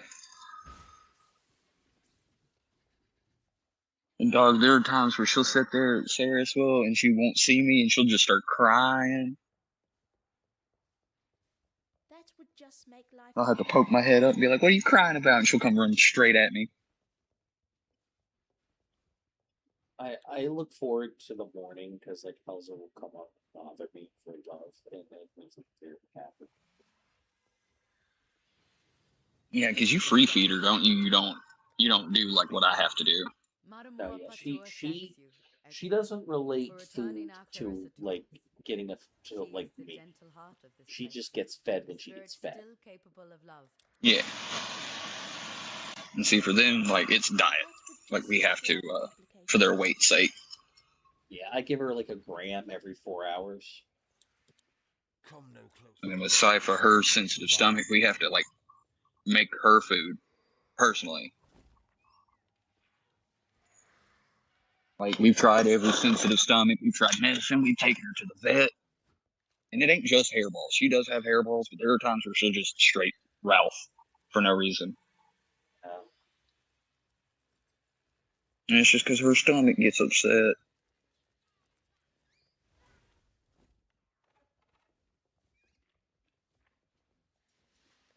Sarah, or Cypher, I'm afraid one day you're going to bite my ear, and then your tooth's going to get caught in my piercing hole, and you're going to rip my ear by accident. Okay, that's better. You can bite my cheek.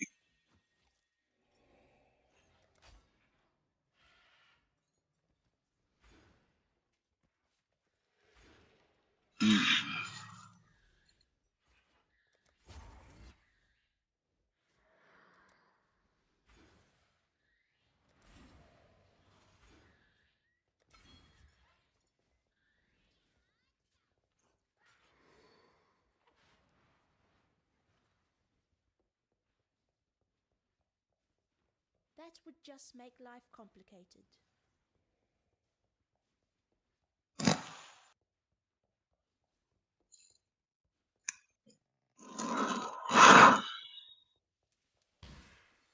When I'm ready and not before.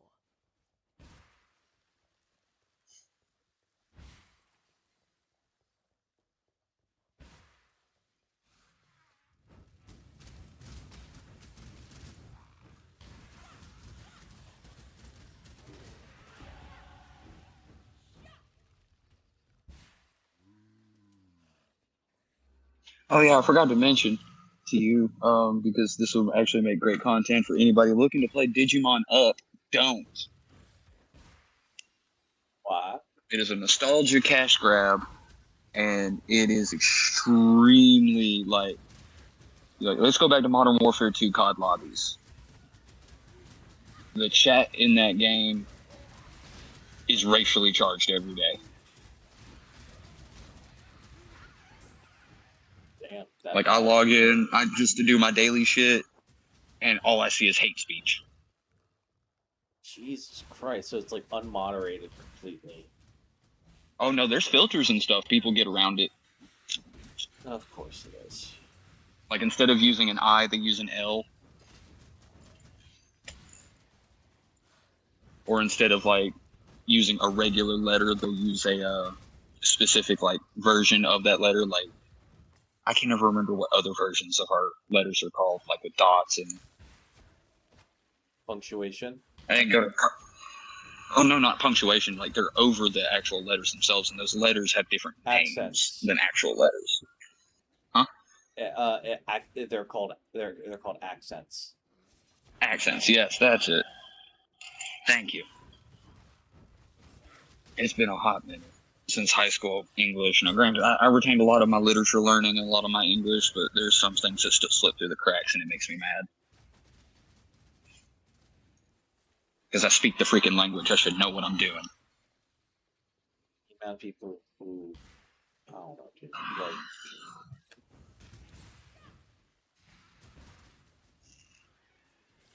what good is it at learning having a more verbose vocabulary when most fucking people are too stupid to understand what you're saying in the first place? I used to write a lot. Distribute a lot. I was writing a book in high school. I had about 10 chapters and a prologue written. I had a little black book I kept all my world building in. All my organizations, like government systems, I actually had it built, like a whole world built. And it was on Earth, it was just post-apocalyptic. There was this,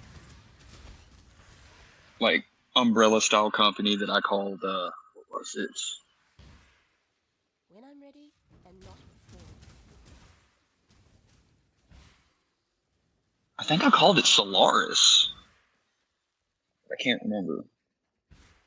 But anyways, they were experimenting with a paramecium to try to enhance the human genome, like gene editing.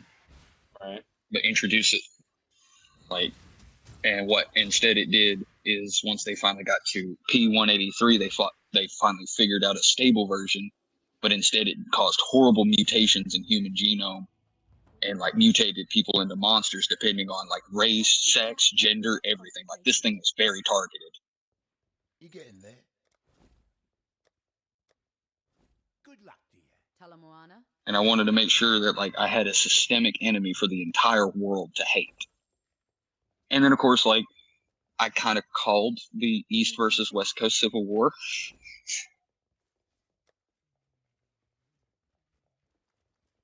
Like that was a part of my, like the East and West were at war mainly over just resources. Because like the West was going through a major drought, but over on the East side, we were getting so much rainwater that it was drowning us. And like, we wouldn't do anything. We wouldn't help the West. We kept it. And so they went to war and tried to kill us.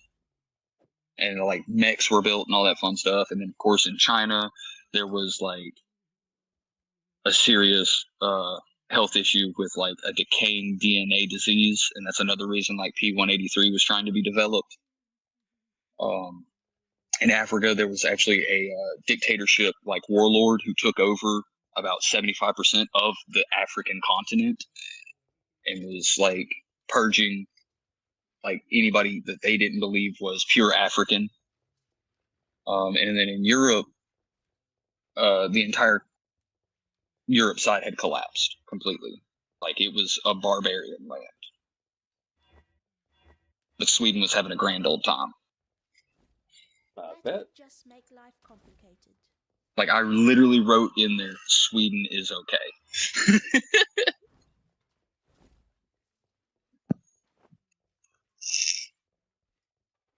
Yeah, like if you were like grown men like us, you would become what I called a reaper. Your torso would extend, your spine would start extending out, blades would grow where your fingers are, like a whole blade like a mantis. And like you could like I even written in details like you can still see finger stumps where the hands used to be. You would grow extra legs and become like an humanoid insect. And then like young girls between the ages of 12 to 15 become what I call jackals, which are like, instead of like fingernails, you know how we have like a knuckle right behind the fingernail? Bone protrusions out those knuckles. So And they just body- scream. So it's just body horror. Yeah. I was doing real good with it too, because I'd let my friends read it and they would be like, you need to keep writing. You need to keep writing. But like the prologue introduced the jackal first, and like if one sees you, they're all gonna find you. They're like pack hunters.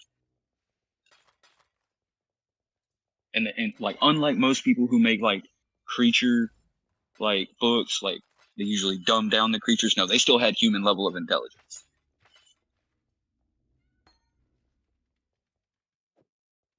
And then I built it up where like I wanted to write 4 books. The first 2 books would have been 2 characters in each, and I had 4 characters that I was building on, and the last 2 books would be all 4 of them coming together to try and fight back against what would be called Odin.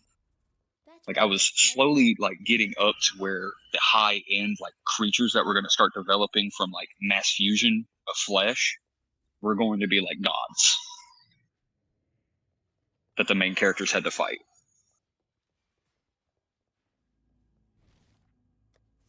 I gotta go back to the fucking Chamber of Sins. Fuck me. When I'm ready and not before. And then like each of the main characters were actually scientific experiments from Solaris. So what? So why didn't you finish this? I got really bad depressed, and suicidal, and I really just, and then I got kicked out of school right after that, lost all my friends, and never got to talk to them anymore, and they were my inspiration. It sucks. Like my friends in high school kept me alive. Like from like my second school, my first school, yeah, and I had a friend there that kept me from doing horrible things. I could have been a terrible person, Evan. I could have. I had good people who cared about me, and I'm grateful. I could have been a monster. Everybody, I was real close, dude. Everybody could have been a monster. It all comes down to a choice. And I made my choice. I didn't want to be a monster. There you go. Because I had people who loved me and cared about me, and I wanted to protect that. I wanted to keep that. And that's what killed me the most when they like came to me and like, I've already told you, I'm not going to say it again, what happened to me, because it's still like a sensitive subject in America today, of course, and anybody who hears that can extrapolate where I'm going with this in school. I did not do it.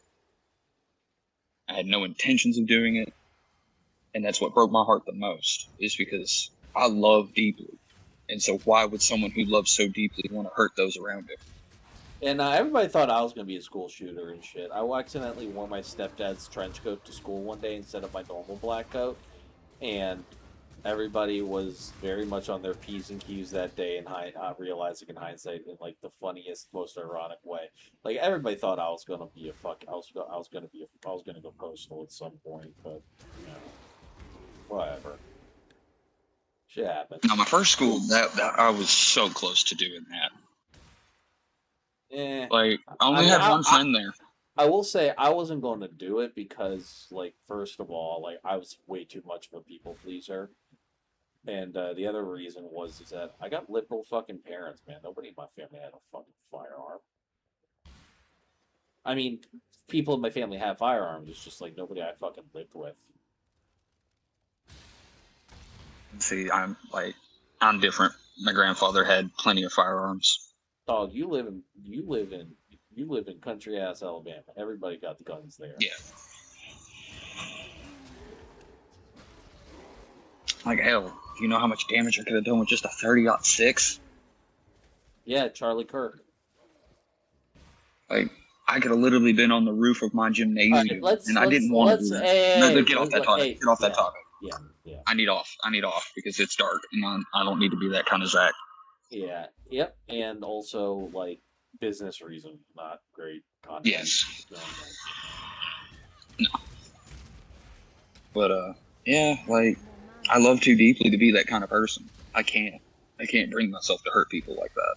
Tell me more about Godzilla. I don't know what to talk about there right now.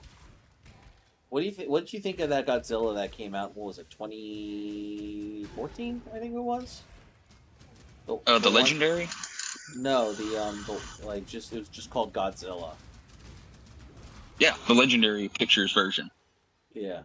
What did you think of it? Yeah, that's the one I was telling you about, that video. The dude who's like, oh, it's been Americanized, and he's like the government and like all this, you know, superfluous, like surface level fucking mind game or gaslighting. Gaslighting's the word I'm looking for. Surface level gaslighting to make people think that, oh, Godzilla's like on this weird woke train and everything. I'm like, no, Godzilla, like, yeah, it's a schlocky action movie, but like that's what it was meant to be.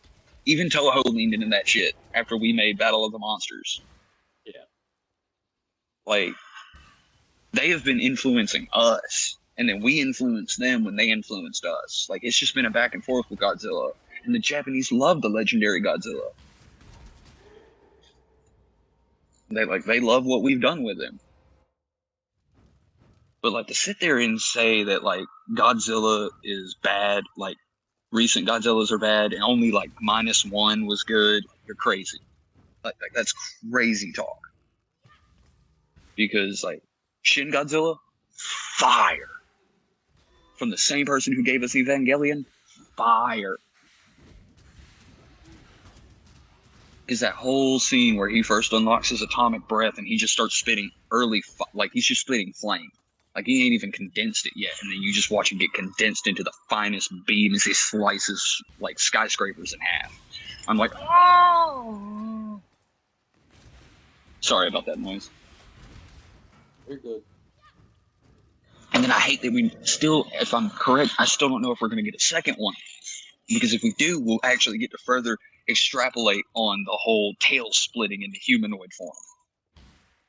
Like, because what they did is to stop Godzilla is they had to reduce his internal heat to a point where he cooled, super cooled. So they kept pumping him full of coagulants every time they knocked him down.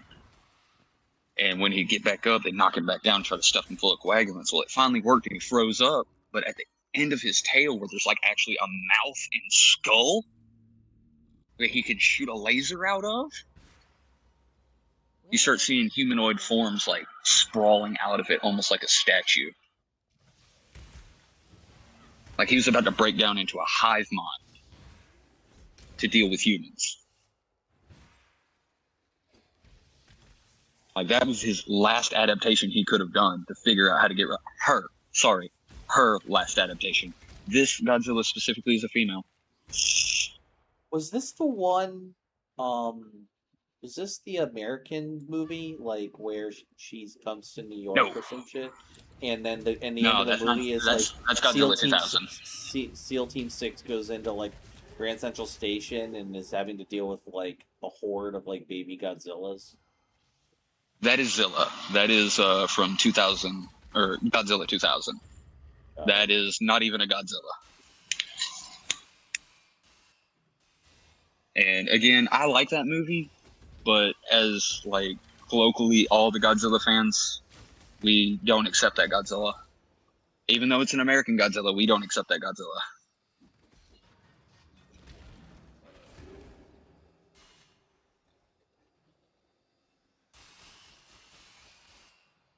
But what was I saying? Shin Godzilla is the one. It's based in Japan, but it was right after the severe earthquakes that shattered the I think it was the Fukushima power plant. And it was basically like written to explain or showed the same way original Godzilla showed nuclear power. This was to show the ineptitude of bureaucracy in a crisis. That's why like a lot of the movie is shown from the human perspective more than Godzilla. It's not meant to be like and he had written up this giant spreadsheet of like genetic code of Godzilla. And like they actually figured out while they were looking at it that they could fold it like origami and it had different information on it depending on how you folded it. Like the scientist studying Gojira was insanely genius, and like the writing for it is insanely genius.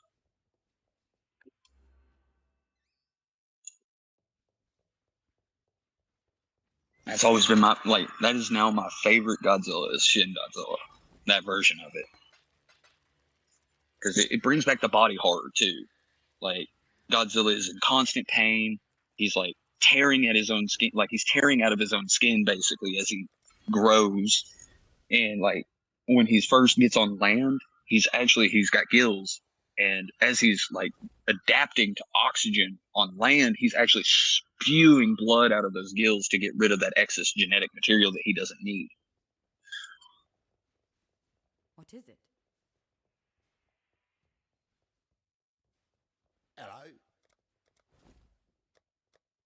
And the biggest thing is that they were like, oh no, you know, because Godzilla's blood was also extremely radioactive. Like, they were thinking, well, no one's going to be able to live here anymore for like 100 years, 20 to 100 years. And it was gone within a week. The radiation dissipates so fast that, like, it's almost not a problem. Journey well. God, it was so good, dude. It's just so well written. That Singular Point. I didn't really care for the Netflix 3-part series they did. I can't remember what it's called. They got 3 different names, but they like introduced like gravity or this energy form of Ghidorah that's super cool, but When I'm ready and not before. it's just got a lot going on for a Ghidorah. Right. And you never see its full body. Like, it's just 3 necks coming out the sky. That's how big it is. Like, that's all you can see.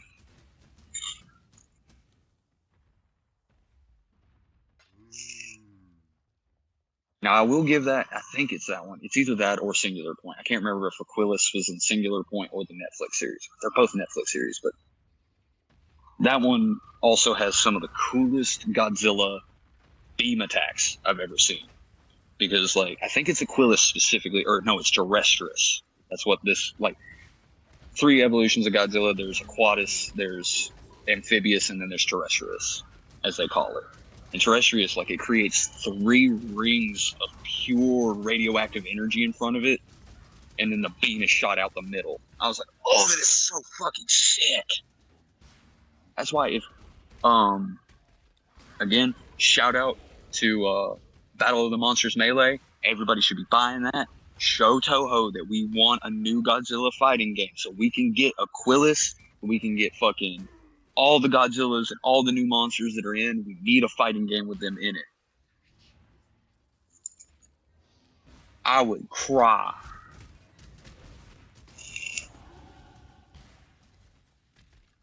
We deserve a good Godzilla fighting game. I'm hoping if they remaster the original 3, because the one that came out on PlayStation 4 was decent. The fact that they delisted it now and you can't find a copy, and a copy of it is about $300.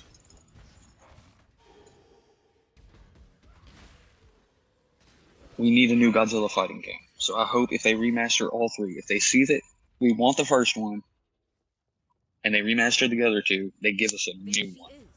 My work in progress.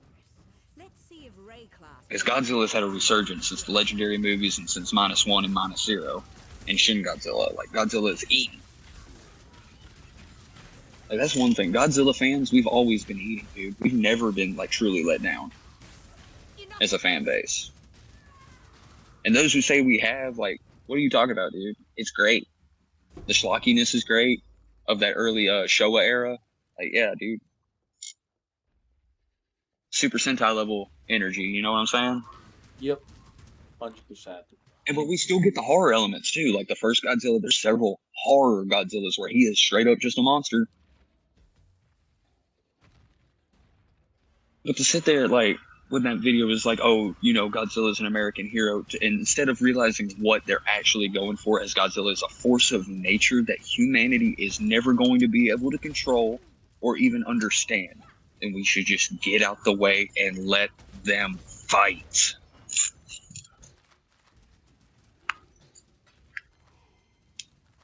Like, each of these Godzillas have always been like an apt description of human folly in some form or fashion. Like with 2014, it is how humanity tries to control nature, knowing full and well we sure as hell can't do that. The original Godzilla, nuclear power and its devastating effects on humanity if mishandled. Shin Godzilla, the destruction of red tape that bureaucracy causes when inaction gets people killed in a crisis. Like, these are serious, like, thought processes put behind these monsters. It isn't just, ooh, schlocky monster fight. That's why I like the Monster vs. Godzilla. Back to, sorry, I went on a tangent, but back to 2014 Godzilla. Yeah, I liked it. I really liked it because, it was, again, another return to form of Godzilla. Like, he is a force of nature. He's not, like, just some superhero. And hell, we watch him get rocked, too. Like, he's not, like, invincible. And then, hell, in the Godzilla vs. Kong, the only reason Kong got an upper hand is because Godzilla was fucking tired. And he was drugged. And then he still, by your throat, Be careful. King Kong grabbed you and threw you with his mouth. God! Tolman's dead then. The only reason you had a chance against Goju was because you're tired and you had that radioactive absorbent axe. Horseshit. You had hacks. That's it. Hand to hand, you would have died. I love me some King Kong. I love this legendary version of King Kong. He's super, like, thoughtful, processing, almost like Peter Jackson's Kong.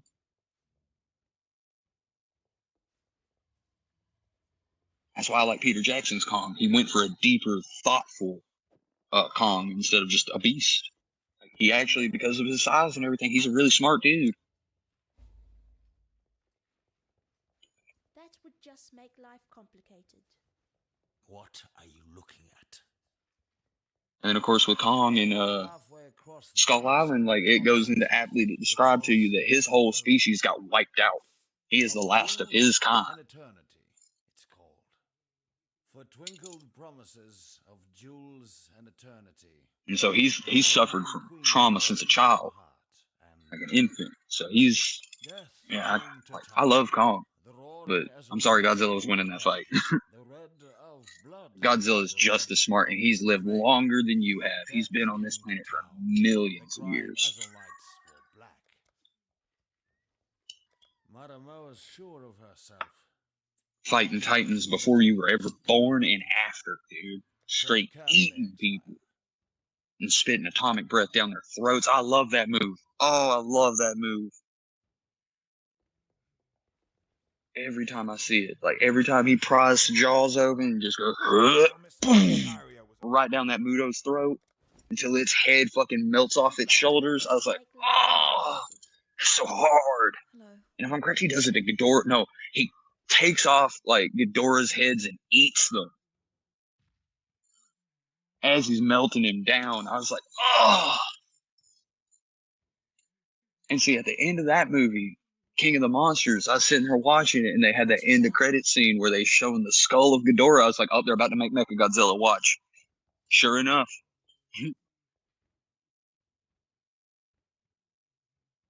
It's like, I know my Godzilla lore. I'm like, that's what they did with Kiryu in the original Mechagodzilla. They didn't use just Godzilla's bones and stuff. They also used Ghidorah's skull to power that bitch.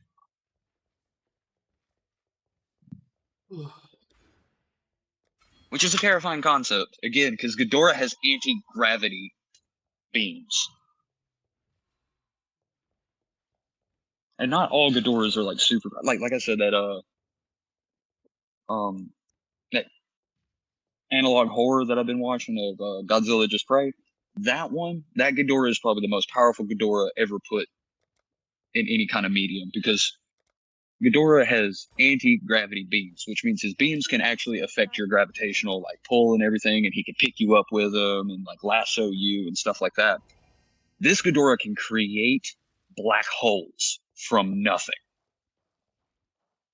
for fun, and then shape those black holes into anything they want. When I'm ready and not before. I need more mana. And like, oh yeah, I forgot to mention, like, so the way everybody was like describing it in the storyline of it is like Godzilla's Satan. And so what I think it is like Ghidorah is not some angel or something like that, the way that everybody's believing it. I believe it's like a cognito hazard, and it infects people's brains. And what it does is like it took on that iconography because everybody was believing Godzilla was Satan and they needed a savior against him. And so it took the form of a three-headed dragon angel thing to best manipulate the population of that planet to worship it.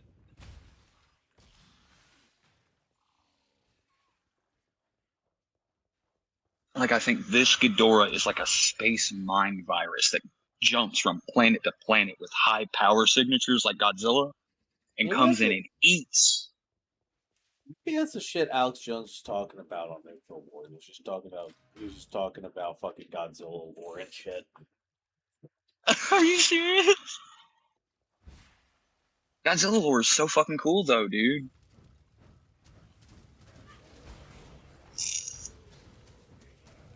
And it gets goofy too because there's like people living under the freaking earth. There's aliens. Several species of aliens that want us dead. And Godzilla. You got Gigan, Megalon, Space Godzilla, Ghidorah, Meganura, Destroya, Biollante, all these amazing monsters. And hell, spin-off monsters like Gamora got introduced into the Godzilla universe.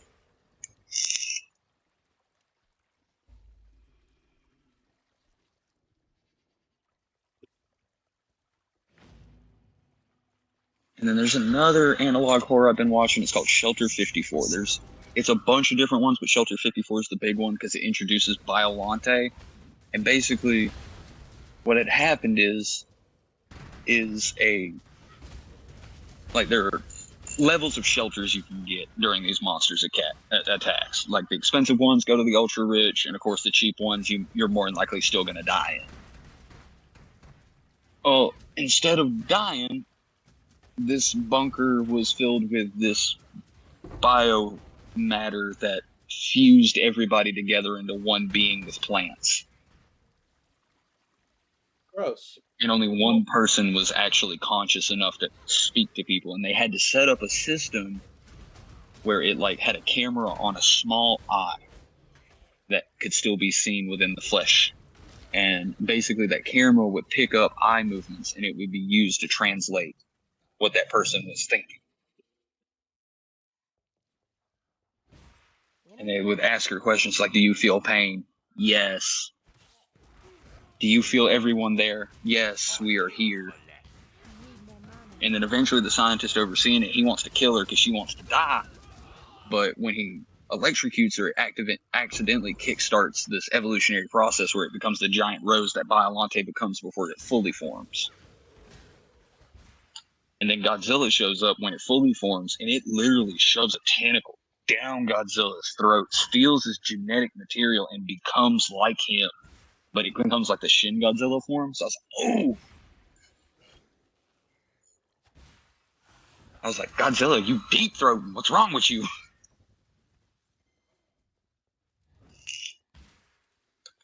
I think this was Legendary Godzilla. No, it wasn't Legendary Godzilla. It was because like multiple versions of Godzilla exist in this universe. Like there is Zilla from 1999, like the 2000 movie that actually exists. There's the OG Zilla that exists, or Godzilla that exists, Gojira, and then there's the legendary Godzilla that exists too. Huh? The fuck ass puppet. Yeah. What puppet? Man in a suit. Yep. I was about to say, I don't remember ever being puppets. Everybody was in a suit back in the day. That was like 1986 when that movie came out. But no, I'm off. I'm off by a long time. No, am I right? Was it 1956? No, it wasn't 1956. No. I've got a headache. That's why I'm not thinking straight. But yeah, and then there's another analog horror on that I'll pray for you. where it is called The Man in the Suit, where this dude like wants to be the Goji. He wants to be Goji, so they give him the job, and he fuses into the suit and actually becomes Goji. Light is reacting. And like they have to like keep him in prison so they can keep making the movies, but he like keeps attacking people, and like every monster he fights, he actively tries to kill the people in the suit. Like I think it was Anguirus, yeah, he was fighting. He actually pries the suit mouth open and spits blood down it into that person, and it fucking dissolves them in the suit.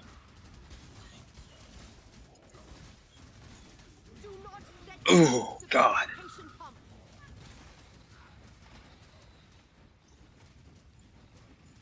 And then, like, one of my favorite Monster Hunter shit posters actually made an analog Monster Hunter horror, and it works so freaking well. I bet. Monster Hunter is fucking terrifying. Yeah, like, it shows, like, what if monsters were in today's society? Like, we still have hunters and stuff, but, like, imagine just your average Joe having to deal with, like, a couple of Velociprey. Like, full-grown raptors everywhere. Or in the case of the first episode, it shows a dude hiding from an Anjanath, the big turkey-looking motherfucker, the pink-headed motherfucker. Don't get a big head. And it's like sitting there sniffing for him, and then you see that nose bone impale deep, and it cocks its head right at him. I'm like, oh, yep, run. Should have been running a long time ago, but run. Time to go. And like all you hear is a quick scream and a snap, and that's it. When I'm ready and not before. And I'm like, at least it got you quick, dude.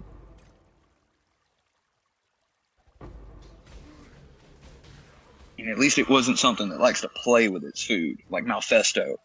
That motherfucker would have played with you, confused the shit out of you, and then killed you.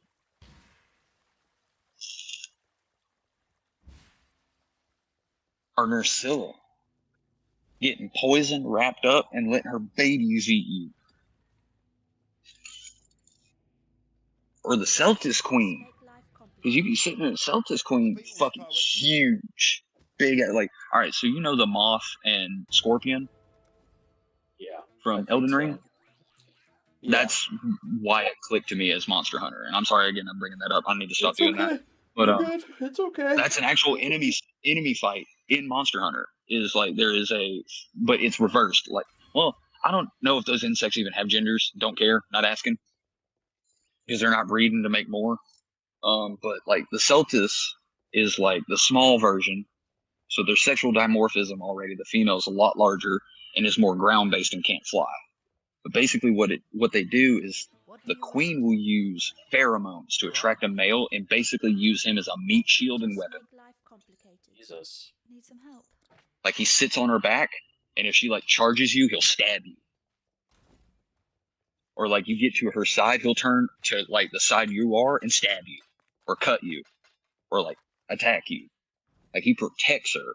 But then there's also points where like if you get her health low and he hasn't died yet, she will pick him up off his back, kill him, and then eat him. Damn. So like he is like the Celtis is just a means to an end. And I'm like, that's rough, dude, but that's insects. Like, period.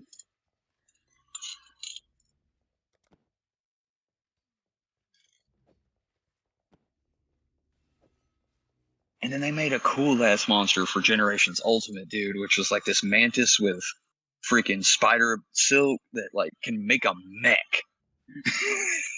That sounds crazy, but it makes a giant freaking mech dragon that you have to fight. And if you can't beat it, like break it down before, it'll like destroy you in a one-shot attack.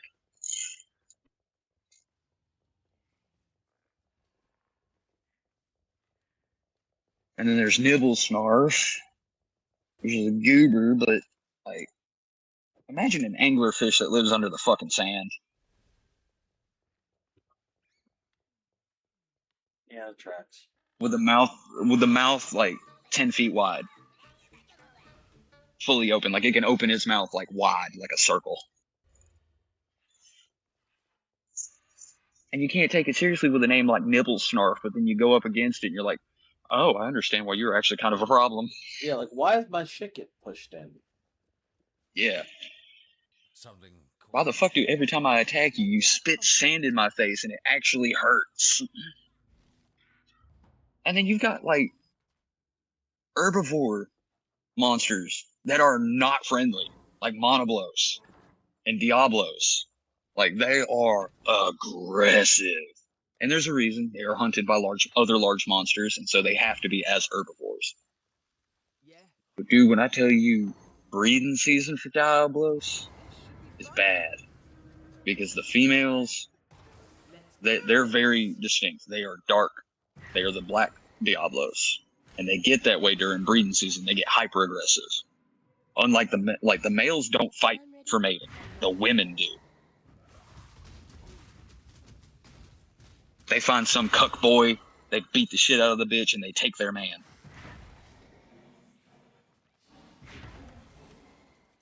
That's some, like, when I found that dude, I was like, that's some actually progressive shit right there. That's some snoo shit right there. Really?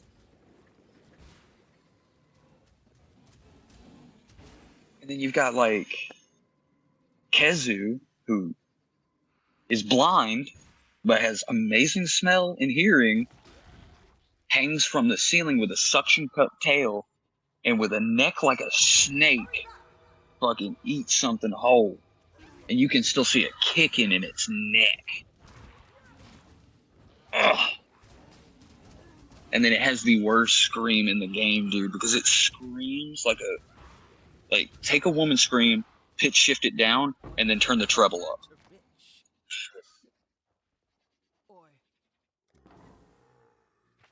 And like, it'll scream randomly. Like most monsters don't scream unless they're angry or they first see you. Kezu uses it as an actual tactic to keep you from fucking with it.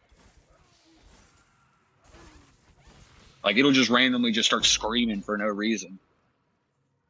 There are other monsters that do that, but it specifically does that. Like if you don't have that thing scream at least a dozen times when you're fighting it, like you probably killed it too quick. In which case, thank God, because fighting that thing forever sucks. I remember playing Monster Hunter. That monster in particular was my first big wall. Because, like, its electric attacks can fuck you up early game, because you don't really have a whole lot of armors that give you electric resistance.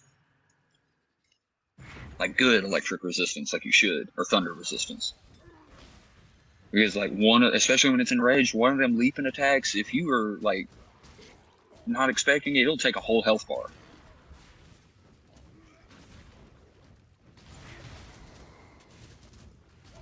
And you've barely got an upgraded weapon to fight it. Oh.